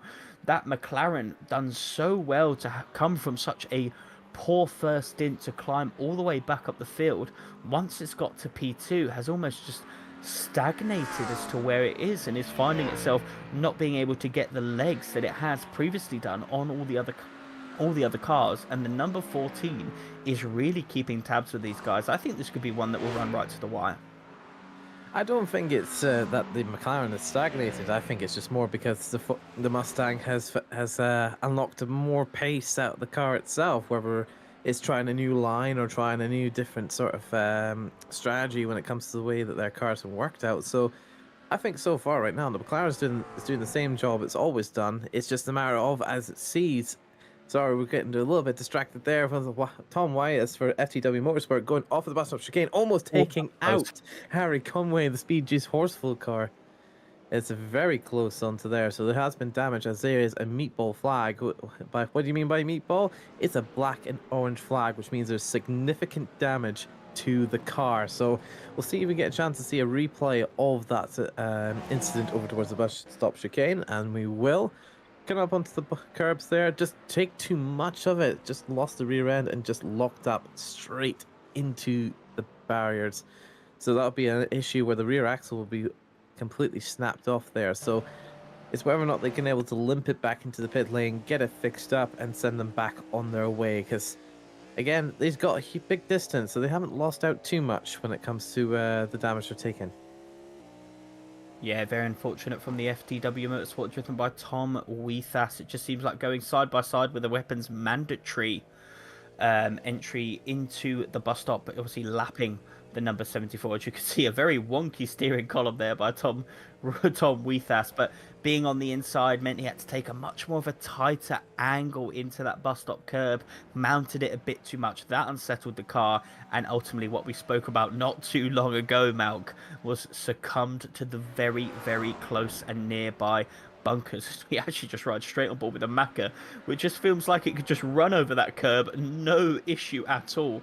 Barely even felt like it was there.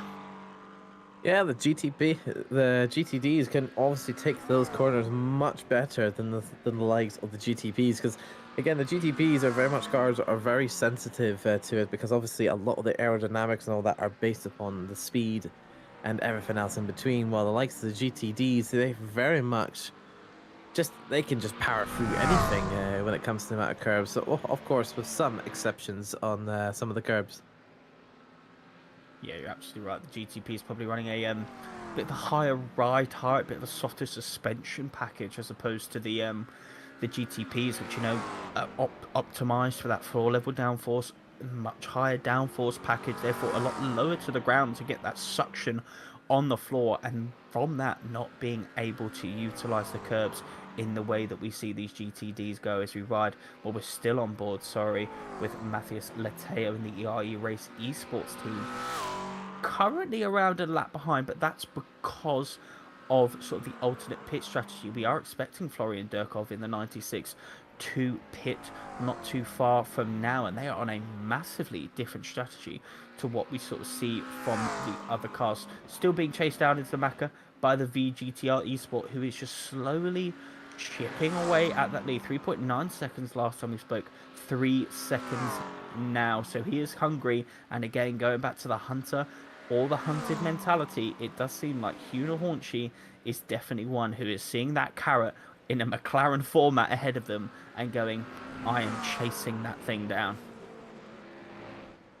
Chasing it down, they certainly are. It's just a matter of how much time they were able to take off towards the last 68 minutes.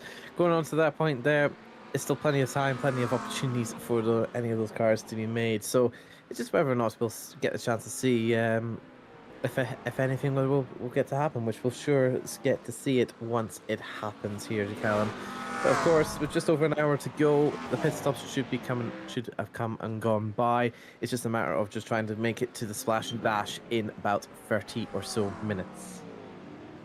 Yeah, I'm most likely expecting the sort of, especially this Maka, to be coming in around 20 laps time, so around the 50 mark, and then be running to the end on that fuel load. But with Florian Durkov probably, well, boxing now, asking you shall receive, he'll be able to do almost a full hour on that stint and have an 8-minute-ish splash and dash at the end. So again, just going back to an earlier comment I said, not only are they the class of the field on pace, but clearly have been able to manage and fuel save and pull off an absolute blind of a strategy here today, Malcolm.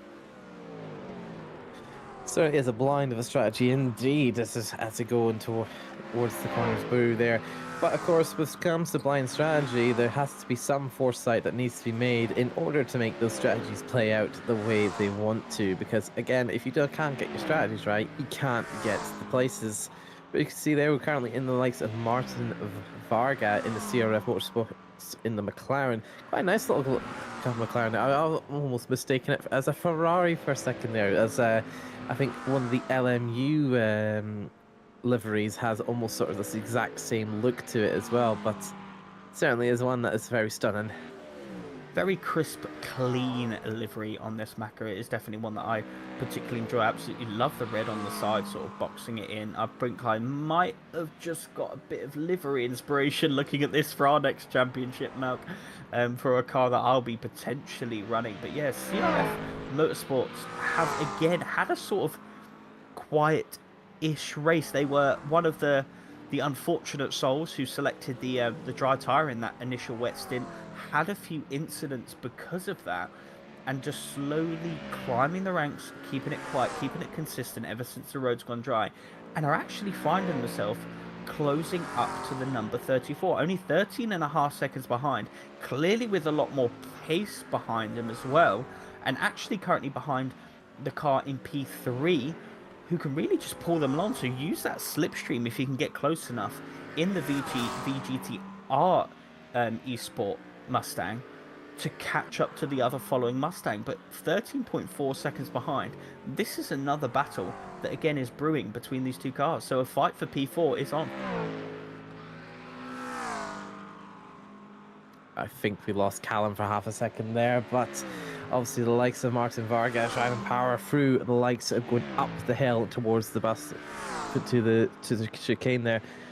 It seems that Ted is going about it. Just I thought I lost Callum for half a second there. I just cut off at the very end from my end there, so I wasn't sure what might have just been my end altogether. But of course, we're currently sitting on the Jorge in the VGTR Esports car, currently still sitting about a 3-second gap to the likes of Matthias Lateo in the ERE Race Esports team. So the gap is coming down. It was a little bit of a shake there from the likes of hitting that curb. So it's whether or not he's able to keep pushing onwards, or will it be a push that will say and make him go into the barrier.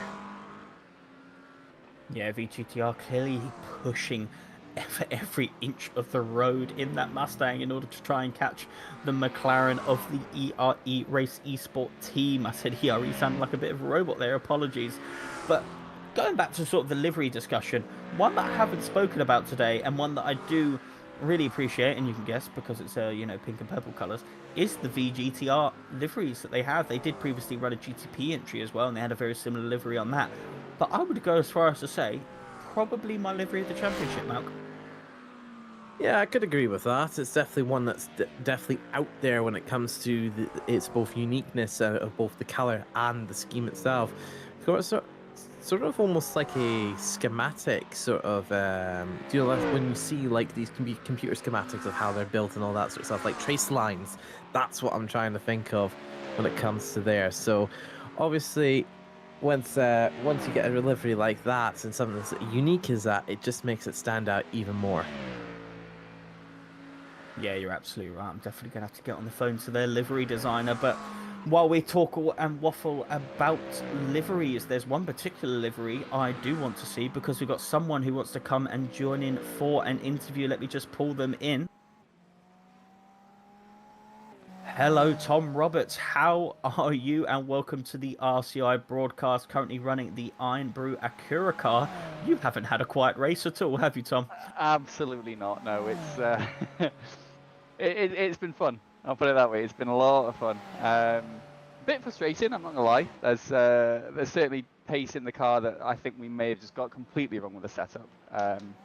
But yeah, it's been in the most teacher-centric meaning of the word, interesting. Well, expand on interesting for me if you can. Obviously, you've been scrapping away with a few Fords up and down the field, particularly Thomas in sim racing. It felt like you two were absolutely glued on track for a while. What's sort of your mentality going into a battle like that? Me and Malcolm have been talking really about sort of the hunter versus the hunted. I remember Right. coming in and talking to you earlier on just before I hopped into the broadcast, and you were like, "I'm about to go in a battle. This is going to be fun." Clearly, Yeah. you probably favour the hunter mentality. I do, absolutely. I mean, I don't mind being chased down at all. I mean, I think that was a fight of two halves, really. Before the stop, I was very, very much on the back foot. I was down on fuel. I chewed through my tyres a good amount as well, and having to defend under pressure. You work your tyres even more because you're simply trying to make sure that no one gets you off corner exit. So that was a lot of hard work. But then I'm not sure if you noticed as well, but I actually ran out of fuel in the pit lane, and I did that on both of my stops. We did not. Did you not? No. So I ran out of fuel in the pit lane, had to roll it into the stop. So I lost out on the pit stop itself. I think it was. I think Kevin came back and he said it was 3.4 seconds longer than theirs was. So that's already a bit of a deficit that I've got to claw back.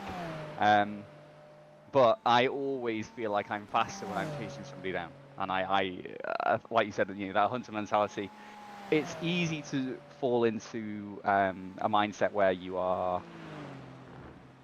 looking at what is ahead of you and not actually looking at what you are doing.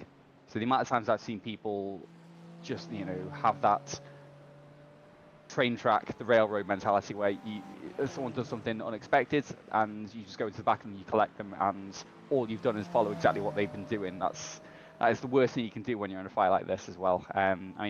We were very, very close on pace, but I knew that if I could get past and not fall off as I did do, I fell off the pace massively, and I think I got lucky with a little bit of the GCP traffic coming through. If I could catch back up and get just one good run, or sit behind and apply that little bit of pressure, force an entry, force a move or something, then I knew that I could take that position and it was mine. I'd be able to defend it no problem at all.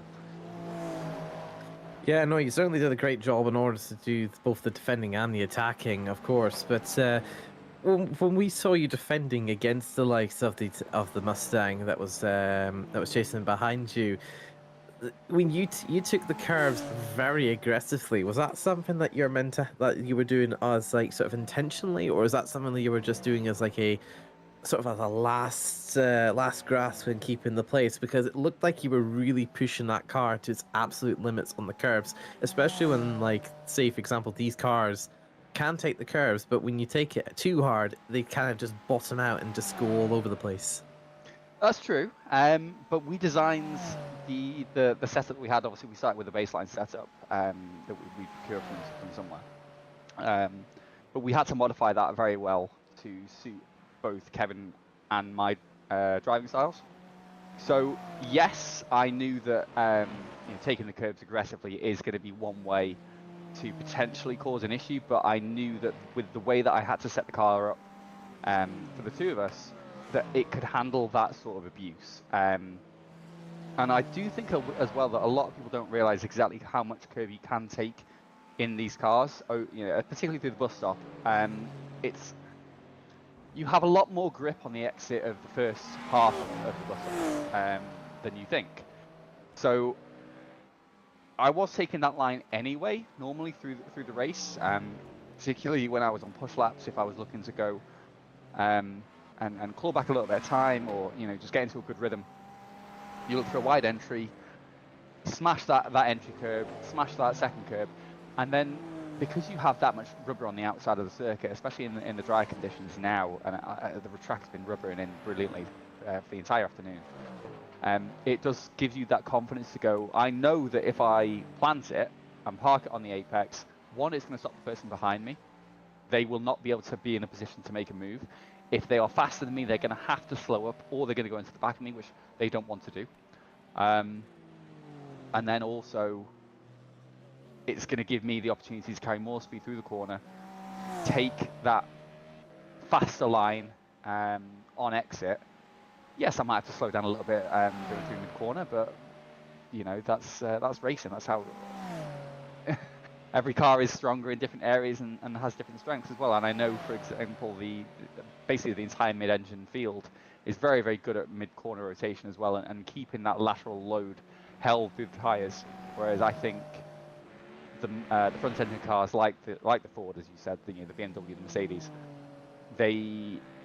they tend to be a little bit snap-happy if you try and overload them in the same way that I was trying to do as well. So I knew that was one aspect of my car that I was quite strong with. Yeah, well, it's really good to see you guys doing well. Slowly climbing back up the field, 46 seconds behind the P13. There have been sort of periods of time when you guys have been sort of closing in. You've got K-Boss in the car. Are you going for the final stint? No, Kevin's taking it to the end now. I've got a beer in hand. I think he owes you for the 2 solo rounds, doesn't he? Well, he was actually asleep as well. So yeah, no, doing those 2 solo rounds myself as well. I mean, they were not circuits I particularly enjoy. Daytona in itself, I really do not enjoy racing. I feel like for GC3 cars in particular, the entire race is just a compromise. You cannot build a setup that allows you to be confident in the car through corners, because you have to sacrifice so much wing and so much downforce to be able to go fast in the straights. If you put the wing on, then you just suffer in the corners and you just get dropped. But obviously without the wing, the car feels incredibly twitchy. You can't tune that level of speed out purely through mechanical grip, and that is effectively what Daytona is, just a mechanical grip circuit. And then Laguna Seca, it's a great circuit. I love driving it, especially. I think it's one of those circuits that is, I think the fastest you would want to go in it would be a GT3. I don't think it's particularly well suited for LMP2 or GCPs, simply because of how narrow it is, and the closing speed as well, and how short the straights are. It's not a good circuit that lends itself to particularly good racing, in my opinion. And yeah, there were a few suspect moves, I think, being pulled as well. I got lambasted in chat for taking what is the normal line and having cars going on the outside of me. Apparently that was my fault, but I failed to see how your driver's inability to stay on the circuit is my issue. But that said, the rest of the calendar is looking much more interesting as well. This is one of my favourite circuits. I love Watkins Glen. It's a proper old school circuit. Everyone says your circuits like Brands Hatch or Alton Park. This circuit reminds me very, very much of those kind of circuits, obviously without the strange catch fencing that you see around the place. It very, very much reminds me of Alton Park. It's a driver's circuit. It's quite narrow, but there's enough room for you to overtake, and if you're smart, you can make some really good passes. Road America is the next race coming up. I love that circuit as well. You can have some really, really intense fights on there. It's high speed, but also it's all about mechanical grip through there too. So there's so much more that you can do throughout the rest of the season. And I'm really looking forward to seeing what else we can pull together as well. And I think being one of the teams that is participating in every single round this season puts us in a good position to put some good points on the calendar for the rest of the championship to see where we end up. You're absolutely right. It's going to be key for your championship challenge. We're going to leave you to go and nurse down that beer of yours, Tom, and keep Kevin company. But thank you for joining us in the box. And again, we'll just shout out the Iron Brew livery. We actually have an incredible Scottish man here in the box with us. So before he goes, I'm sure he'll give you a humble Iron Brew. Thank you, gentlemen. Much appreciated. We'll see what we can do for the rest of this race. Take care of yourselves. Take care, mate. Thank you. Iron Brew, the nectar of the gods, according to Scots. Absolutely, the nectar of the gods. I couldn't agree with you more, man. You ever tried it yourself? Me, I'm not joking. It's one of my favourite beverages, 100%. An Englishman liking Iron Brew, that's a first for me. Normally it's the opposite. No, normally it's the opposite way around. Usually hate Iron Brew, because it's still very much debated if it being either a gingery taste, a cotton candy taste, or even like an ice cream taste to some very few people. And Iron Brew's been on the trend for that, to make their own flavors of that. But whether you love it or hate it, it certainly is a drink that it cannot be forgotten. Absolutely right. Iron Brew coming to partner RCI soon, we hope. And I would go ahead and state my case that it doesn't taste like anything else. It tastes like Iron Brew. But if you've got anyone in the YouTube and Twitch chats while we're talking about Iron Brew, one, are you a fan? Two, if you're not, then don't say you aren't because Matt could get upset. And three, what do you think Iron Brew tastes like? We're going to take a quick comms break here for about 5 or 10 minutes and then be back for the final 40 minutes of this race, all to play for.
Welcome back to the RSS Endurance Series here at RCI. We are in the last 40 minutes of a 6 hours of Watkins Glen race, which really has turned into a bit of race of attrition. We had a horrendous rainstorm at the start of the stint, which caused calamity across the entire field. People being out of position because they were in an incident or two, and now the fast runners really climbing and fighting through the field to try and get themselves on that podium. I am still joined by the incredible Matt Malcolm here in the box and Ted Edwards doing our broadcast. Welcome back. The last 40 minutes is going to be spicy. Spicy indeed. As a lot of our drivers here, we try and do the splash and dash towards the end of the race. We're looking to see about many of the drivers here pitting with roughly about the 40 to 30 minute break. So when it comes to the next 10 minutes or so, you'll probably start to see a few more cars hitting into the pit lane as they go and fight onwards towards the end. It really depends on what's goes on, as we can see the likes of currently in the Horty in the VGTR esports car, currently less than 2 seconds away. But you can also see on the right hand side, you've got all the people there have taken their pit stops, and you can see the Mustang is boxing a little bit later than the likes of the McLaren ahead, but he's still pushing ahead despite the fact he's actually got the better tire advantage over his rival. Yeah, well called on the pit stops there, Malk. Obviously, when we get into sort of splash and dash territory, which is sort of from anyone here across the GTP and the GTD fields, it's all about fuel management, because you're all going to have the same set of tyres coming towards the end, and when you box, but running a little bit later, which the VGTR team has been able to do over the Macca, means that you need less fuel in this last stint. So that 2.1 seconds, they've just been keeping tabs on this McLaren. It was sort of a gap. It was about 4 seconds, drifted to about 5, and this the most recent stint, they've been slowly creeping back up into that sort of 2 second mark, and with a 7 lap tyre sort of disadvantage, that's going to come into fruition when they box. They're going to have to put a lot less fuel in than the likes of the Macca, and that's going to really propel them a bit forward. They could honestly come out a bit side by side here on pit exit and have a run all the way into the bus stop. So even though we don't see that gap closing now, come towards the end of the pit stop cycle, these guys are going to be absolutely neck and neck. Another fight that's brewing on screen. We've seen Martin Weiger and the other McLaren in the CRF Motorsports car catching the Thomas Enge sim racing all stint long. Last time we spoke about that car, he was 13 seconds behind. Now got that gap down to 1.1 seconds. And you've got the laps there. Ted Edwards on cue as always. Got the lap times there. He's lapping a second quicker than P4. So we could have a double Macca in both, or in the top 4 of the GT split, and that'd be a brilliant result for both of them. Best results of the season. Yeah, double Macca, double Ford, indeed. It's just a matter of just how well they can play out the strategies. Of course, less than a second with Martin Varga and Jemacek for the Thomas Ground sim racing. Right now, currently trying to push his way as much as he can up towards the uphill to make it onto the back straight towards the chicane. It's about just trying to make it the play here, because he's got the free air compared to the GTP that had to go across the Ford Mustang. So of course it's really all to play out for over the next few corners. Gaps closing down ever so slightly. It's now 0.9, 0.8 as they go towards the bus stop chicane.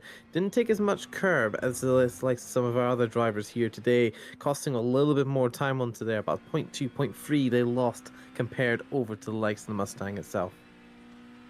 Yeah, you're absolutely right. And I'm gonna go into a bit of a fanboy mode here, Malk. We're going into Callum's fanboy corner, but this is why I absolutely love endurance racing. It's not like, we've got an hour, we're running as fast as we can, we're absolutely pedal to the metal and just driving the literal tyres off the car. We've had 6 hours of this race. We've had incidents happen for both Maccas and even for VGTR. It's happening at varying different points in the race, and when it comes down 5 hours 20 minutes in, the gaps for 2 seconds or less than a second for this particular battle. It's not about the overtaking or just the absolute raw speed that goes into these races. It's the stories in order to get these people to these positions. As we see the ERE Race esports team box now, in about 7 laps time, we'll see the VGTR team box. And that's when we're going to see really how that fight's going to sort of come into fruition. But these guys may actually get it sorted on the racetrack. Martin Varga and sort of the Tom Jones sim racing car, these guys have enough time to really sort this out on the racetrack even before the pit cycle. Yeah, certainly indeed. Just how do we look into not in our chat, but in the Discord? If you were to have a look in our Discord for the RSS Endurance Series, Adam Sikorsky in the 34 has reported of a light wheel damage from an incident with GTP, which is causing them to lose out on their time. So when you see the time difference between the likes of the Thomas Ingeter Sim Racing and the CRF Motorsports GT3, the reason that the pace has been off for the 34 car is because of the wheel damage they sustained earlier in the race. Yeah, I think that was way back when we saw them sort of take a little bit of... Oh, they let the initial McLaren through. Sorry, I'm just recalling sort of what's happened in this race, but they let the initial McLaren through and was dropping back quite significantly. It was me and John speaking over the comms at that time, so some 2 hours ago, and we were theorising there's clearly something wrong with this car. They're losing a bit of pace.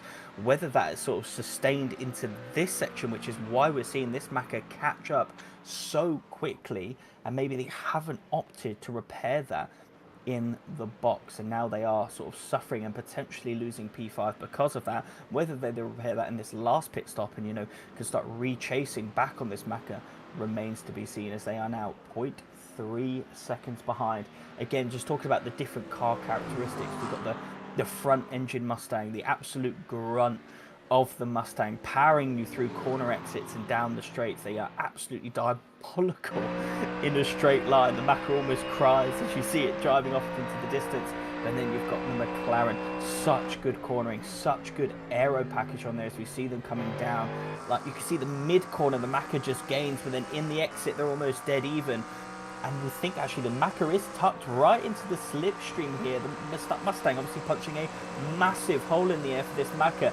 Gaining as we climb up to turns 2, turns 3 and turns 4. Is he going to dive out to the left-hand side? He does, onto the outside line, but has he got enough of an overlap? You see as he just hits that clear air, the Macca just doesn't have the grunt to get past there. That's where, you know, we've had that Mustang punch a massive hole, a lot less wind resistance coming into that corner. The second we go out to the left and we're actually hitting the air ourselves, we just haven't got the straight line paces. We've just gone board with a replay. That's the VGTR and the weapons mandatory car. VGTR obviously running P2 in the number 14, actually receiving a black flag for that incident, so going over their X numbers, but it just seems like you couldn't quite see the weapons mandatory on the outside, or thought he would clear him way before, but nonetheless not leaving quite enough room, and the weapons mandatory almost cutting across the VGTR. They're getting a sort of half spin in the process,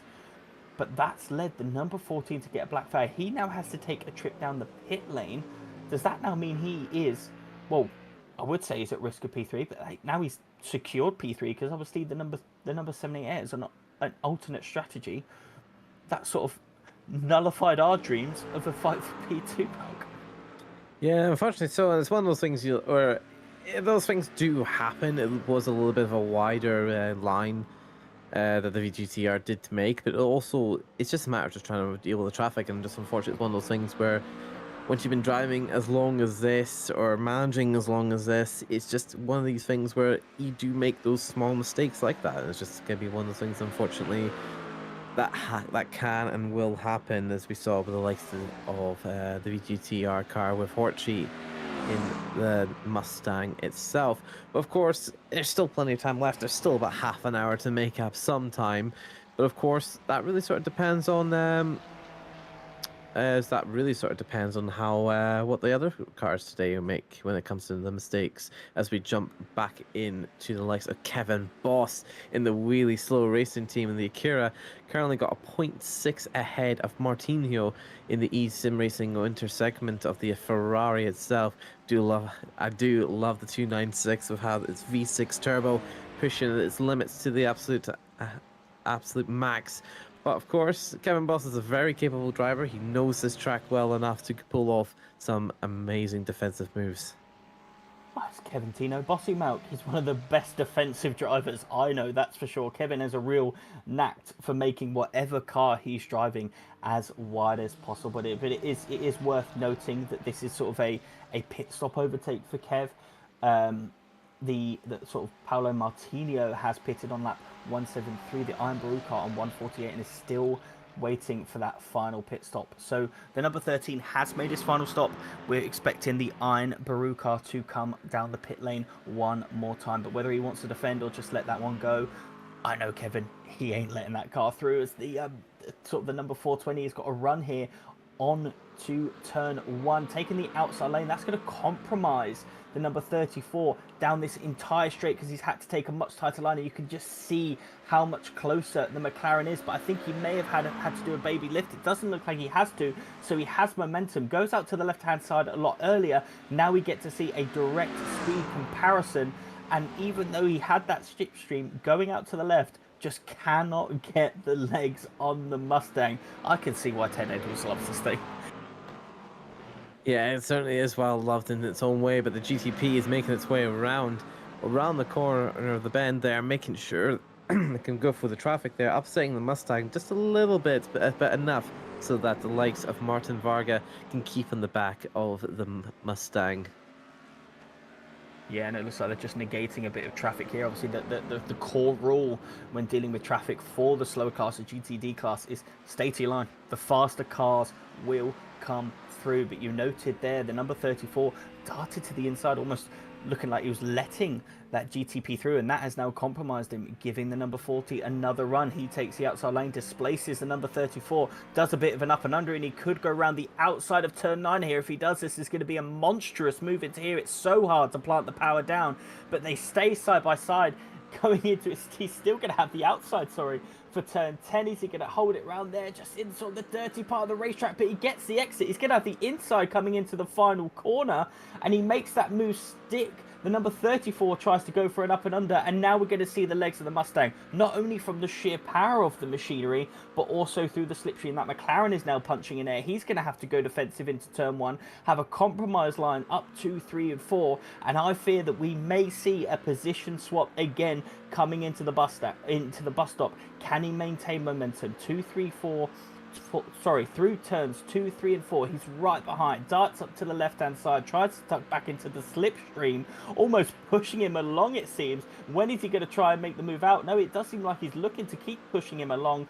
The 420 goes defensive into the bus stop, maintains position. They almost come into contact through the bus stop. He gets through. What a sensational battle we had through there for an entire, almost 3/4 of a lap there, Malk.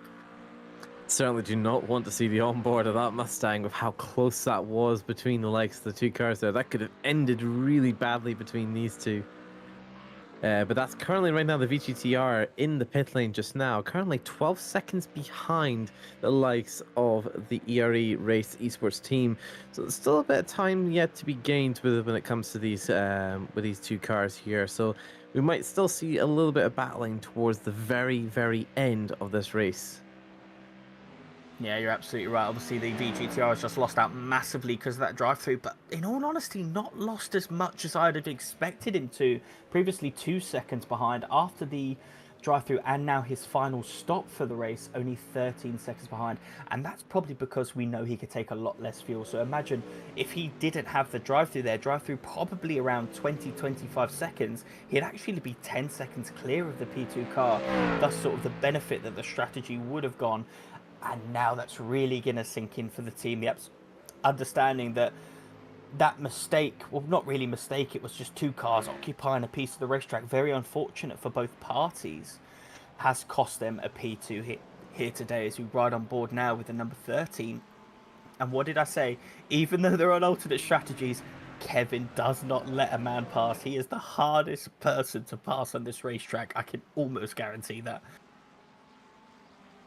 Yeah, I can definitely guarantee that of what can go ahead. As Martinho takes a much wider line to left through the last of the GTP cars coming ahead. That's also going to cost him a little bit more time trying to attack the likes of Kevin Boss. So that's given Kevin a bit more of a gap for him to secure himself and honestly get him a bit more time to deal with when it comes to him going to the pit lane to get that final splash and dash. But of course, there's still plenty of time, plenty of opportunities for anything to go right or to even go wrong. Yeah, you're absolutely right. It seems like the really slow racing team obviously had a few challenges in the early part of the race, but have really sort of maintained a good, consistent pace and have just been slowly chipping away at those positions as they now dart into the pits for their final pit stop. Will sort of come out in P8 and secure that position, and now it's just going to be running that car to the end. Obviously, we did recently speak to Tom Roberts, who has now got beer in hand, so we are expecting Kevin Boss to stay in that car, a little bit of fuel, get back out and crack on as we ride on board with the leader. Still expecting an additional pit stop from him not too far from now, and he will gain naturally a little bit of time on Adrian Gallego from that because he's boxing a lot later. But it has to be said, Ben Ford and the CRF Motorsport GTP team have really been the class of the field today. Certainly has been the class of the field. Of course, they still got the final half hour to show to them what they can truly prove. Because again, there's still plenty of bragging rights to have, whether it's fastest lap or having some great overtakes between different drivers and all that sort of stuff. So coming away with some bragging rights today and with some crucial points today is all that they would need as we see the likes of Thomas Engren, Sim Racing currently sitting in the pit lane trying to do their final stop. Currently sat with a 22.8 pit stop time. As we go and see Kevin Boss has given himself, unfortunately, a black flag, likely for speeding in the pit lane, unfortunately. So it's one of those things that does happen, unfortunately, and Kevin will be kicking himself in the back because of that. But it's something that can happen to anybody. Well, it's a rite of passage. It's a rite of passage for all sim racers. You've got to speed in the pit lane every now and then. You know, we're all pushing for every absolute 10th in the racetrack, and that even goes into coming into the pit lane. Your last possible braking moment until you need to be on the pit limiter on that line. It is so easy. You miss that by a meter if you're trying to optimize it every lap. You miss that by a meter and just speeding a pit lane, which is almost exactly what has happened to Kevin Boss. I mean, I am notorious for losing time in pit stops because I'm quite frankly too scared to speed in the pit lane, so I often brake way too early as we ride on board now with the 34. He's only got back 1.3 seconds before 20. I would have expected that to have been a much larger of a gap, but he's currently now being unlapped, I believe, or looking to be unlapped by the HTW car, but also about to be lapped by P3, the VGTR esports car. So gaps very large around the field here, obviously all due to sort of the incidences that happened in the early part of the race. But it is nice to see that after 6 hours we still have battles going up and down this field as we see sort of the leader in the GTP cars come through as well. Kevin Boss now into Sever's penalty. It's a hold.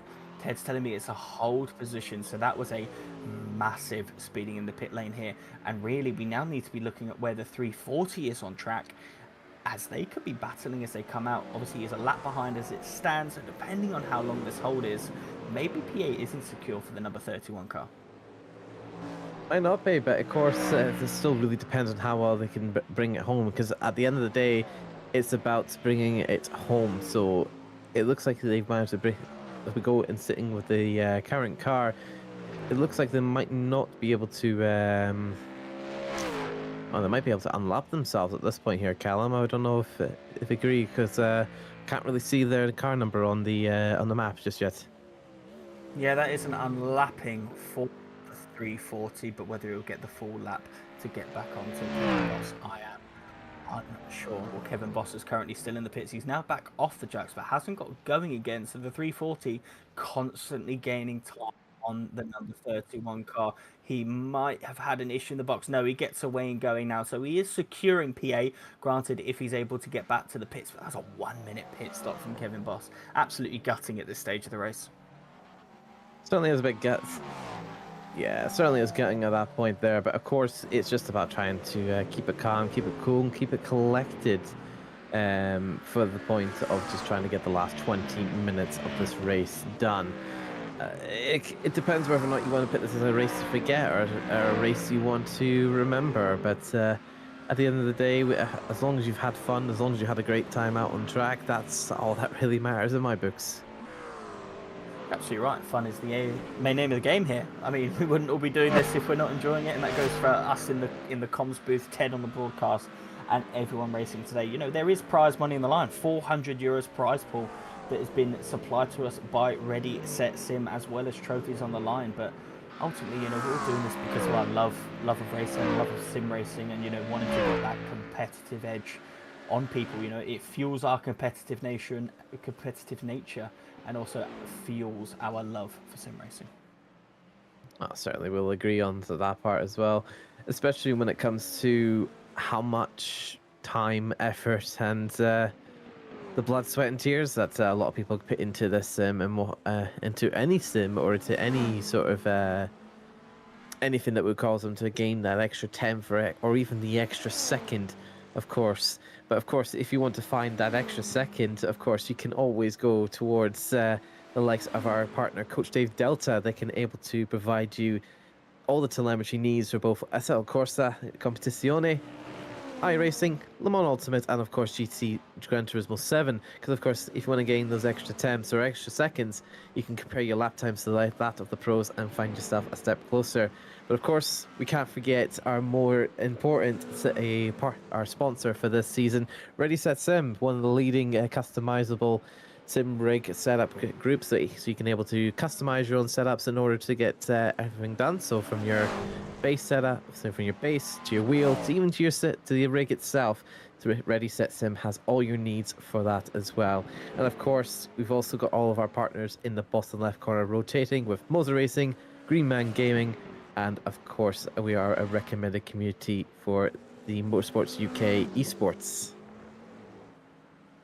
Yes, Mark, you're absolutely right. Shouting out our partners here at RCI that support us day in and day out. And speaking of RSS, whose sim builder does help a lot of these guys in compiling the most ideal rig, and most likely helping me and Malk when we want to do an upgrade. We've got here one from Matt Smedley, who is not racing with us today, but still got his information running almost all Logitech gear. Some of the sort of classic entry-level Logitech gear here in the Logitech G920 and the Logitech G920 sort of pedals. Ted Edwards shouting out my man, because I think Ted Edwards runs a similar setup. But again, with the triples, so a triples, the second triples we've seen today. Obviously, everyone else opting for the one wide screen, but this guy running triples, opting to go for a rig before upgrading the equipment, which is definitely something I fully support, because having that stability and that immersion for Matt Smedley in particular seems to be the priority over sort of realization in the field.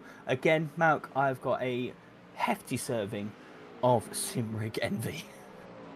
Oh, it certainly is, and especially when you've got I think the best way, actually, I think he's gone about this quite smart.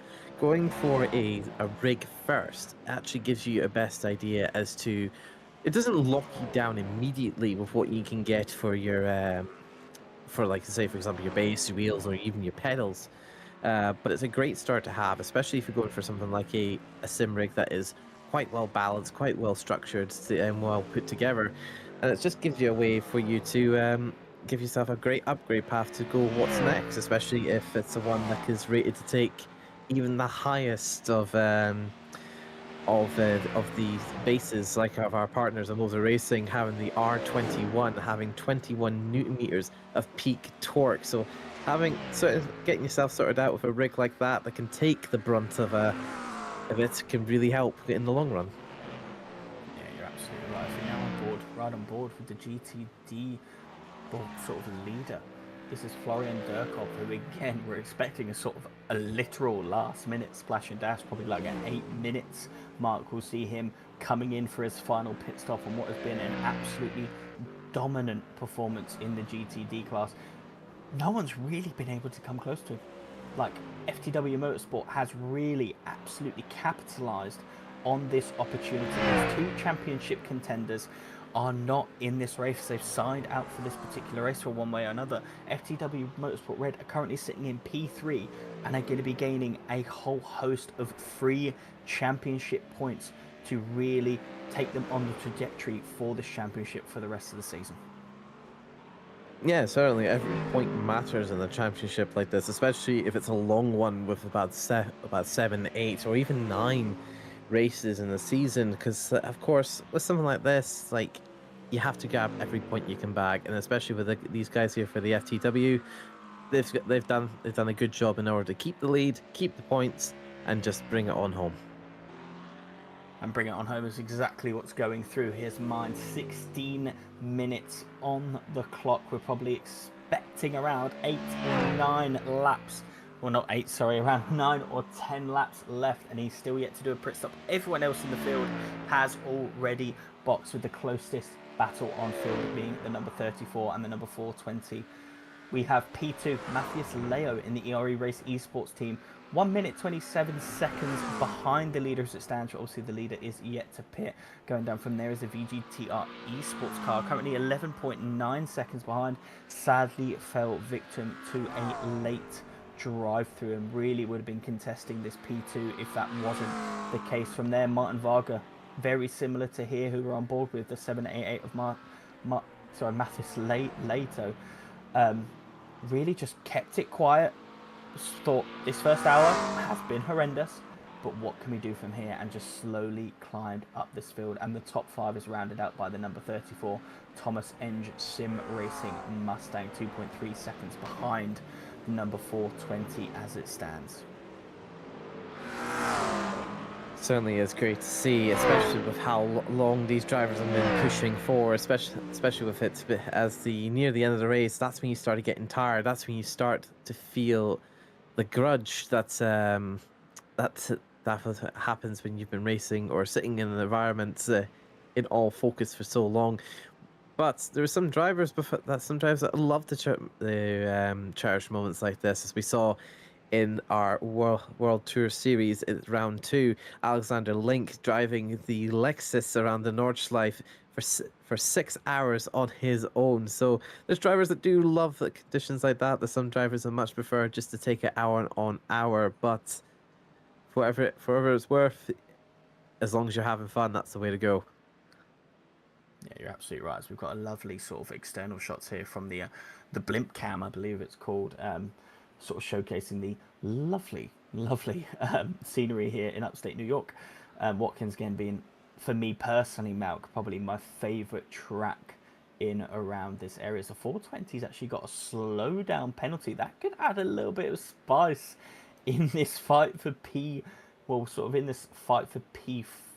The number 34, only 1 second behind. Where he takes this slowdown penalty could bring the 34 right back into contention here.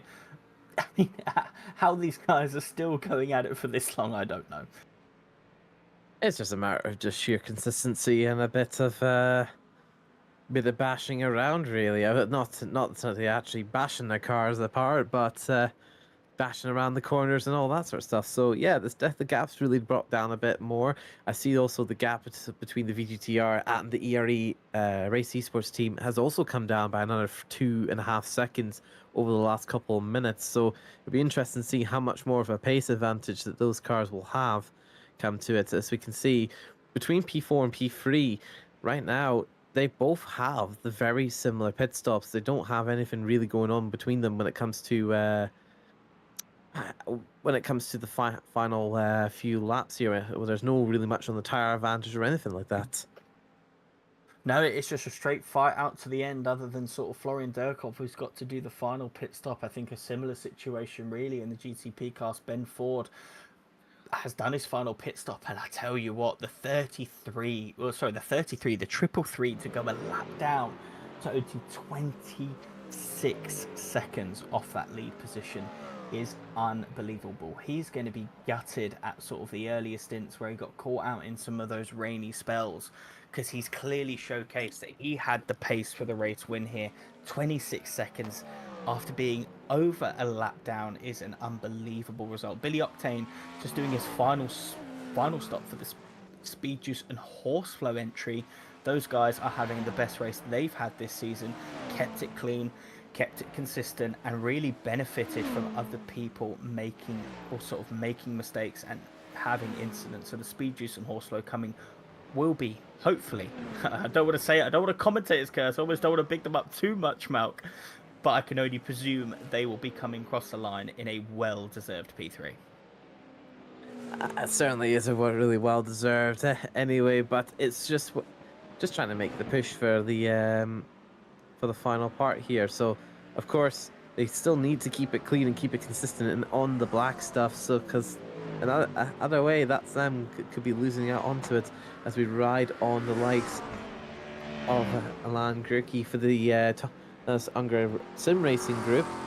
Obviously 1.3 seconds off towards the McLaren. Right now the top five consists of Ford, McLaren, Ford, McLaren, Ford. So a bit of an interweaving moment here between two manufacturers is whether or not that the P5 Mustang is going to be able to break that chain. We'll have to wait and see. I do think this is probably how it will sort of culminate. We know that the 420 of Martin Varga has got the pace on this Mustang, but again, 34's probably just got that hunter mentality, you know, gaining that extra tenth from just seeing the car, having a clear vision and just seeing it sort of come closer and closer every time. I mean, we see it when we race, Malk, you know, you're chasing down a car, you sort of have those reference points to being like, oh, last lap he was actually a little bit further away, so I am catching, and he's just trying his best to chip and chip away. Those guys both pitted on the same lap, so we haven't got any tyre disparity. This is just an out and out raw pace battle for the next 10 minutes. It's gonna take a bit of a big push for the Thomas Sim Racing, I think, to get that position, or maybe a bit of luck with the traffic or a mistake from the 420. But again, I couldn't say that with 100% confidence. You know, anything literally could happen.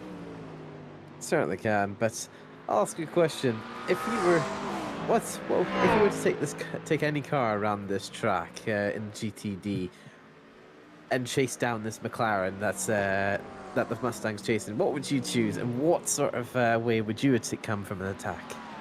Well, you know me more than anyone. I'd probably be in the McLaren, Malk, to be completely honest with you. But you know, if I'm at Watkins again and I'm chasing down a Macca, I know that they're better in the corners. I know they've got incredible mid-corner speed, which is why they are so good here at Watkins again. There's a lot of fast-flowing corners where being able to maintain that mid-corner speed and that high top end as they're coming around turn 5, turn 6, 7, and even all the way into turn 10 is absolutely crucial. You're really just trying to keep that pressure there, keep that sort of 1.3, 1.4 second mark. Make sure they know that you're still there and just try to force the pressure in order to get behind in the gruntier car like a Mustang. You know, just keep applying that. I mean, if it was me in the Macca, I would have already made a mistake by now. I can't handle pressure like these guys, which is why they're in the top split doing what they do. But it's just being there and making sure that you're not going to have a car that's better in the corners, so having a car that's got that grunt in the straight line. I think maybe I would side away from a Mustang, maybe try to go in something like an Aston, you know, something that has probably got the straight line performance on the Macca, but also can be close on those sort of cornering speeds and make sure it still has a decent mid-corner line. Yeah, I could definitely agree with that. There's obviously plenty of different cars or different traits of all that sort of stuff when it comes to that. But of course, the Mustang seems to have done a really good job with just maintaining the straight line speeds, and of course the McLaren being very aero efficient and very aerodynamically stable to take the corners. But for me, anyway, as I do love to defend and all of that, I would agree with you. I would love to be in the McLaren and just try and defend that spot, because that's when the right kind of pressure is when you need. Because if you need to, you can slow the other people behind you. You can control the pace. Whereas if you're chasing down somebody, you can't really control that pace if you want to try and be faster than the driver ahead. Well, I don't want to give my defensive tactics away too much, but I love it. I love an Apex Park. I love it when they're behind and I just go a little bit slower than I usually would so I can drive away and just get a better exit than them. That's usually, you know, what I'd be doing, as we do actually see the 34 now starting to sort of lose touch with the Macca, 1.7 seconds behind. We're on board actually with the 31, and even 6 hours into the race, the leader still flashing the GTDs as he's trying to come past, making sure that there are no last minute incidences in these last 7 minutes, obviously noting that he's lost an over a lap advantage down to 25 seconds. So clearly feeling the pressure to be bang on the flasher there. Instead of being patient and just waiting to go around the GTDs on the straight, he's like, I'm coming past now. I cannot lose time. So even this far in to a race, he is clearly still feeling that pressure from the number 333. Sorry. It's still plenty of pressure to be put on, but of course it's almost time to put it to the checkered flag. So he's just waiting for that checkered flag to be flying away, which will do it in about 6.5 minutes. Still waiting to see what will happen between them. Of course, the time between them is still closing and bringing itself apart every corner of the race.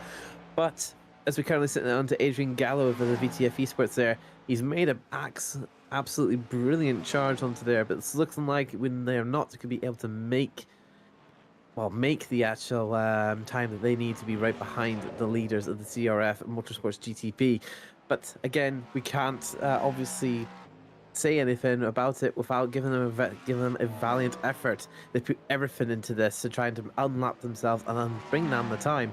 Remember, they were a lap down only about an hour and a half ago.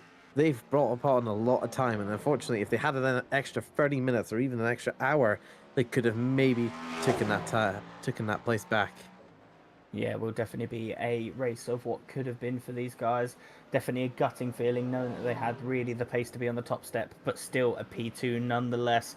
Will be good to maintain their championship challenge, which really is between the VFT and the CRF Motorsport car as it stands. Both of those guys leading the way in the GTP Championship. Just going over to our YouTube and Twitch stream, VGTR Esports coming in the chat, expressing some disdain and upsettingness for the drive-through that they received, really citing that they definitely lost P2 because of that.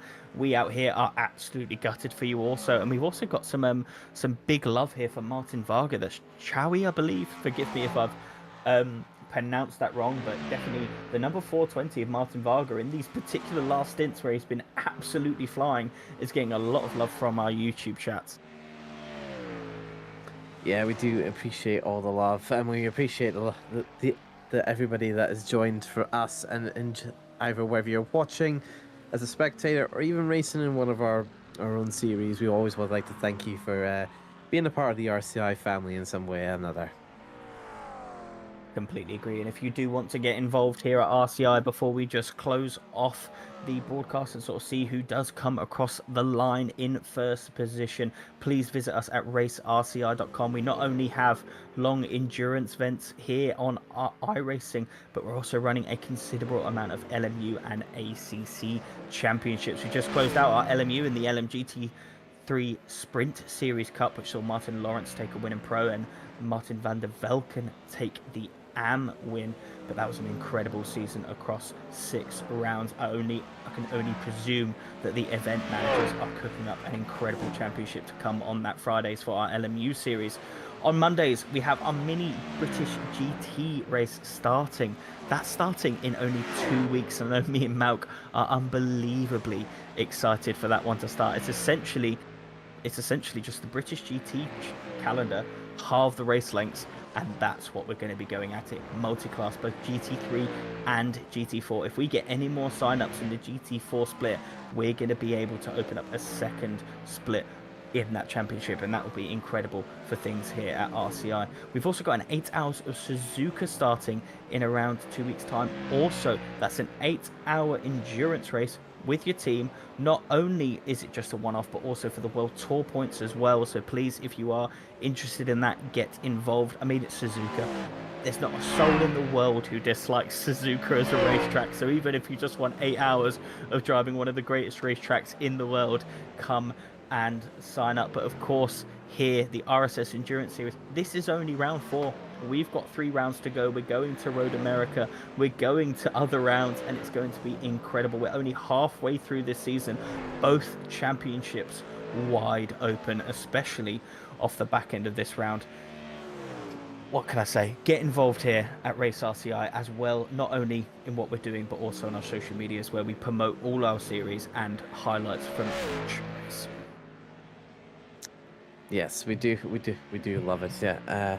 We do love all of our events and everything made by our event managers. But of course, as we go in the likes of Tom Bryant, currently sitting in the HWT Motorsports 42 car, currently going out, just cruising himself away towards the last part of there. About 2 or so laps remaining with 2 minutes on the clock as the checker flag's about to come down in a few moments' time. Obviously, with these cars, they've put a lot of time, a lot of effort to try and get to the end of here. As I've just seen on the black and white flag has appeared for the likes of Adrian Garello for the VTF Esports there, so he's had to make a slight slowdown going on as he's going through the bus stop chicane. So I'm not sure if he went a little bit too wide coming out of the likes of turn 1 there, Callum. Yeah, I mean, that clearly for me just shows how much he's absolutely pushing.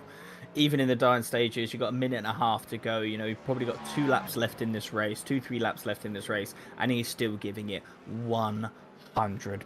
Things we absolutely like to see. One thing we haven't mentioned, Malk, is Tom Bryant. We haven't given out some love and shout out to Tom Bryant, who is the orchestrator of this incredible event. So big love to Tom Bryant, who is driving in the HWT Motorsport car, still on board with Adrian Galea. I believe I've seen enough cars to go that wide, Malk, to know that that's definitely not track limits, and that's just one of those iRacing things. You can go that wide on that corner.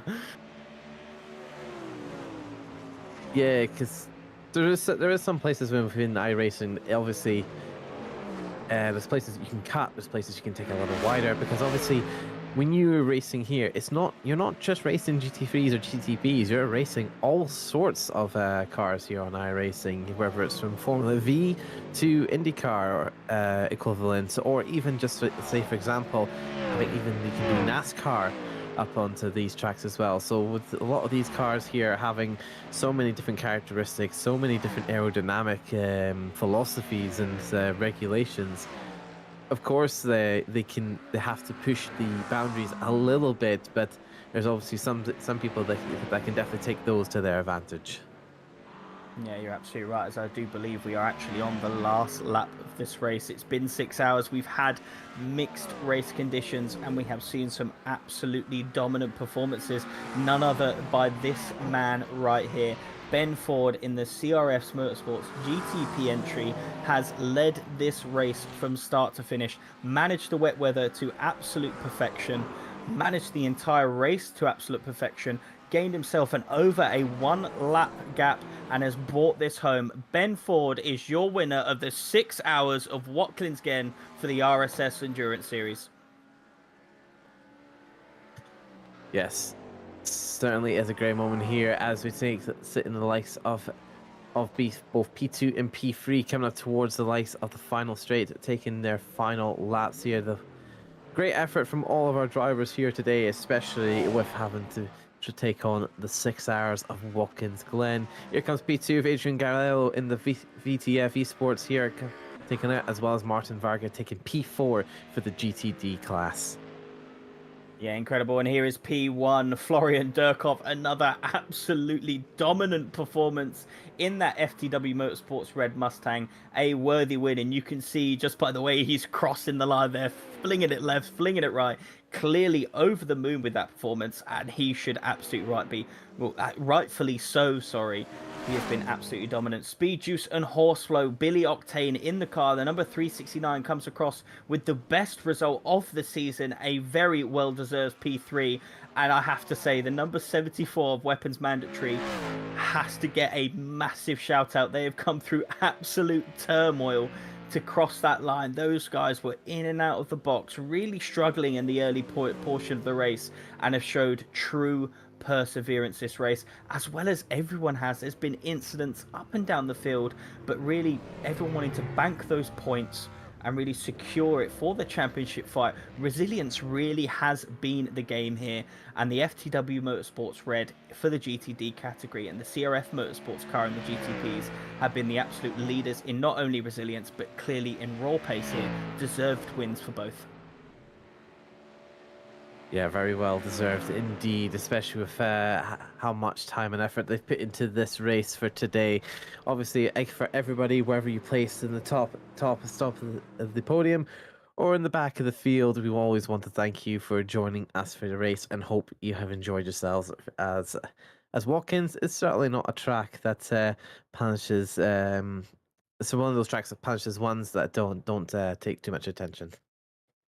Yeah, absolutely right. It's been an absolutely incredible race here. I mean, that 6 hours has absolutely flown by for me, Malk. I don't know about you. I mean, even though, we didn't have close battling on track, even though we have got something here, a little bit of who's got the more power. I mean, it's the two FTW Motorsports cars giving each other a little bit. And well, we need someone put can someone block this? This is not advisory for YouTube. I think we just saw how cars were made. And I mean, it's one of those things where we definitely see between these two cars, especially with teammates there, they always like to have a little bit of argy-bargy, a little bit of fun against each other, because it's something you always do as teammates. You always like to bash into each other's cars or just throw them off just as a little bit of fun. Yeah, I mean, clearly very supportive of each other's race. You often see the FTW Motorsport guys sort of flash each other every time the GTP is lapping the GT3. Just pure teammate support from those guys. I'm going to take a quick opportunity, Malk, to say a massive thank you to everyone who has watched online, both on YouTube and Twitch, supporting a team or just watching what we get up to here at RCI. But the biggest love really goes to our partners, Ready Set Sim, who's sim racing builder for anyone looking to get that next rig upgrade, or if you're just diving into sim racing for the first time. You design, they install, and you can race without hassle on RSS. They are the main sponsor for this event, providing the prize pool for the entire championship, as well as assisting with those trophies for both GTP and GTD classes. Moser Racing, who need no introduction. They're a leading provider in high quality sim racing gear. So if you are looking, again, to get into sim racing for the first time, I've recently upgraded to Moser through RCI, and sort of the good reviews I've been hearing for them as my previous wheeler died. But if you are just looking for that boost in your driving experience, Moser absolutely have you covered. Coach Dave Delta, which I can only imagine a few people are using here in the field and all across all our championships, where finding lap time has never been easier, providing the most high quality setups, data analysis, and optimal racing lines across multiple sim racing platforms, including ACC, iRacing, which what we've been watching today, LMU, and even GT7. If you're seeking that extra second or that extra 10th, Coach Dave Delta has your back.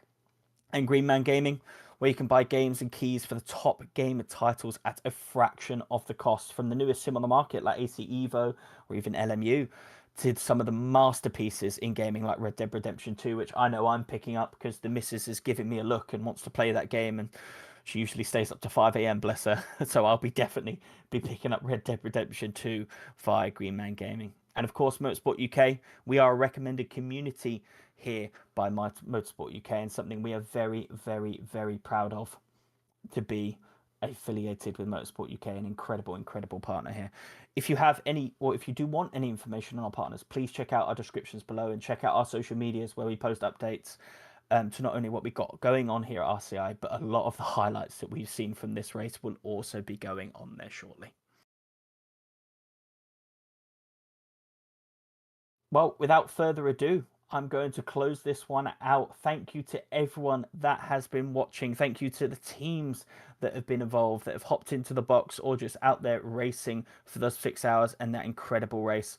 I've been Callum Kerrigan. Joining me in this box not only has been the wonderful Matt Malcolm, but earlier in this race we had John Dalton and Mitch Hobbs.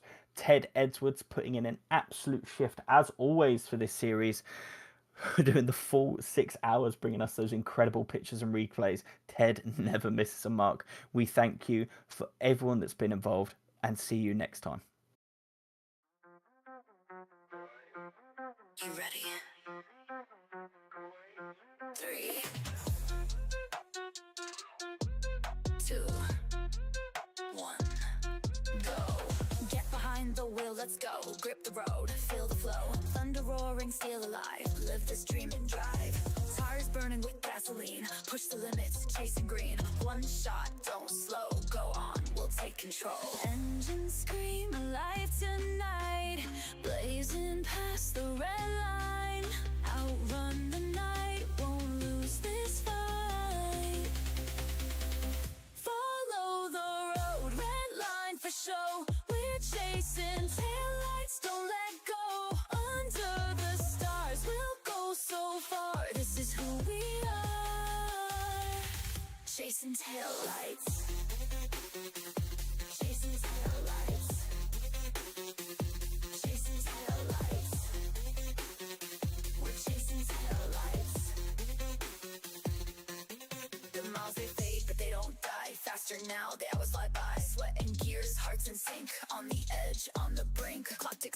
Stakes are high, one mistake, we kiss goodbye. Don't slow down, we're not done. Finish line for the strong ones. Engines scream alive tonight, blazing past the red line.